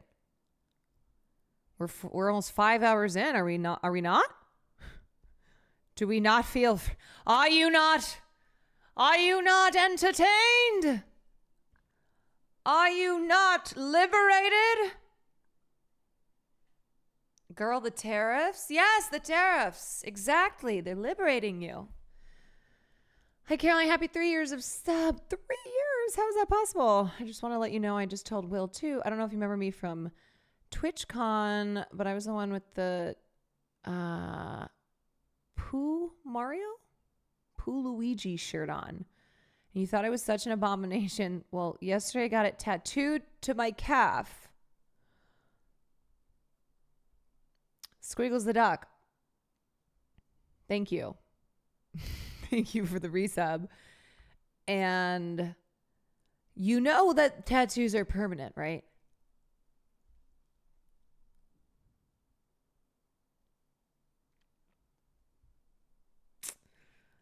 Just want to make sure that you are aware. I mean, there is such a thing as tattoo removal, but it's a process. So I hope that you like it. I hope you like it. I love it. It was like my friend one time got a tattoo of a hot dog with a face, and he got it in the middle of his calf. It was really big. It was a hot dog that had like a smiley. It was a smiley face hot dog. And I went, why? And he said, because it was not an Andre. It does seem like a tattoo that an Andre would get, but it was not an Andre. Liberated, I'm on the path to nirvana. Giving up all worldly possessions. That's right. The quarter burger says that you don't need that stuff. You just want it. And you'll be happier without it. One item would always be a dumbass tattoo for Degen scavenger hunts. Raise your hand if you got a tattoo when you were drunk.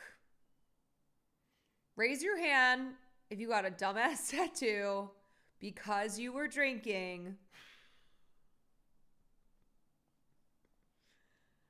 Does high count? Sure. When you were under the influence of something.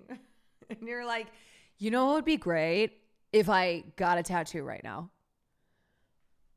My cousin once was drunk. And so she decided to go to a tattoo parlor and got a tattoo like on her whole back, which I imagine must have taken a long time. So I'm like, was she just drunk the whole time? Or maybe she started to sober up, but it was too late. They were like halfway through the tat. I don't know.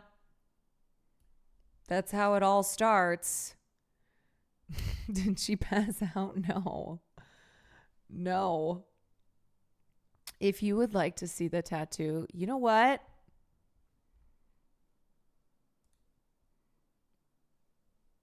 Wow. Wow. I don't even know what to say. I mean, that is really just something.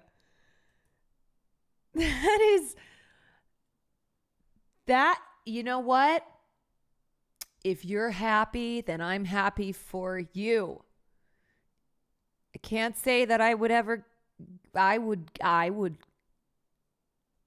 probably not get that, but if you like it, then I like it for you. But it is certainly a tattoo. It is. Yep. Yes, it is. Okay, wait. I meant to watch this earlier and I forgot to. Is this a fan cam?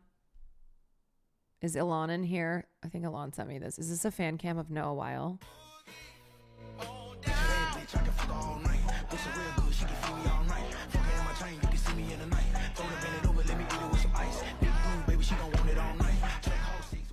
I mean this sincerely. I would die for him.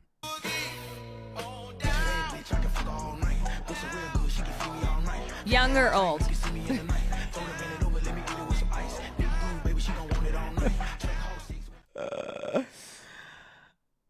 I would. Speaking of which, is the show really good? Yes. Yes. I have said it 1,000 times and I will say it 1,000 more times. If you're not watching The Pit, watch it. Watch The Pit. Watch it. The Pit, it. The Pit is it. The Pit, is it good for a select audience?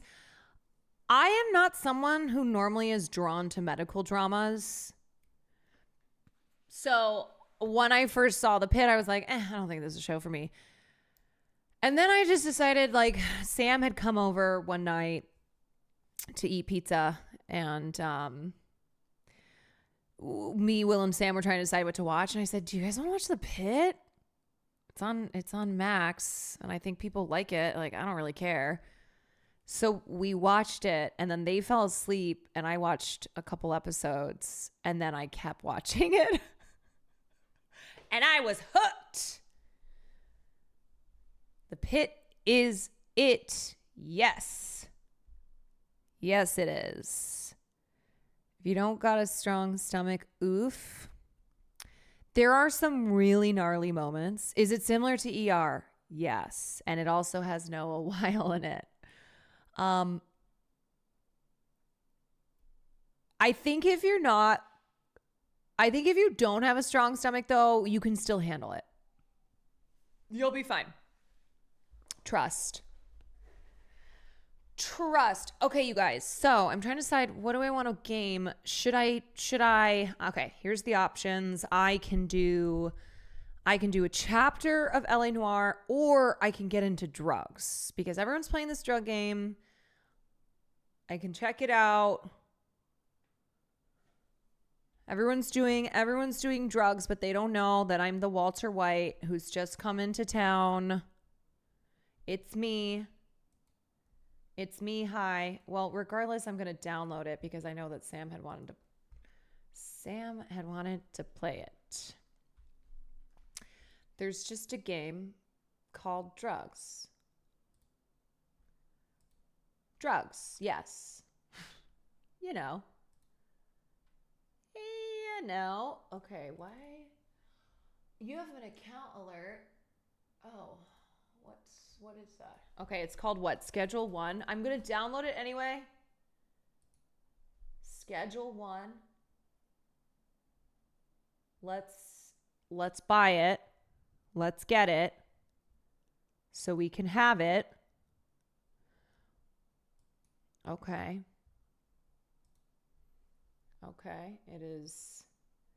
It is purchased. It is bought, and now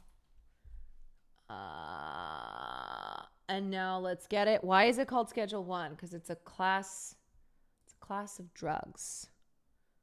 Okay, I'm going to install the content.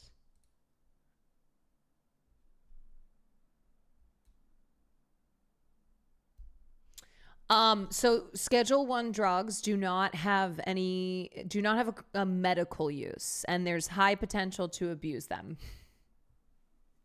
and to get addicted to them. So that's why this game is called Schedule 1. Is the profile name still Jennifer Coolidge? Yeah, it is. I just noticed that. I totally forgot about that. Talk to me. Okay. Great. Wasn't weed Schedule 1? At one point.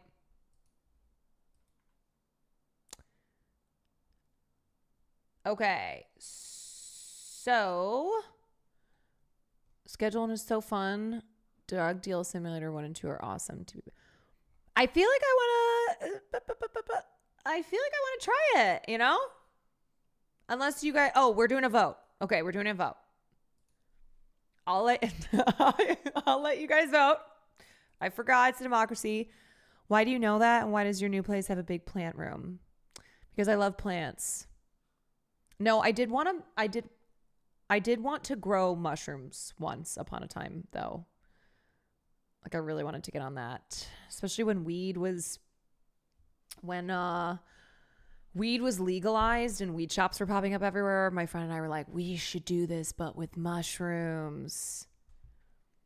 What made you change your mind? Because I didn't want to put in the work. I was lazy. Okay, so you're choosing between LA Noire and Schedule 1. I'll be right back while you guys are voting. Talk to me. Oh.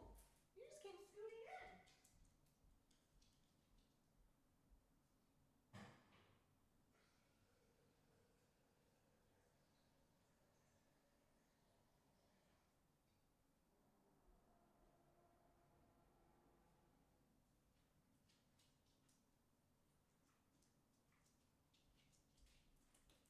Hi, TT. Wow. 69%. Wow. Okay, nice. Nice.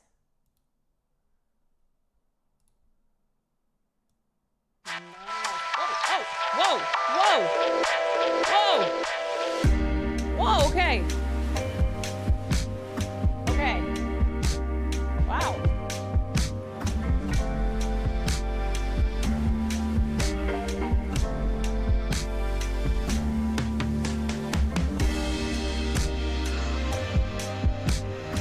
All right, you guys. We're going to do drugs. We're going to make drugs. We're going to sell drugs. We're going to do drugs. If you're leaving for the evening, thank you for joining. Go watch The Pit or whatever. Or don't, but you should. And I will be back tomorrow. So I hope to see you then. The rest of you, let's continue. How can I continue if I've never done it? Anyway, it's time to drug deal. Let's see what's going on here. Okay, specify a name for your organization. What should we call this? Is drug dealing, is that too obvious? Quantourage, obviously. Number 1 drugs.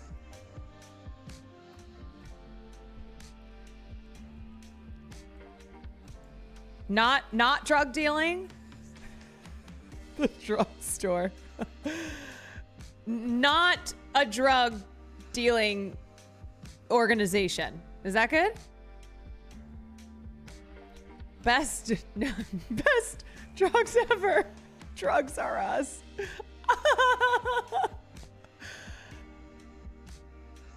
Or we go Toys R Us. Yes. Ooh, I like what you're doing there. So then kids will come in because they think there's going to be toys, and instead we sell them drugs. Ah.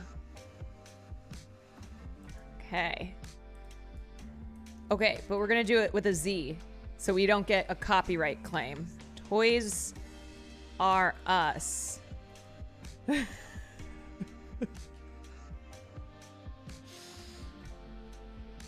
Toys with a Z.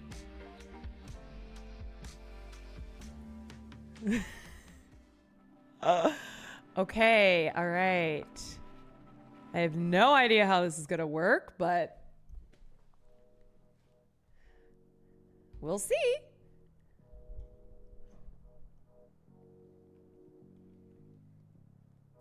Oh, okay. Are we in a trailer? We are in a trailer. Great. I'm going to move this up here so you guys can see whatever that money is. Okay. Another day in paradise. Grab the trimmers from the storage rack and harvest the fully grown weed plant. Okay. It's easy. Now, where's the storage? Oh, here we go. Here we go. Okay, let's get those. Nope. Okay. Here we go. All right. Now, number 1. Okay. It's time to harvest this weed. If you're wondering how to do something, there's usually input hints in the bottom left corner. Okay. Good to know. Okay, click the buds to harvest. Hell yeah. Hell yeah, butter. Less obvious, thank you for the tier 1. Look, this is easy.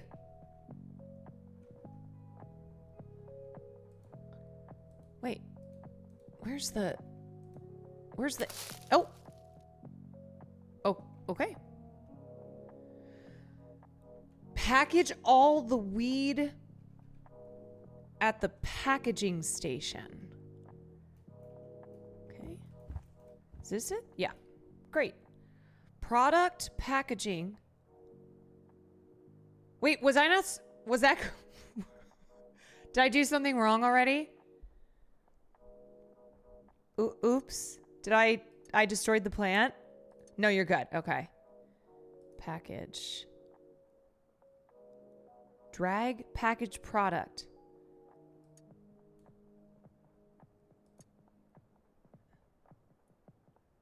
What the fuck? Speaking of drugs, you made me get that Squid Game and I can't stop playing after you got that. Really? You know what? I'm glad it worked. Okay, wait. So, product, package. No? Click the arrow again. Pack. Place the product into the... What the fuck? Like this? Oh. And then here? Okay. Then what was that whole thing? Put the drugs in the bag. Put the lime in the coconut and shake it all up. Oh my God, can't I get people to do this? I'm a kingpin. Why am I putting the weed in the bag? That's for the lower level employees to do.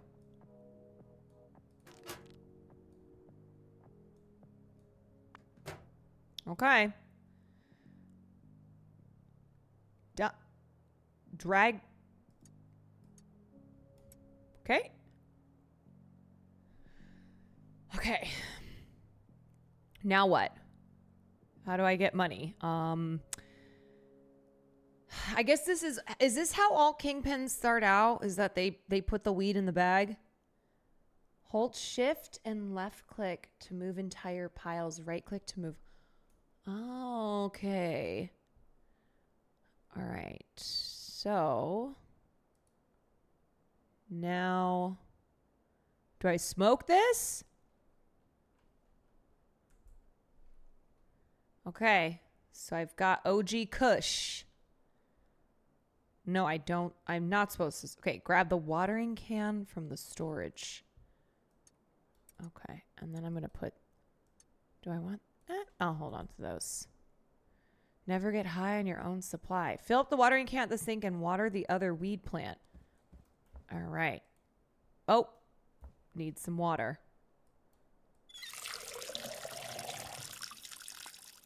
Well, what's the point of growing weed if you're not smoking it? Pour water over target.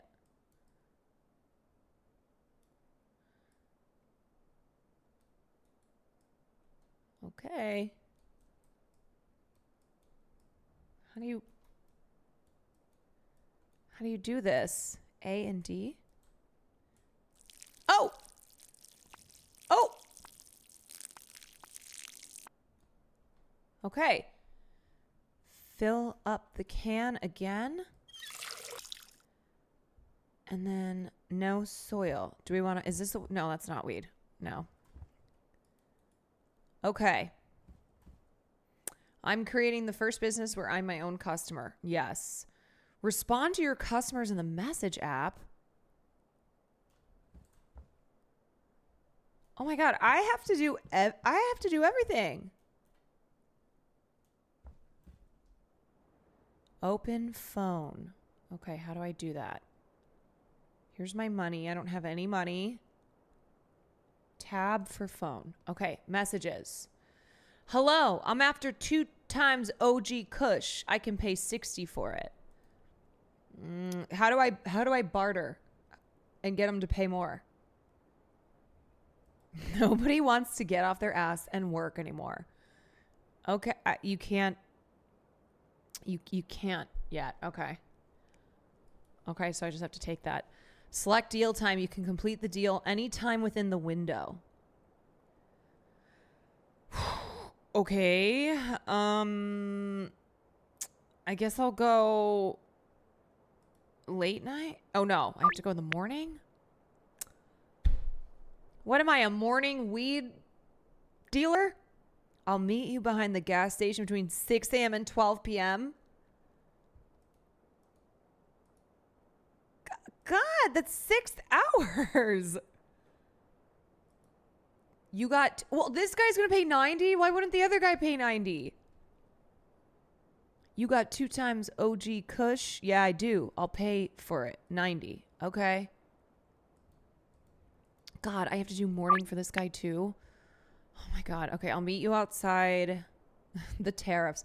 But girl, the tariff, and this guy's going to pay 120. Then why did I take the 60? Do you have drug dealing music? What it, you know, let's see. What is drug dealing music? Okay, there's literally a playlist. Let's see.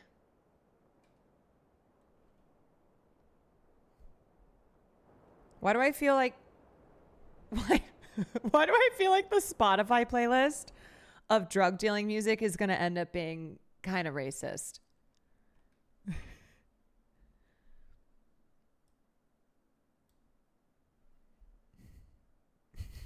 Like, why is there a playlist that even says drug dealing music? Is it by Spotify? It's Michael. Well, I guess he's talking about living like a dope dealer. It's probably just songs they talk about drugs in. I hope so.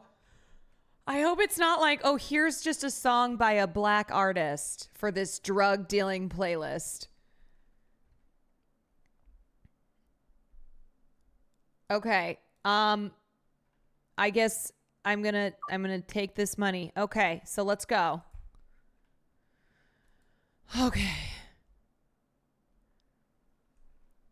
Now we gotta leave. How do we go? How do we drive?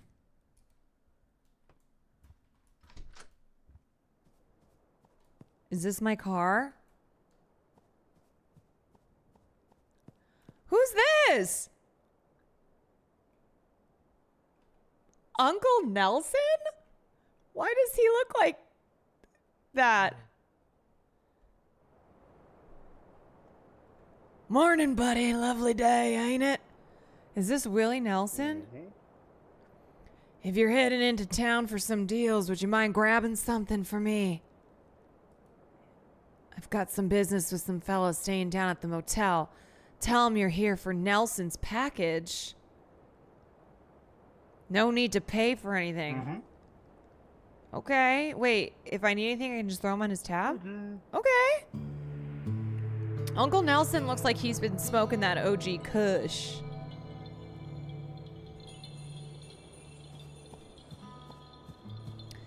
All right. Now where to go? Drive into town. Okay. Oh, shit!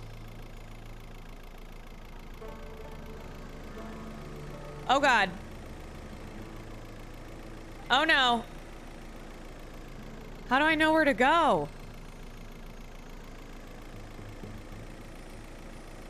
Oh. Oh. Oh, no. I don't like this camera. Oh, no. Do I know where I'm going?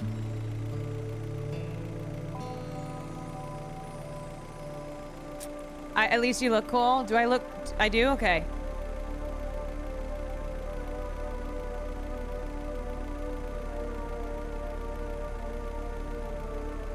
Poor Nelson about to lose his car. Actually, I feel like this is easier to drive than, This is easier to drive than a lot of the other games where there's driving.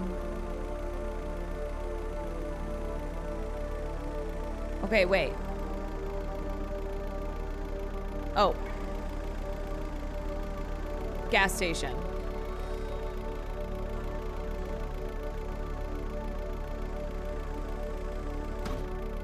Okay.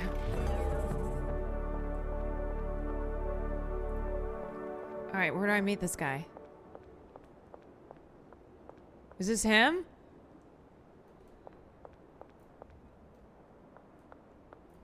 Oh, shit.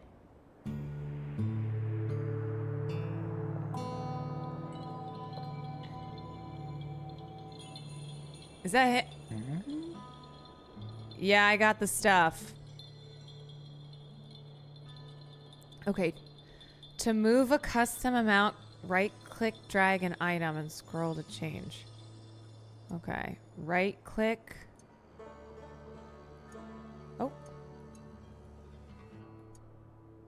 You want 2. Oh.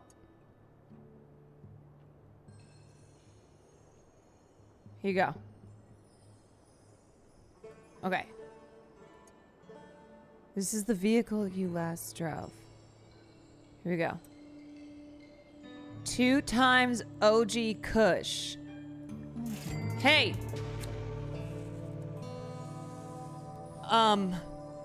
Here's the milk that you asked for.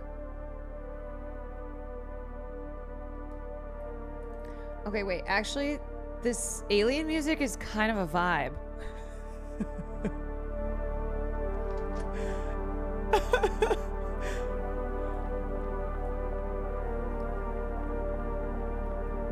Why is it so vibey? All right, I gotta go drop off the next Kush. Cops might be out. Okay. Behind the pawn shop. Here's the next guy. Oh my God, why? Everyone looks so sketchy. Look at his eyes. You ready? I don't know. Are you?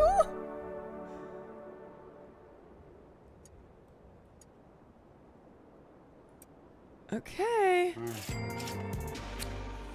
All right, I kind of got money now. Is that good? Is that Kush good? Okay. You know, I think it's kind of rude that no one's asked if I want to smoke with them, considering that I'm giving it to them. Legalized ranch? I don't want to live in a world where ranch isn't legalized. Okay, now I got to go to the blue house. Okay, where's the blue house? Like, is it literally a blue house? Let me get back in my car. Oh no, you're not that kind of dealer. Yes, I am. I'm the dealer who's like, let's smoke together. But actually doesn't really say it as a question.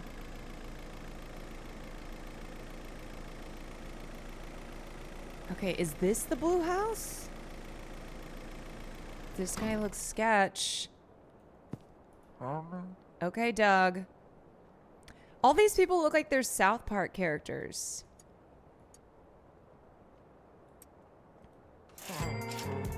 Chelsea might be interested. You should go talk to them. Okay. Can I get... Can I get a little bit? Can I? Okay. So you're saying you're Jesse? Yes.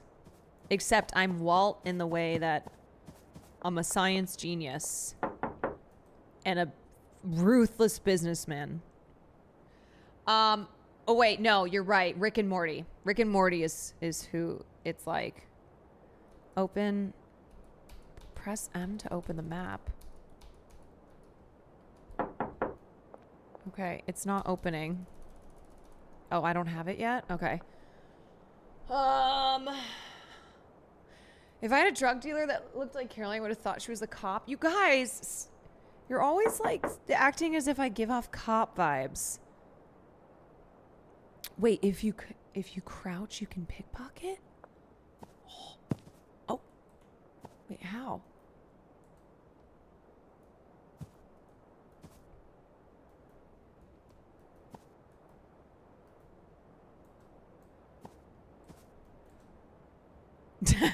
Deadass dough. Wow. Okay. And I don't think he has anything. I think he spent the last of his money. Open the contacts. Okay, let's see. Does anybody else want some weed? Right, who's Chelsea? Unlock, use your map. All right, how do I get there? Wait, but I don't have... Oh, Chelsea's near the doctor's office. Okay. One weed, please. I saw some streamers selling product, then you pickpocket right after? Oh. Okay, where is the doctor?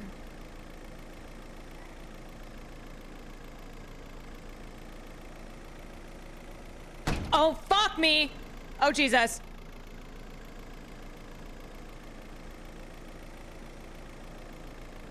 Oh. Nothing to see here. Maybe the cops want some weed? Can I interest you in a free sample? Okay, well, you better fucking buy some. Oh, God. Is Chelsea a cop? I don't know. New customer unlocked. You'll hear from me soon. I better. I just gave you the last of my weed. Okay, wait. Yeah, I gotta go. Purchase soil from the hardware store. Okay. Wait, did I give her 2 samples and oh, my bad. Fuck. Hold on.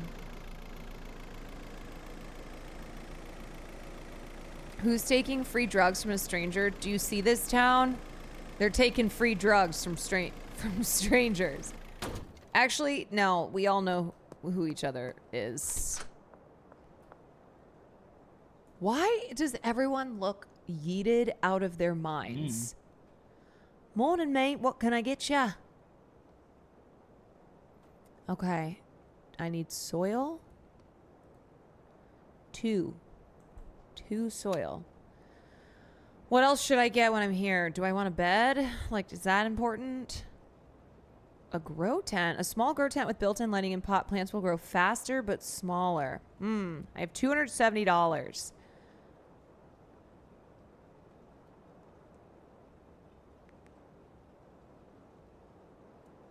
This is actually a sad game. They're all clearly addicted. You just keep them addicted and profit off their misery. That's right. As long as I'm making money, it's okay. All right, just do the tutorial. Okay, I'm gonna purchase this. All right, thanks, dude. Thanks. Okay. Yeah, we provide for the community. Body search in progress. Talk to Uncle. Is this how big the town is?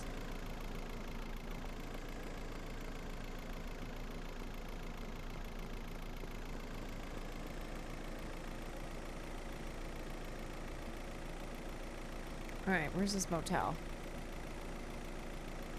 Just a small town girl living in a lonely world. Where's this hotel?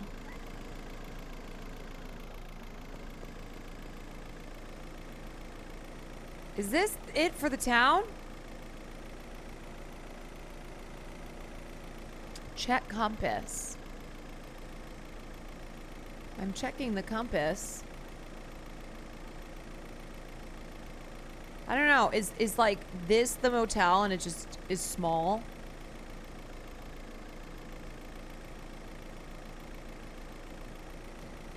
Or should I keep going? The gold star. Where's the gold star? I don't see. Oh. Oh shit! Oh no! Oh. Okay.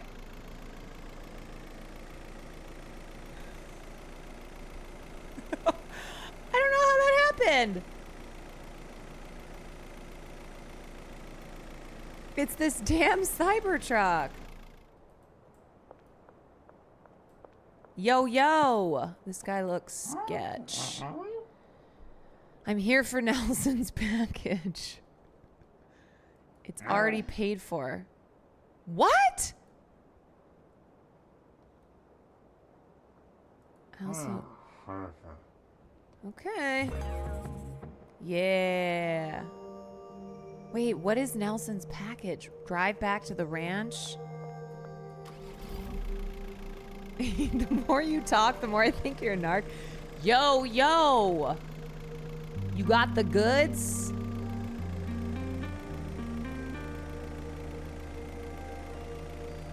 Ah!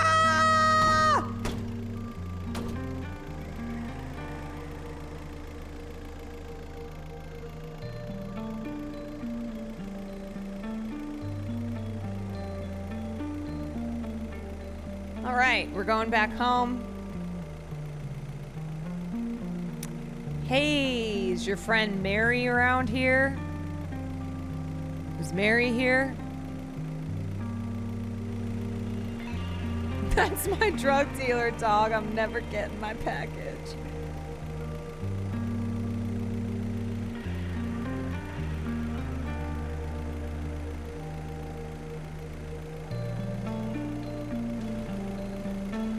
Okay, this is vibey.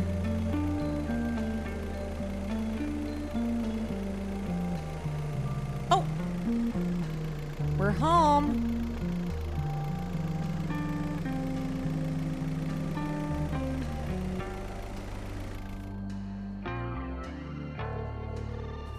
What up, Uncle Nelson?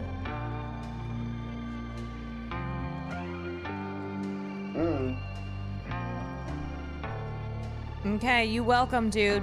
You want some kush?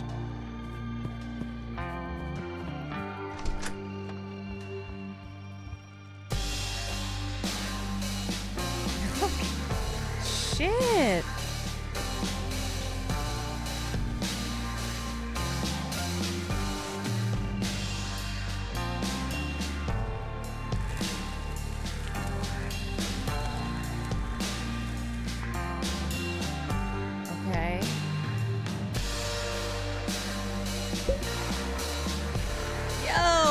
Drop seed into hole.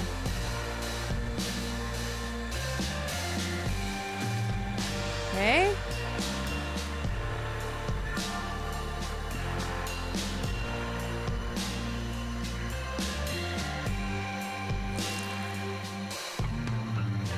Why am I doing? Wait.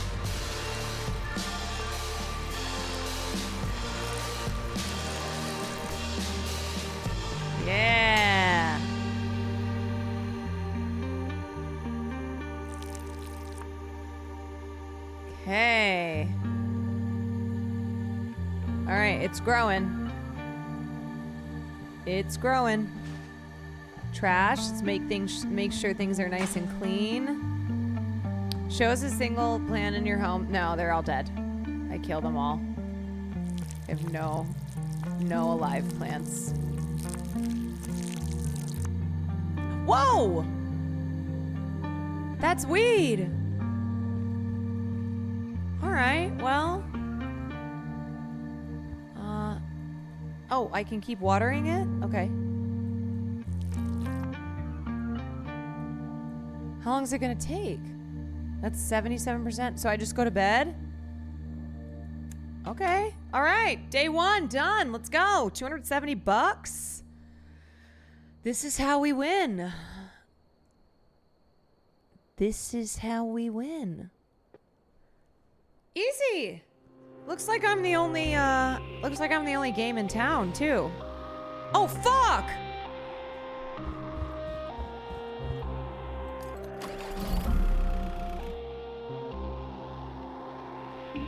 Sorry, Uncle Nelson. I had to go. Is that supposed to happen?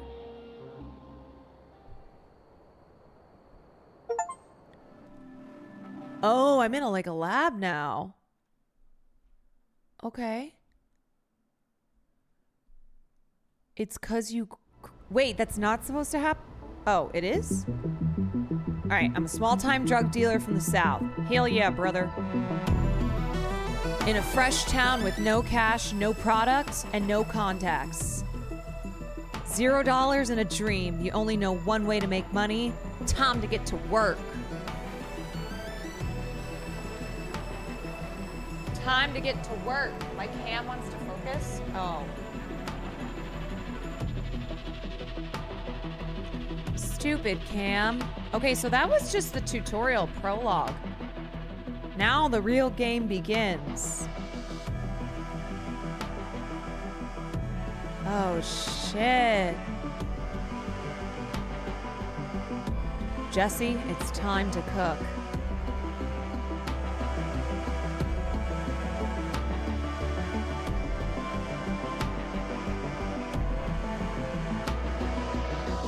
Oh, okay, I can customize my appearance.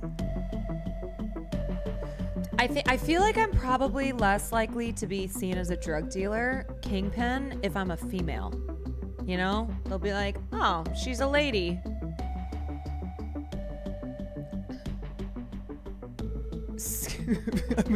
I'm gonna pick the whitest skin color. Yep. I have to use racism to my advantage. I'm gonna be a white lady.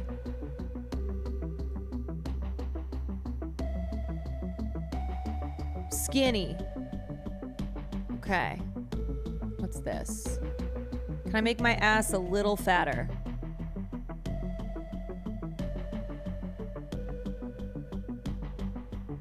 That is okay. Next. Yeah, God, how do I make myself a grandma?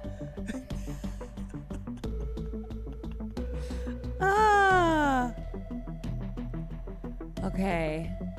Let's see these different hairs. Oh! Oh?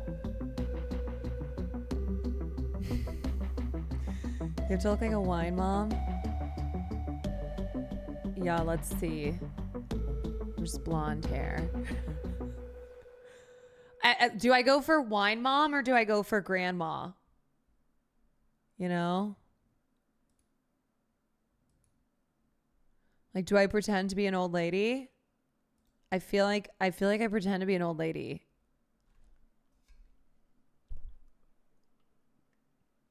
I'm just a grandma. I'm not selling any drugs. Why, you want some? You want some? Okay, what's the most grandma? Oh, God, that hair is so... Oh, my God. The bowl cut? It is so unfortunate. Okay. Side part bob. It's... Okay, all right. I think this is... Yeah, okay. Face. agitated. Let's do slight smile. The fuck ass Bob. The fuck ass Bob. Facial details. Let's do a little bit of wrinkles. Facial detail intensity. Okay, now I look scary. Let's do it like just a little bit, you know? Because this seems like a lot.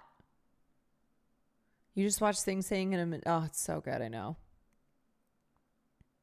Okay. I think let's do around there. Yeah. Okay, we have the fuck ass Bob. Next, eyeballs. Oh my God. Yeah, well, you know what? It will look like I'm high on my own supply, right? It's like I'm a walking billboard for my kush. Pupil dilation. Oh my God. Hi, I'm Martha. Do you want some drugs? Do you want some drugs? You want some drugs? Eye boobs. They're giving eye boobs. Okay, like what looks, I think that, there we go. Upper eyelid resting position? Hell yeah, baby.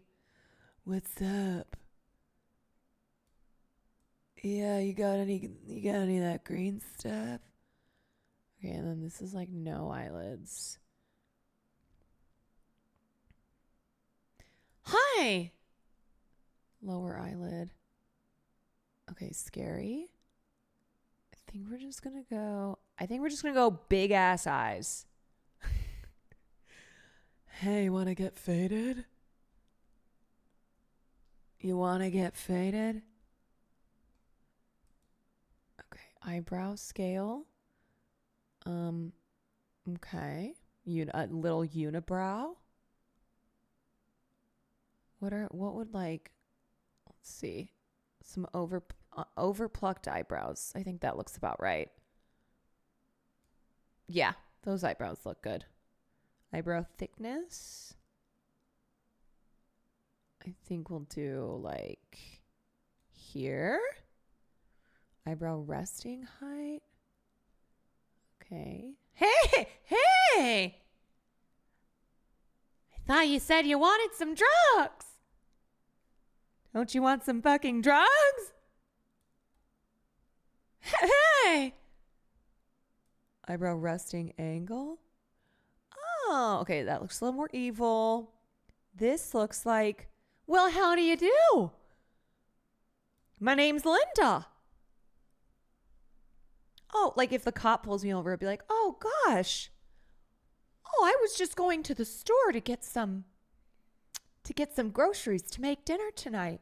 Be like, ma'am, why do you have 20 pounds of weed in your trunk? Oh, I thought that was lettuce. Some nice young man sold that to me as some lettuce. Oh! Okay, we go T. We go V-neck. Yeah, we go V-neck. I feel like it's got to be understated. The blue is good. Okay. I think, honestly, I feel like the blue. Oh, the devil's lettuce. Okay, and then jorts? No, we go jeans. We go jeans. We go, I feel like we go blue jeans. I feel like this is kind of morphing grandma, but also like wine mom. Okay, shoes. Yes. Some sandals. It's a wine grandma. No shoes, showing feet for free. Okay, I think we look good. Wowie. Wowie. All right. Okay. Just another day in the neighborhood. Why is my fucking weed not growing fast enough?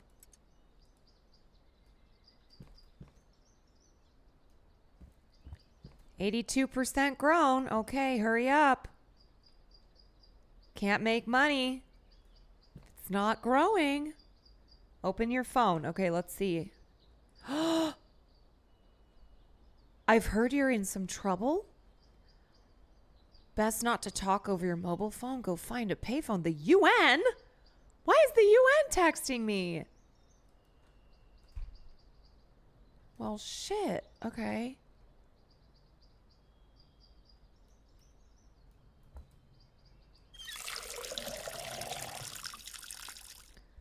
I know. I cannot believe the UN is fucking texting me. Like, what do they even want?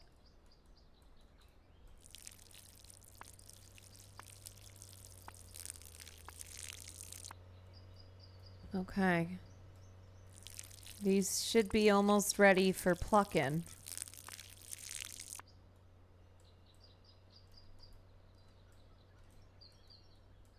How much water do they need? How grown is this? Yes! Okay. The weed is ready. Let's harvest it. 2, 3, 4, 5, 6, 7, 8.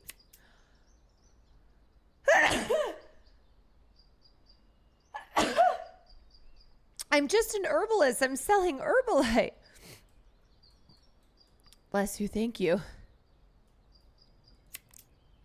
Bless you. Bless you.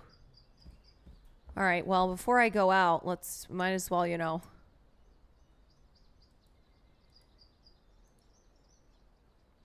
Okay, how do I do this again? You guys said I do left click. Drag multiple. Oh. Okay, shift, and then... Oh, wait. I just do one at a time. I have to do them. That's for bigger containers. Okay. Oh my God. I need to find someone who I can underpay who will do this for me, you know? I'll pay them in bud. This is you know what this is called? This is called Grandma's Casserole. Oh, fuck. Am I out of packaging? Okay, wait. How do I get these output? Shoot. I gotta go get Grandma's cookies. That's right. All right, I have to get to I have to talk to the UN on a payphone. Where's my car?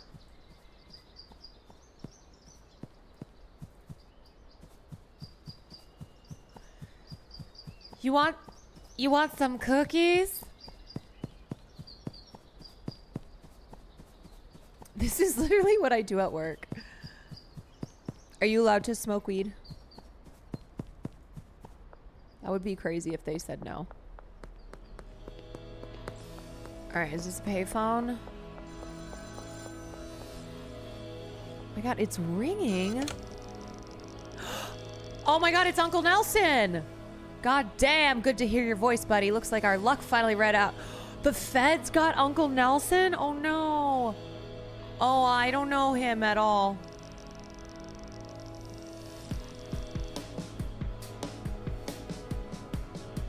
Oh.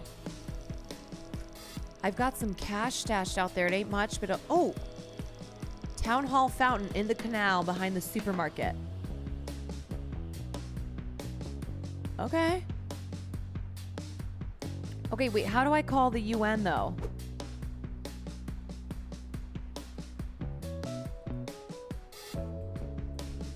I don't know. Whatever. Fuck the UN. Okay, so near the fountain.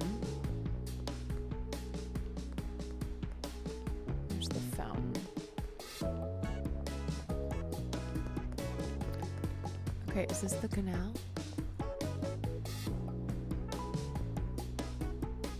This town is big. Trent is a bitch. Oh. Oh! Oh no. Wait, who does the bit where it's like whenever you see an overturned wheelchair, you hope that a miracle happened? Uh-oh. I think that's John Mulaney. Oh, nice. Can I take this?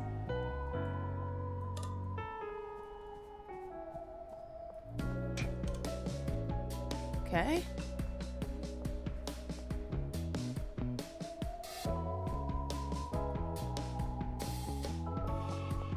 That's trash.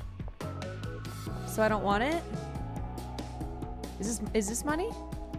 Oh, it's a Red Bull.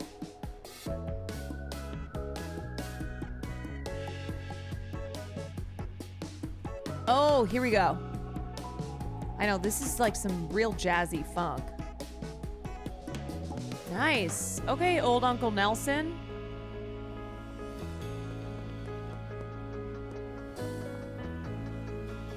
Unk.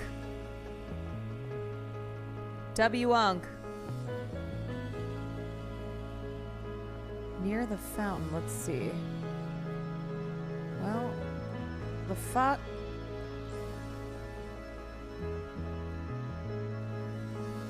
Is this it? Unk, where the hell did you put? Oh. Oh, dude, this is some serious cash. This is some serious dough. Sad girl, thank you for the raid. Welcome in, you guys. I am joining the land of drug dealers, but I'm coming out on top. Ain't nobody gonna be wheeling and dealing drugs like me. That's right, Granny.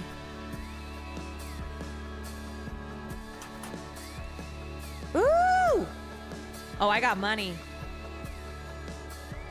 Head back to the RV. I got some serious cash. Oh, shit! What just happened? What the fuck just blew up?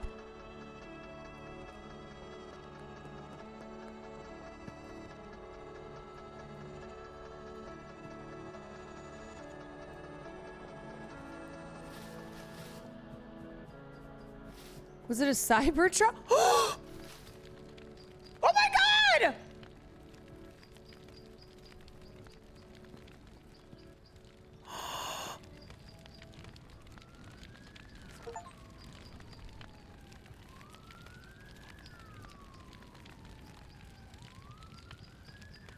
Welcome to Highland Point. This is our territory. Don't interfere. Oh. Oh, it's fucking war. Blew up my RV. I am the one who knocks. You have no idea who you've just messed with, Tom Brady. Do you think I can put it out with this watering can? I am the one who knocks. God damn it. Oh, you fucking assholes. That was a hard introduction. That did go kind of hard. That's right. Reaper Kwan is here. Well, shit, that's not ideal. Yeah, Uncle Nelson, it's not. There's a powerful cartel in town, the Benzies family. I figured they'd eventually be a problem, but didn't think they'd find you this quickly. It's because I got a fat ass. You can't miss it. Looks like you're gonna need to stay somewhere low-key. Head over to the motel and ask about getting a room. God damn it. Grab a grow tent, soil, and watering can. Fuck. No, I need a gun. That's what I need, Uncle Nelson. I gotta get back at these fuckers. Is that them?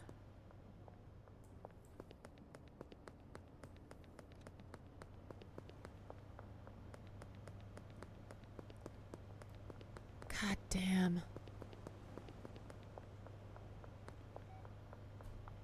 Oh. I'm just an old lady. Oh, fuck. Oh, oh. What? No, no, I'm a grandma. I'm just a granny. I have a watering can. Oh my god, I'm wanted? Can I hide?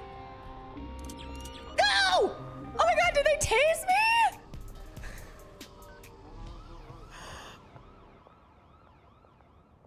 Fuck. They took my weed and I have to pay $150 because I evaded arrest and I'm possessing drugs. God damn it. Can't believe they fucking took my weed and my uncle's money. Fuck. First my RV blows up.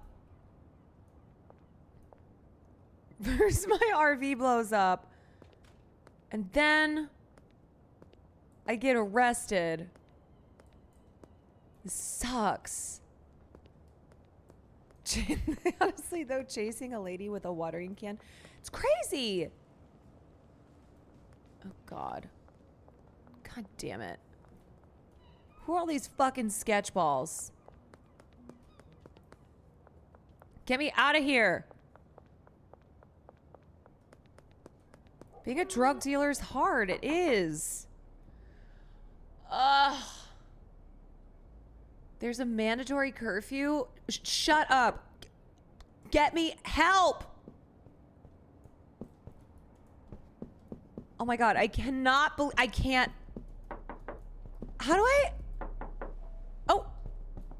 Hi. Can I interest you in a free sample? I don't have any weed left. Unlock one. I don't have any weed. Oh god, what do you want? What am I supposed to do? I don't have shit. I don't have shit to give her. Oh god. Oh my god. Oh wait, I have to go to the motel office? Oh, okay, wait. Oh, here we go.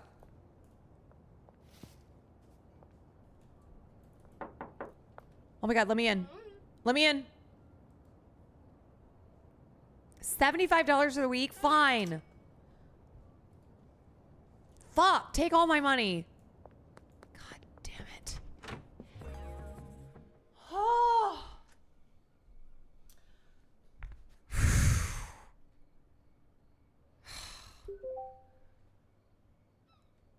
Curfew until 5 a.m. This is bullshit. What's an egg run?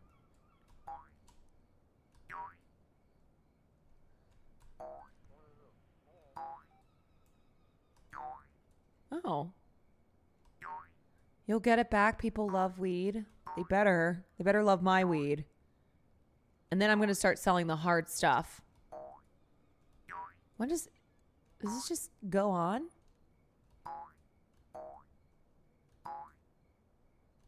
Breaking Bad and weeds made it look so cool and easy. Okay, definitely. Oh, definitely didn't make it look easy. All right, I got shit to do. I don't have time to be doing this. We got to set up our weed station. Is that Richard Nixon? Okay, let's go to bed. Why does the egg have little balls? Wait, I didn't even notice that. Hold on. Street rat. Let's not be too... Oh my god, he does have little balls. Oh, gross. Hasty, still I think he's rather tasty. All right, guys, I gotta go buy some stuff, but I don't have that much money. I have $150. Can I steal some stuff? Can I take that?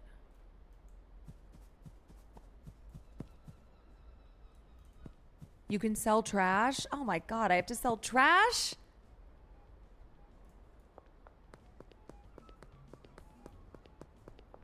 I'm gonna fucking kill these cops. Okay, I guess I'll sell trash. How do I do this? Who wants this? Oh, well, there goes my trash.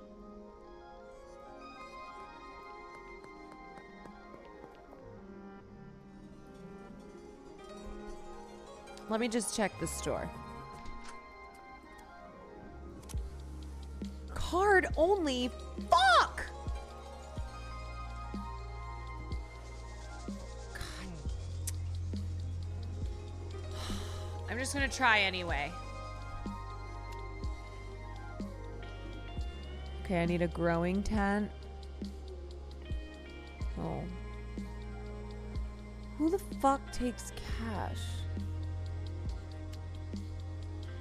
Soil, growing tent.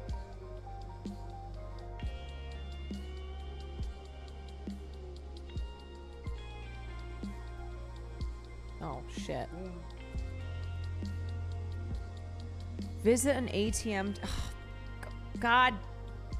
Fine.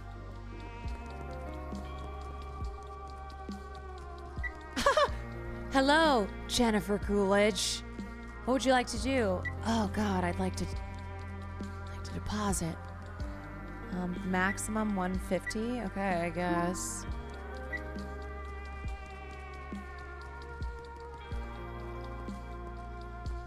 Wait, you can rob the ATM? How? All right, give me my purchases. Nice to see a fresh face in town. Yeah, I'm new in town. I'm new in town. This weed makes me want a hot dog real bad.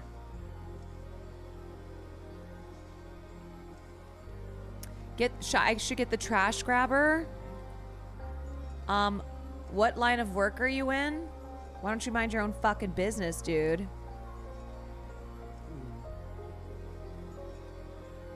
All right, grab one of these.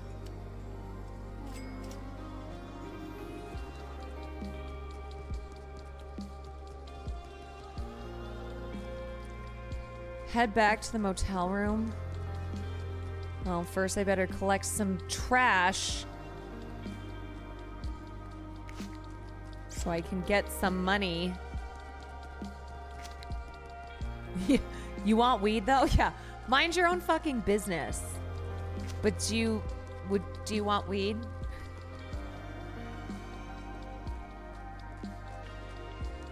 All right, where do you sell trash?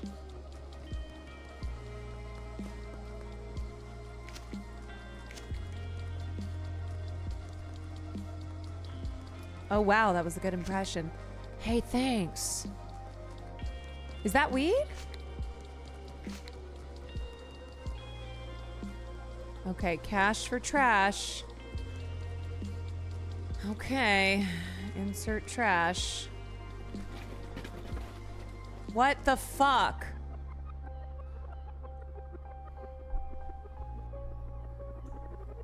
God damn it.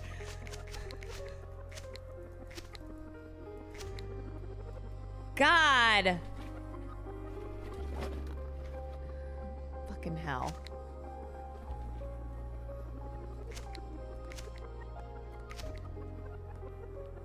Don't take my trash, buddy. Okay. Press to start. How much is that? $24? Okay, that's not bad. Okay, all right. Trash kid said, "Not today, Junior." All right, it's time.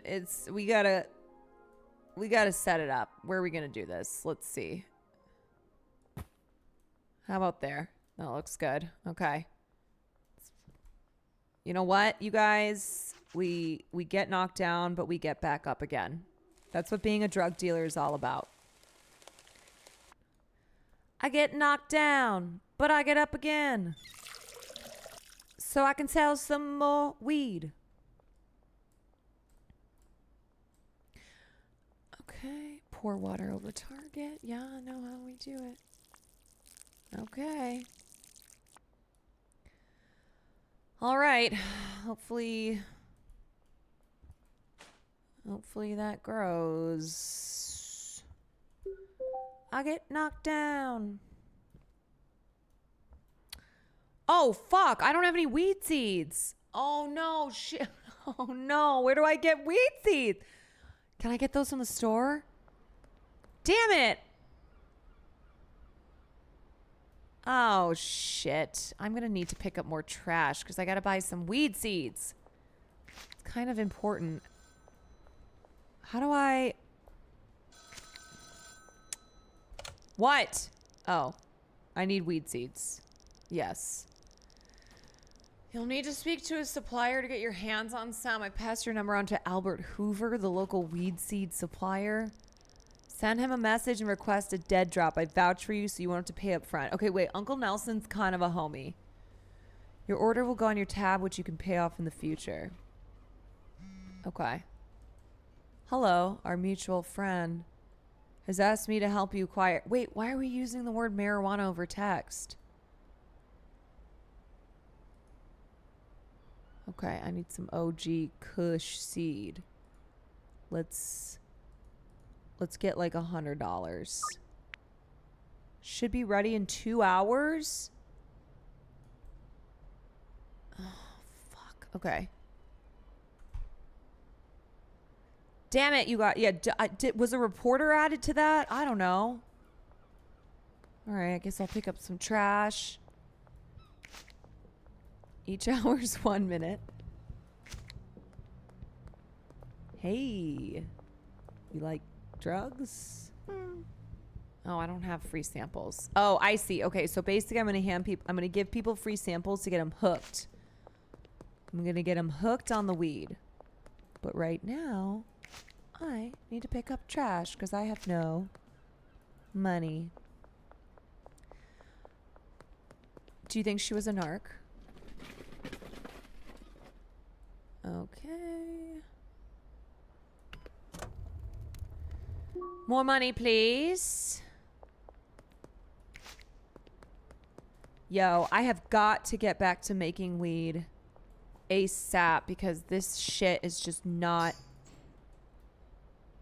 This ain't it. She had Vicodin eyes. You're right. She's like, got any perks? Oh. Okay, 36 minutes to go. Let's see. Any more trash around here? Is that a penis? Yes, that is a dick. Maybe I can turn over a new leaf as a trash woman? Fuck that. You want me to do an honest job?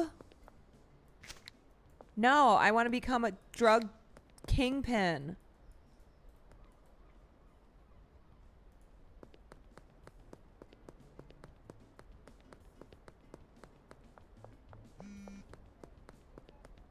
Okay, your drop is ready. Thanks. Let me just get some more money. So,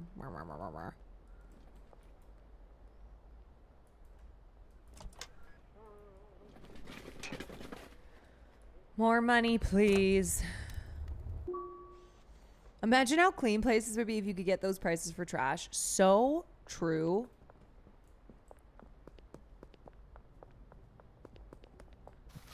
Yeah, if people could get money for... Wait, where's my drop? Oh, it's behind the grocery store. Wait, did I forget my money? Shit! Oh god, oh god. Oh god.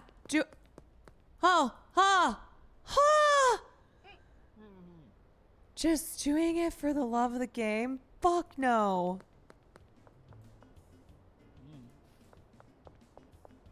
I'm not, yeah. You know what? I'm not doing it for the cash. I'm doing it for the love of the game.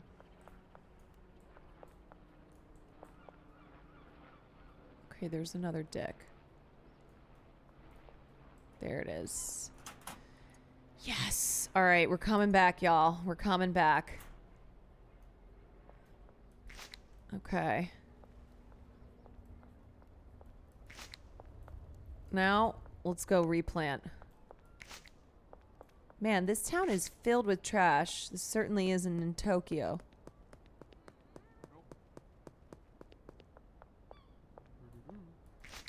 I get, you know, it is actually kind of fun picking up the trash. I could do this. I could do this for a living. Do you think any of these cigs can be smoked?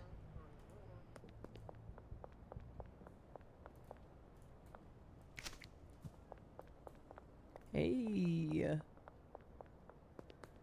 Trash simulator hits. It does. Alright, it's gonna be night soon. Okay, why do I feel like the money's going down for the amount of money I'm getting from the trash? Alright, here we go. It's time to do some seed. Okay. I need another one of these. But I don't have enough money. Fuck! What am I doing? Can they come in here or no? How do I make this grow faster? Shit. The curtains though? Fuck. Oh my god, I'm just making weed out in the open.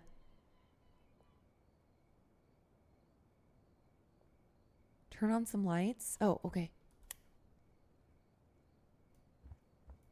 I'm literally just making weed out in the open. Like, hi, the door's open. Curtains are open. Wait, okay. If they knock on the door, I don't have to answer it though, right? Fuck. Should I put this somewhere else? Like, how can I hide this? The room must smell dank. You're right. It must. I'm going to put my seeds in here so they don't get stolen. And then I'll put my soil there too. Okay. Ollie Problemas, thank you for the raid. Hope you had a good stream. Welcome in, everybody. Doing a little drug making, a little drug dealing. Soon to be drug dealing. Just wanted to say you were truly the most entertaining streamer I've ever watched game, which I usually don't because of how boring it is to me, but you're so funny. Thank you. Just trying to make some drugs and then sell them to everybody, you know, and then keep them all, keep them on the drugs so that they keep buying more. I make a lot of money.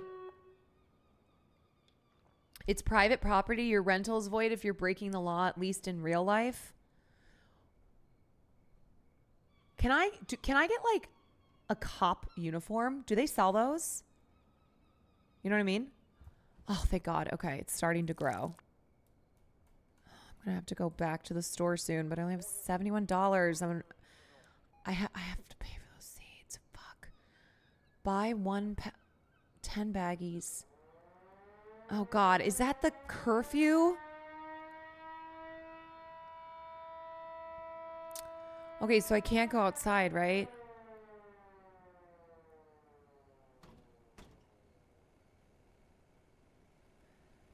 They sell a vest, so close enough. Huh, okay. You can, just don't get caught. Okay. I'm gonna pretend, like, if they catch me, I'm just gonna be like, I'm just collecting trash. Oh, the hardware store is closed.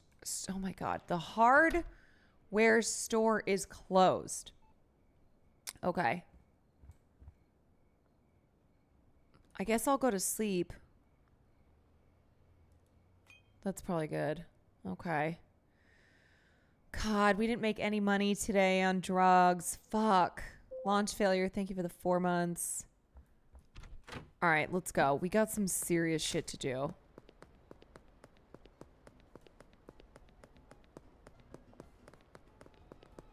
Can't believe the stonks crashed for like 3 days. Now we're all selling drugs. That's right. That's the new world order.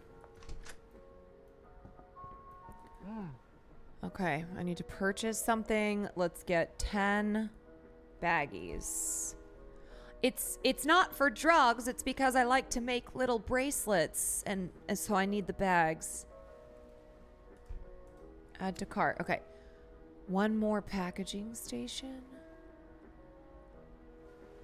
Provides a clean service. Oh, shit. Okay. Okay, I'm kind of broke. Place the packaging station by a trash bag.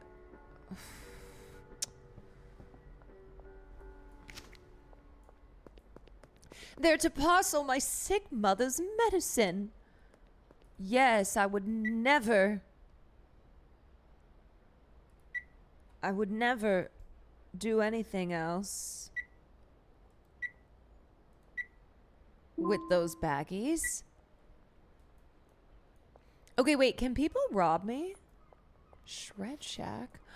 Oh, shit. What's up, home dog? Oh, I don't have money. Never mind. I'm broke. I'm so tired of being broke. I just want to be a drug kingpin.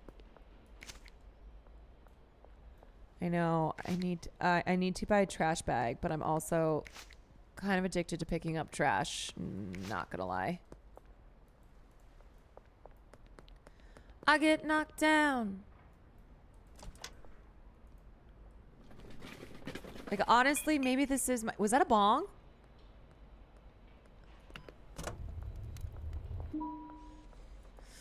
It's an honest living, you know? Okay. I need to buy a trash bag. Let's buy 3 because they only cost $1. Bye. Okay, let's go home. Oh, God, I just want my wheat to be ready.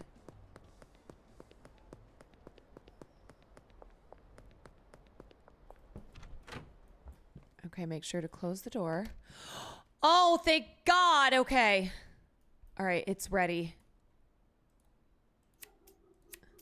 She's beautiful. Look at her. Look at her. She's Gorgina. Ew. Oh, grody. Okay. Wait. Oh, excuse me. Okay, and then use... How do I put a new bag in?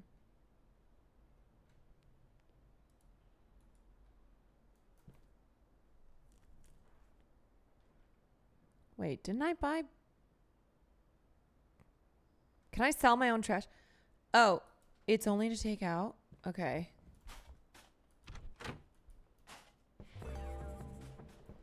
Okay. Now, place the packaging station in the motel room. Okay. Wait, you can drop... Oh, you can drop the bags into... Shit, someone's gonna take my trash. Because everyone's fucking broke around here.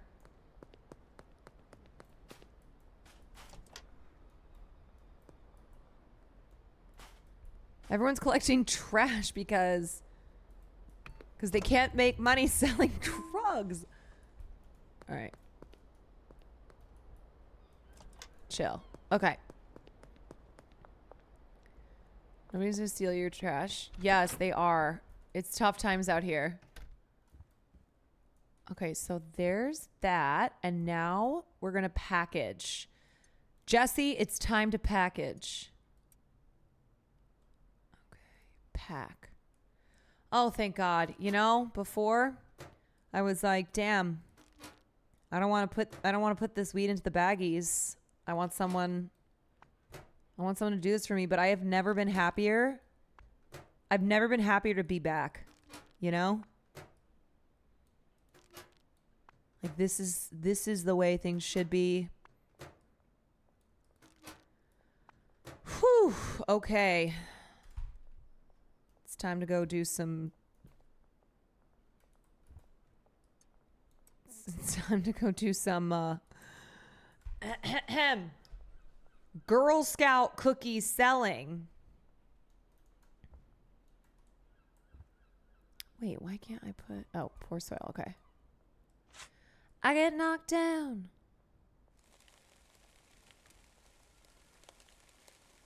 Time to ease some cataracts. That's right.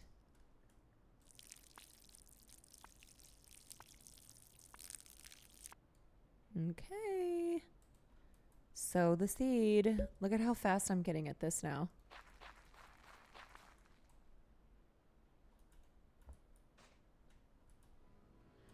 Look at me picking up my own trash. Already contains seed. Okay. Well, let's get her going.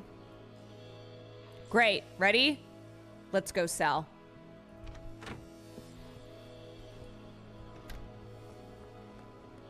Okay. Hey.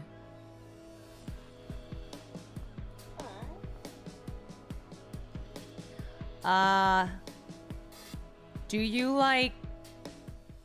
like Mary? Westville region must be unlocked. Fuck! List OG Kush. God damn it. Okay, I didn't look. I'm gonna put this back because I'm scared. Okay, I gotta go to the app product manager. List the OG Kush. OG Kush. Asking price. $60. But girl, the tariffs. Addictiveness. How do I put this up? Because I want them to get addicted. I'm offended. Look. Girls gotta make some money, okay? Fine.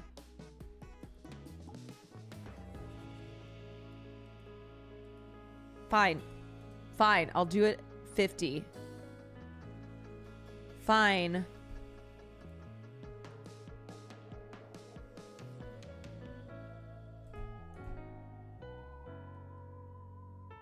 How do I pay off some of my debt? Oh, I forgot about the UN. Oh God, I hear the cops. Oh God, are they coming? 50 for an 8th? Look, it's tough out here. Girls gotta make some cash. Otherwise, I gotta go back to the trash. I'm gonna put this in here for now. In case I get busted. Look, I'm a grandma, okay? Shit's expensive.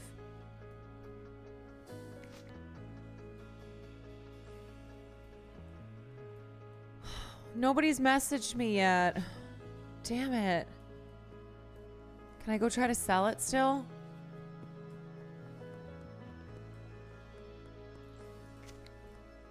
Is that a needle? Oh God. Wait for a message from the customers. Shit. Maybe I can go give out samples. Cheap $800 room for sale. Come talk. Okay, well. I don't have that kind of money yet. Damn it. Did I list my weed too high? Fuck. Okay. We'll drop the price. God, but the tariffs. But my weed is good, you know? Like, it's worth it.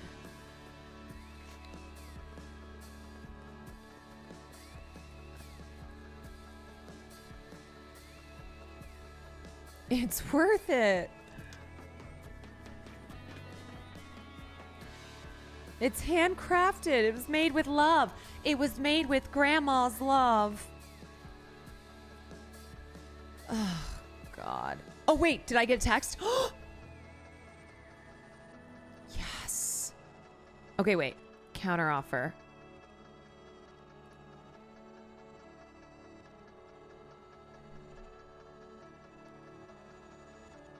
No? Oh, yes. Okay, afternoon. Okay. Okay. You can complete the schedule. Wait, why can't... Fuck, I have to pick at night? Fuck! I'll meet you in front of the motel. Okay, at least that's right where I am. Okay, fine. Okay. Shit, I don't have the weed with me. I have to go get it. Wait, do you think this guy wants a sample? Ludwig?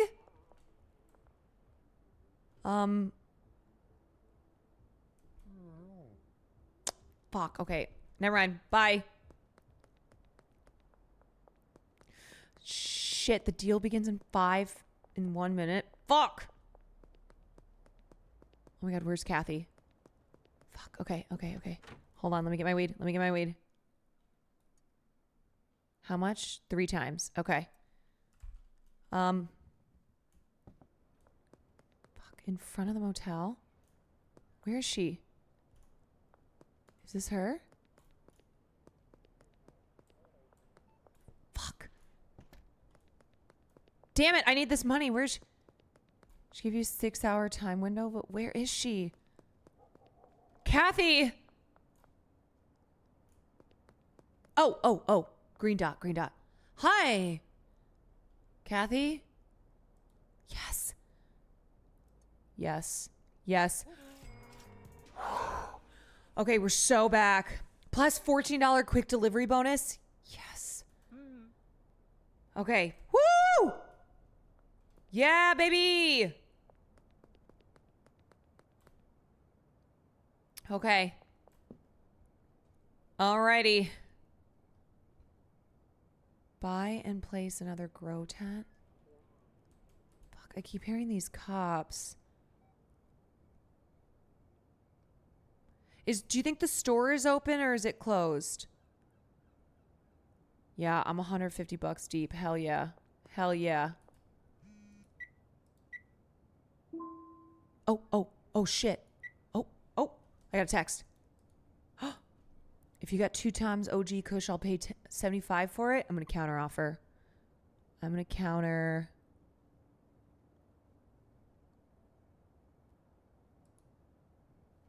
I'm going to counter 90. Oh my God, I should have asked for higher. Okay.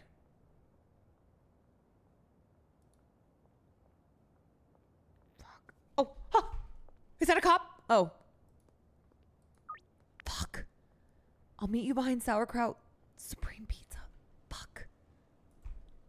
Shit. Oh, God. Why do I have this? Okay. Oh, shit. Fucked. Fucked. Damn it. Okay, where is this guy?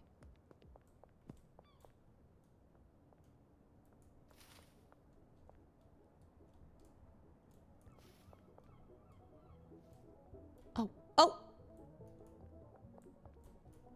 Is this him? Yes. Hi. No, you're not him. Get away from me. Oh, here he is with the hat. Okay. Okay, what up, brother? Yep. Take it. Take it. Give me the money. Okay. Peace. Gotta get home.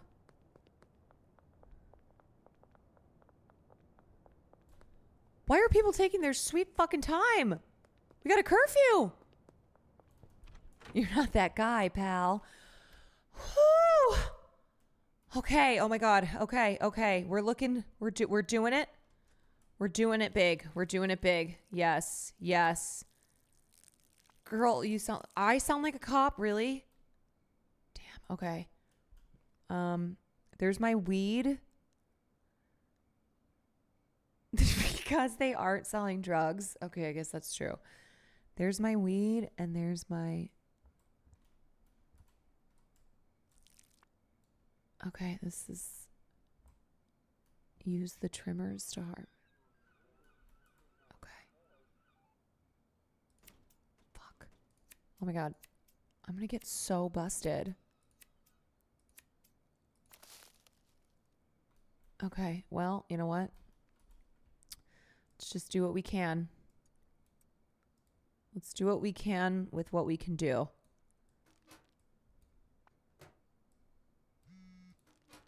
Oh shit, 3 times OG Kush.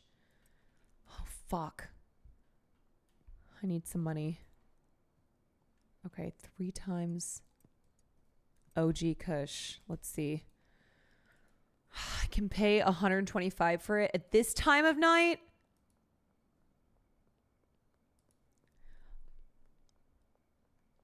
I'm gonna need $175. Fuck.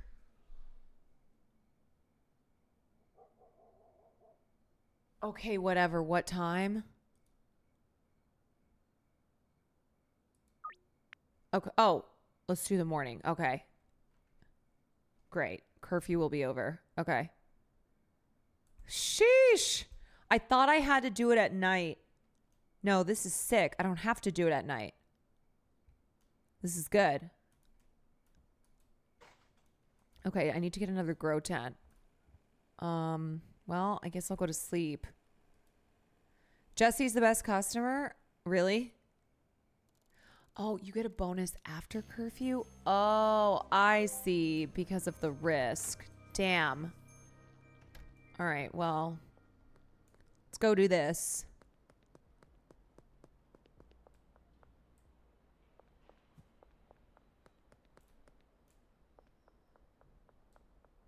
Yo, yo.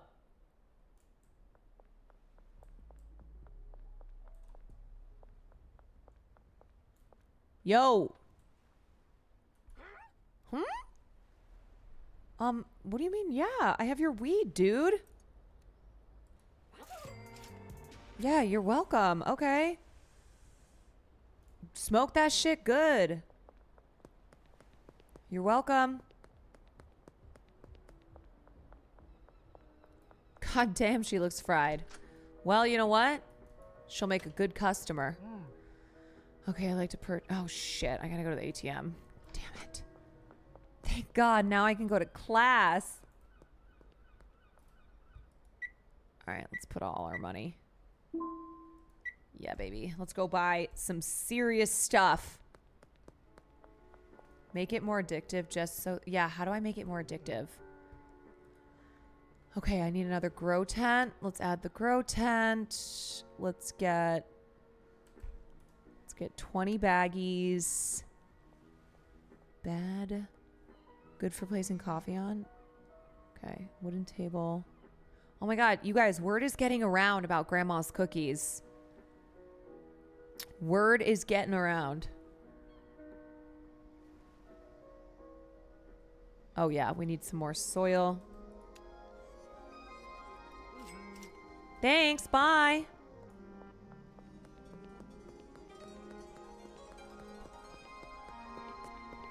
Ma'am, you buy a lot of baggies. I told you I have a jewelry making business. Grandma's cookies are the best in town. All right. Let's fucking go, dude. It's time to cook.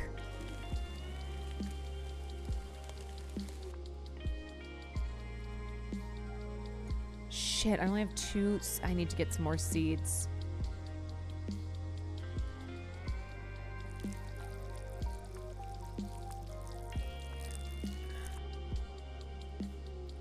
Look how fast I'm going.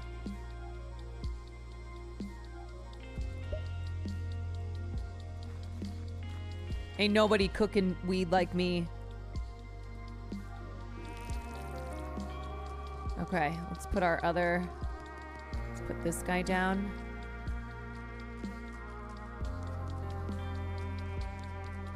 Let's see. Fuck.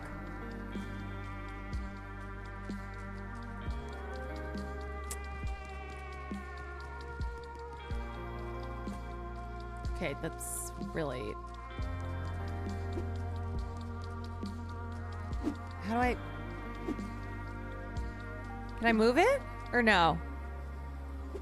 Is that it? Okay. Can rotate it. I gotta move the bin? Shit. How do I move the bin? Let me put my trash down. I don't need this for now.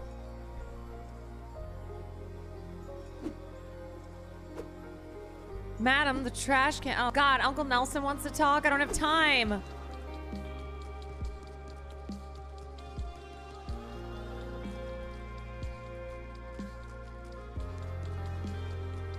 Empty it first? Okay.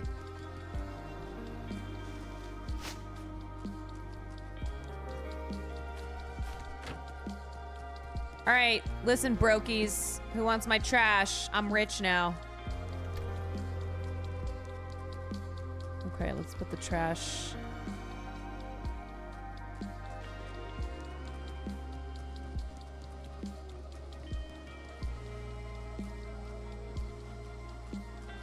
Do you think if I put it here, it will stop the cops from coming in?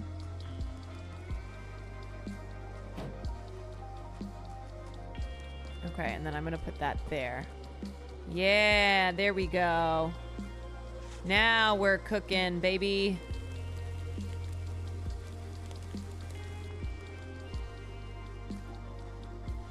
Now we're cooking.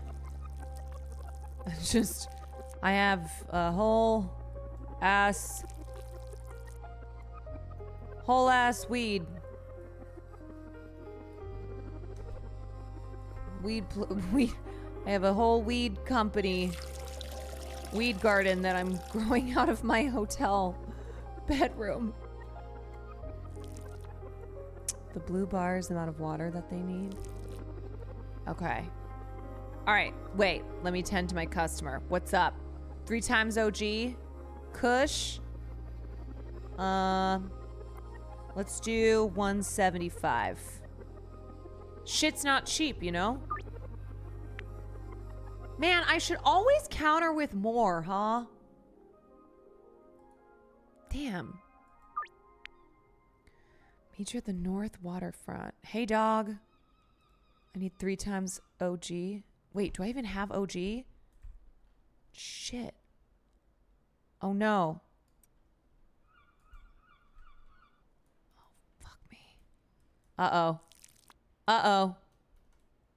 Uh-oh, what happens if I don't have the drugs?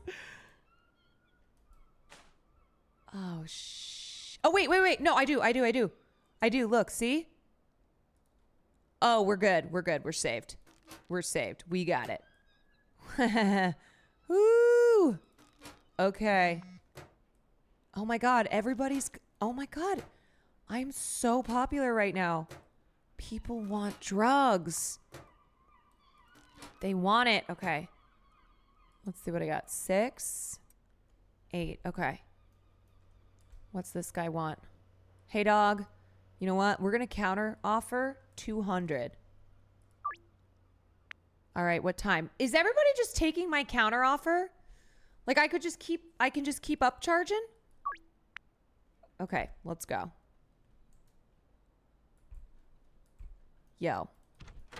Things kind of crazy out here. I'm kind of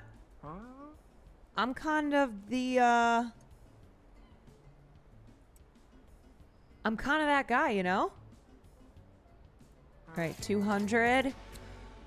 Whoo! Certified hustler. Hell yeah, brother. You're welcome.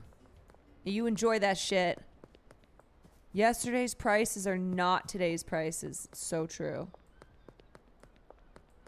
Man, this is a small town, too. People really be going through weed.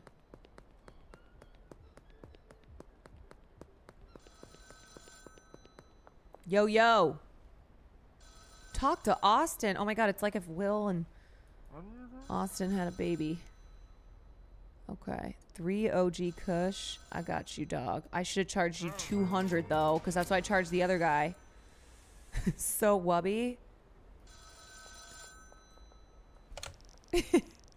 You finished a few deals and made some decent money, but if you're looking to make real money? Wait, what? What is... Austin, stop. What do you want? Why is he doing that? Wait, is the weed bad? What's happening? Austin, chill. Best way to gain new customers is to give a free sample to a friend of an existing customer.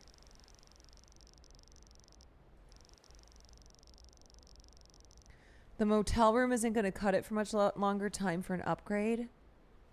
Okay. Austin is off the perk.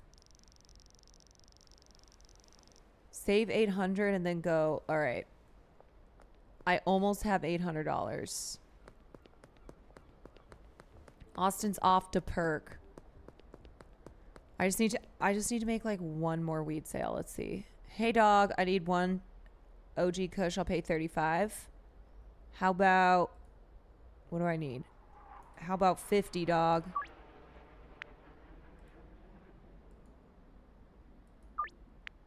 Okay, taco ticklers. Great. Excellent. Are they gonna want cash? Let's see. I gotta talk to that Chinese restaurant. Yo, Mrs. Ming. You want a free sample? Can I have that room? Come talk. Oh, is it because I don't have enough money yet? Shit. All right, let me go get some more cash. Oh. Oh. Shit. Wait, who's my customer? Sam. Uh-oh, are they in a fight? Hi, I have your cookies.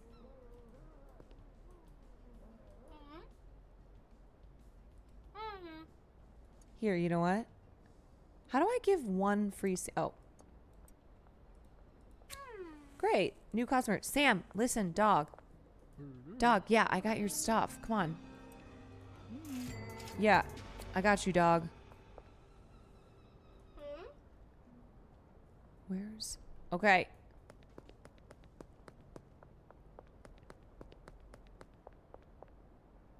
Now, Mrs. Ming, I got your money, dog. I'd like to buy the room. Yes. Oh, fuck. I need to get the cash. Okay. Deposit, withdraw. Withdraw.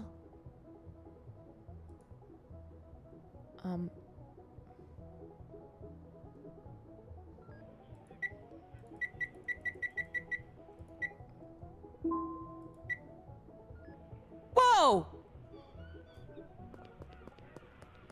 This music, though. Fuck. Okay. Yeah, I want the room. I want the room. Yes. Yep. Thank you. Room behind the restaurant, up the stairs. Okay. I got scared by Jeff.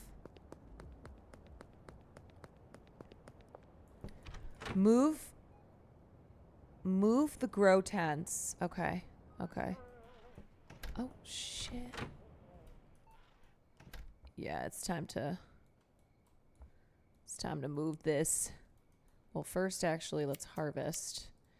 You know what we do.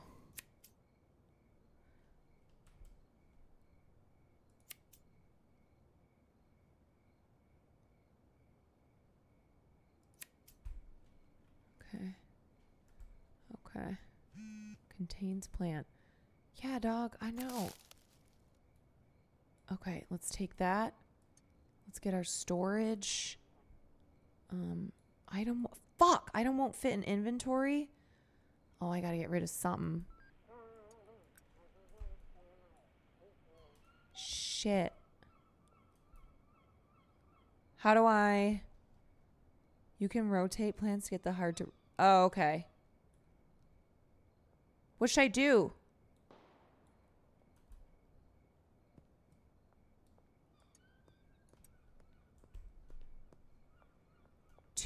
Two quick trips.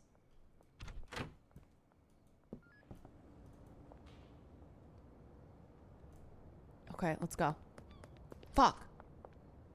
Scared.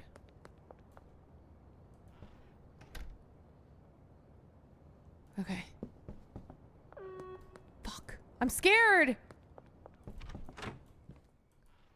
Oh, I'm gonna sleep. You know what? Whoo! Street rat. I'm at street rat number 2, you guys. Okay. Okay. Oh my god, I'm overwhelmed. I'm overwhelmed. Everybody wants so much weed. Why does everyone want drugs? Okay, let's go. Let's go to my new room. We're gonna move things over.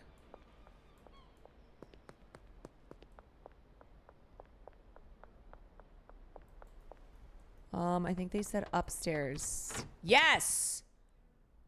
Yo! All right, let's set up shop here.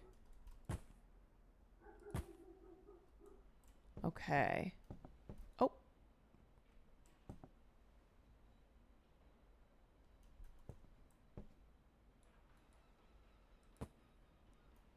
Why are these closed? There we go. Okay. There's that. And then storage. I'm gonna put my seeds for now. Okay, I'm gonna put my trash bags. Now, let me go get the other stuff. Yo, I have so much space in this new room. Hell yes. Start growing the weed while you do the other stuff. Smart. Smart, smart, smart. Yes. Okay. Whew, there's always... Oh, wait, I only have one seed left. Damn it, I need to go get more. But I also need money because I got to pay off my debts. Okay. I feel like those guys are going to break my legs, no?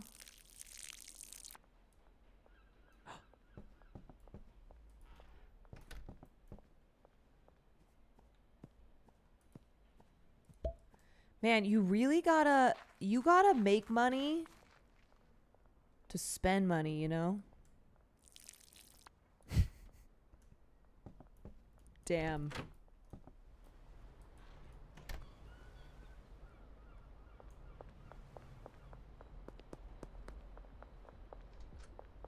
Can you still use the motel? Well, I only rented the motel for a week.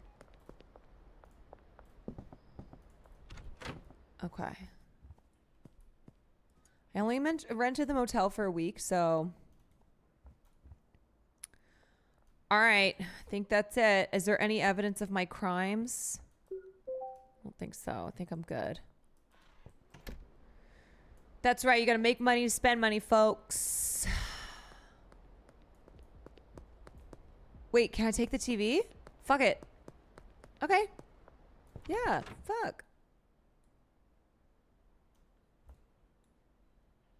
Item won't fit in inventory.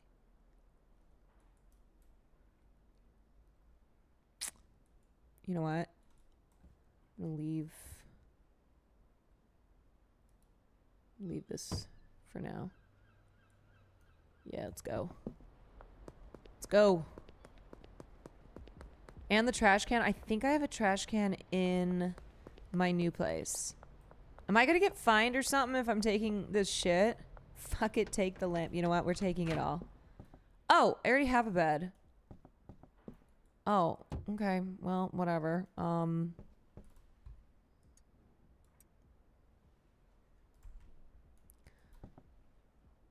Fuck it. We got space. Okay, there's garbage can. Sink. You know what? We're going to take double. You're right. You're so right. We should take double. Okay, I'm kind of running out of room. There we go. Nice. Okay, let's go back. I need a dealer. I know, I do. Are you liking the game so far? Yes. It's really fun, but I feel like I'm about to get hella overwhelmed because I'm kind of the only game in town. All right, let's take this. Contains trash. Fuck me. I don't have my trash bags. All right. Well, fuck it. I like that I'm just taking all this shit. Taking the lamp. It's more fun with friends. Yeah, Sam said that she was down. Sam said she really wanted to play it with me. She wasn't streaming tonight or else I would have asked her.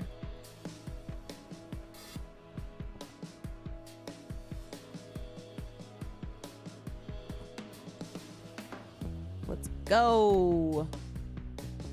Can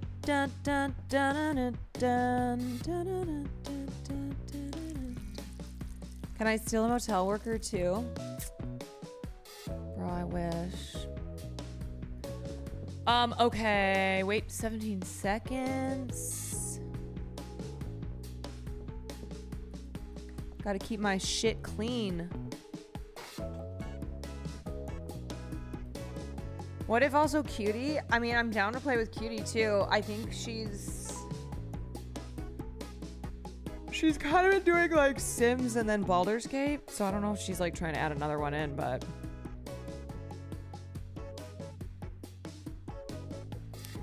Sam was one of the first people I know who was playing this game. And I remember she was texting me like, please, please, please, please, we need to play. Please, please, please, please. Please, please, please. Okay, I'm gonna save here. I'm gonna call it there. I think that was a good introduction to the world of drugs.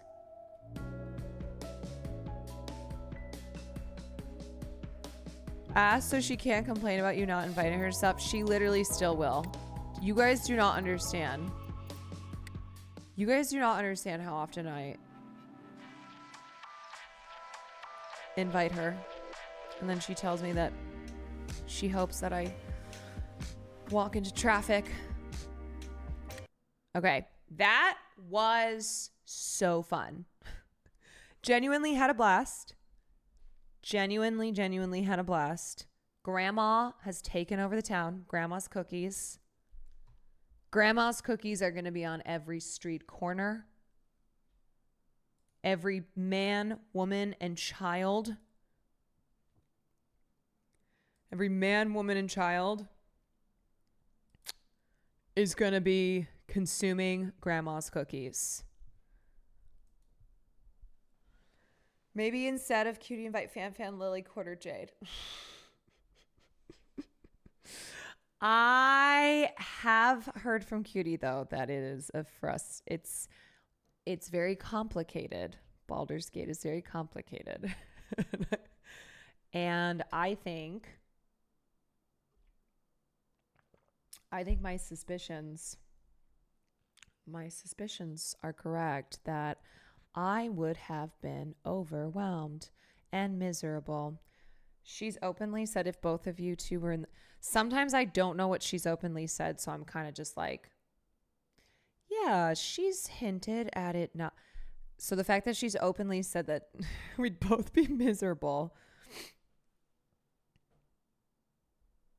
She's waiting for it to become fun. Like, I think it's been really confusing so far. I think she feels very overwhelmed in it. Very much so. She leaked your DMs, nothing sacred anymore. That's true. I know. Nothing really is sacred anymore. Nothing sacred anymore. I just pressed play on Spotify. Forgot this was the last song playing.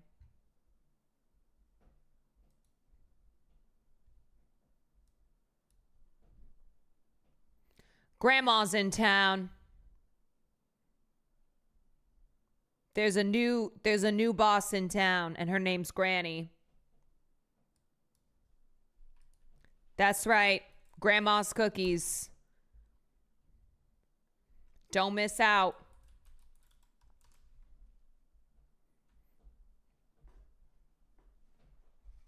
I feel like I have to wear these, my grandma.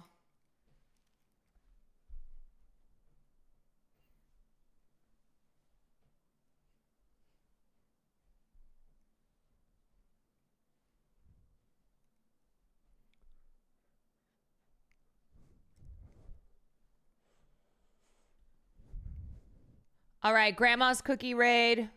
I'll see you guys tomorrow. Thanks for joining me. Hope you had a fun Friday. This is the end of the stream. I hope you had fun. Thanks for hanging. Hearts to you all. Kush to you all, and I'll see you tomorrow. We'll do another evening Tomorrow will be evening.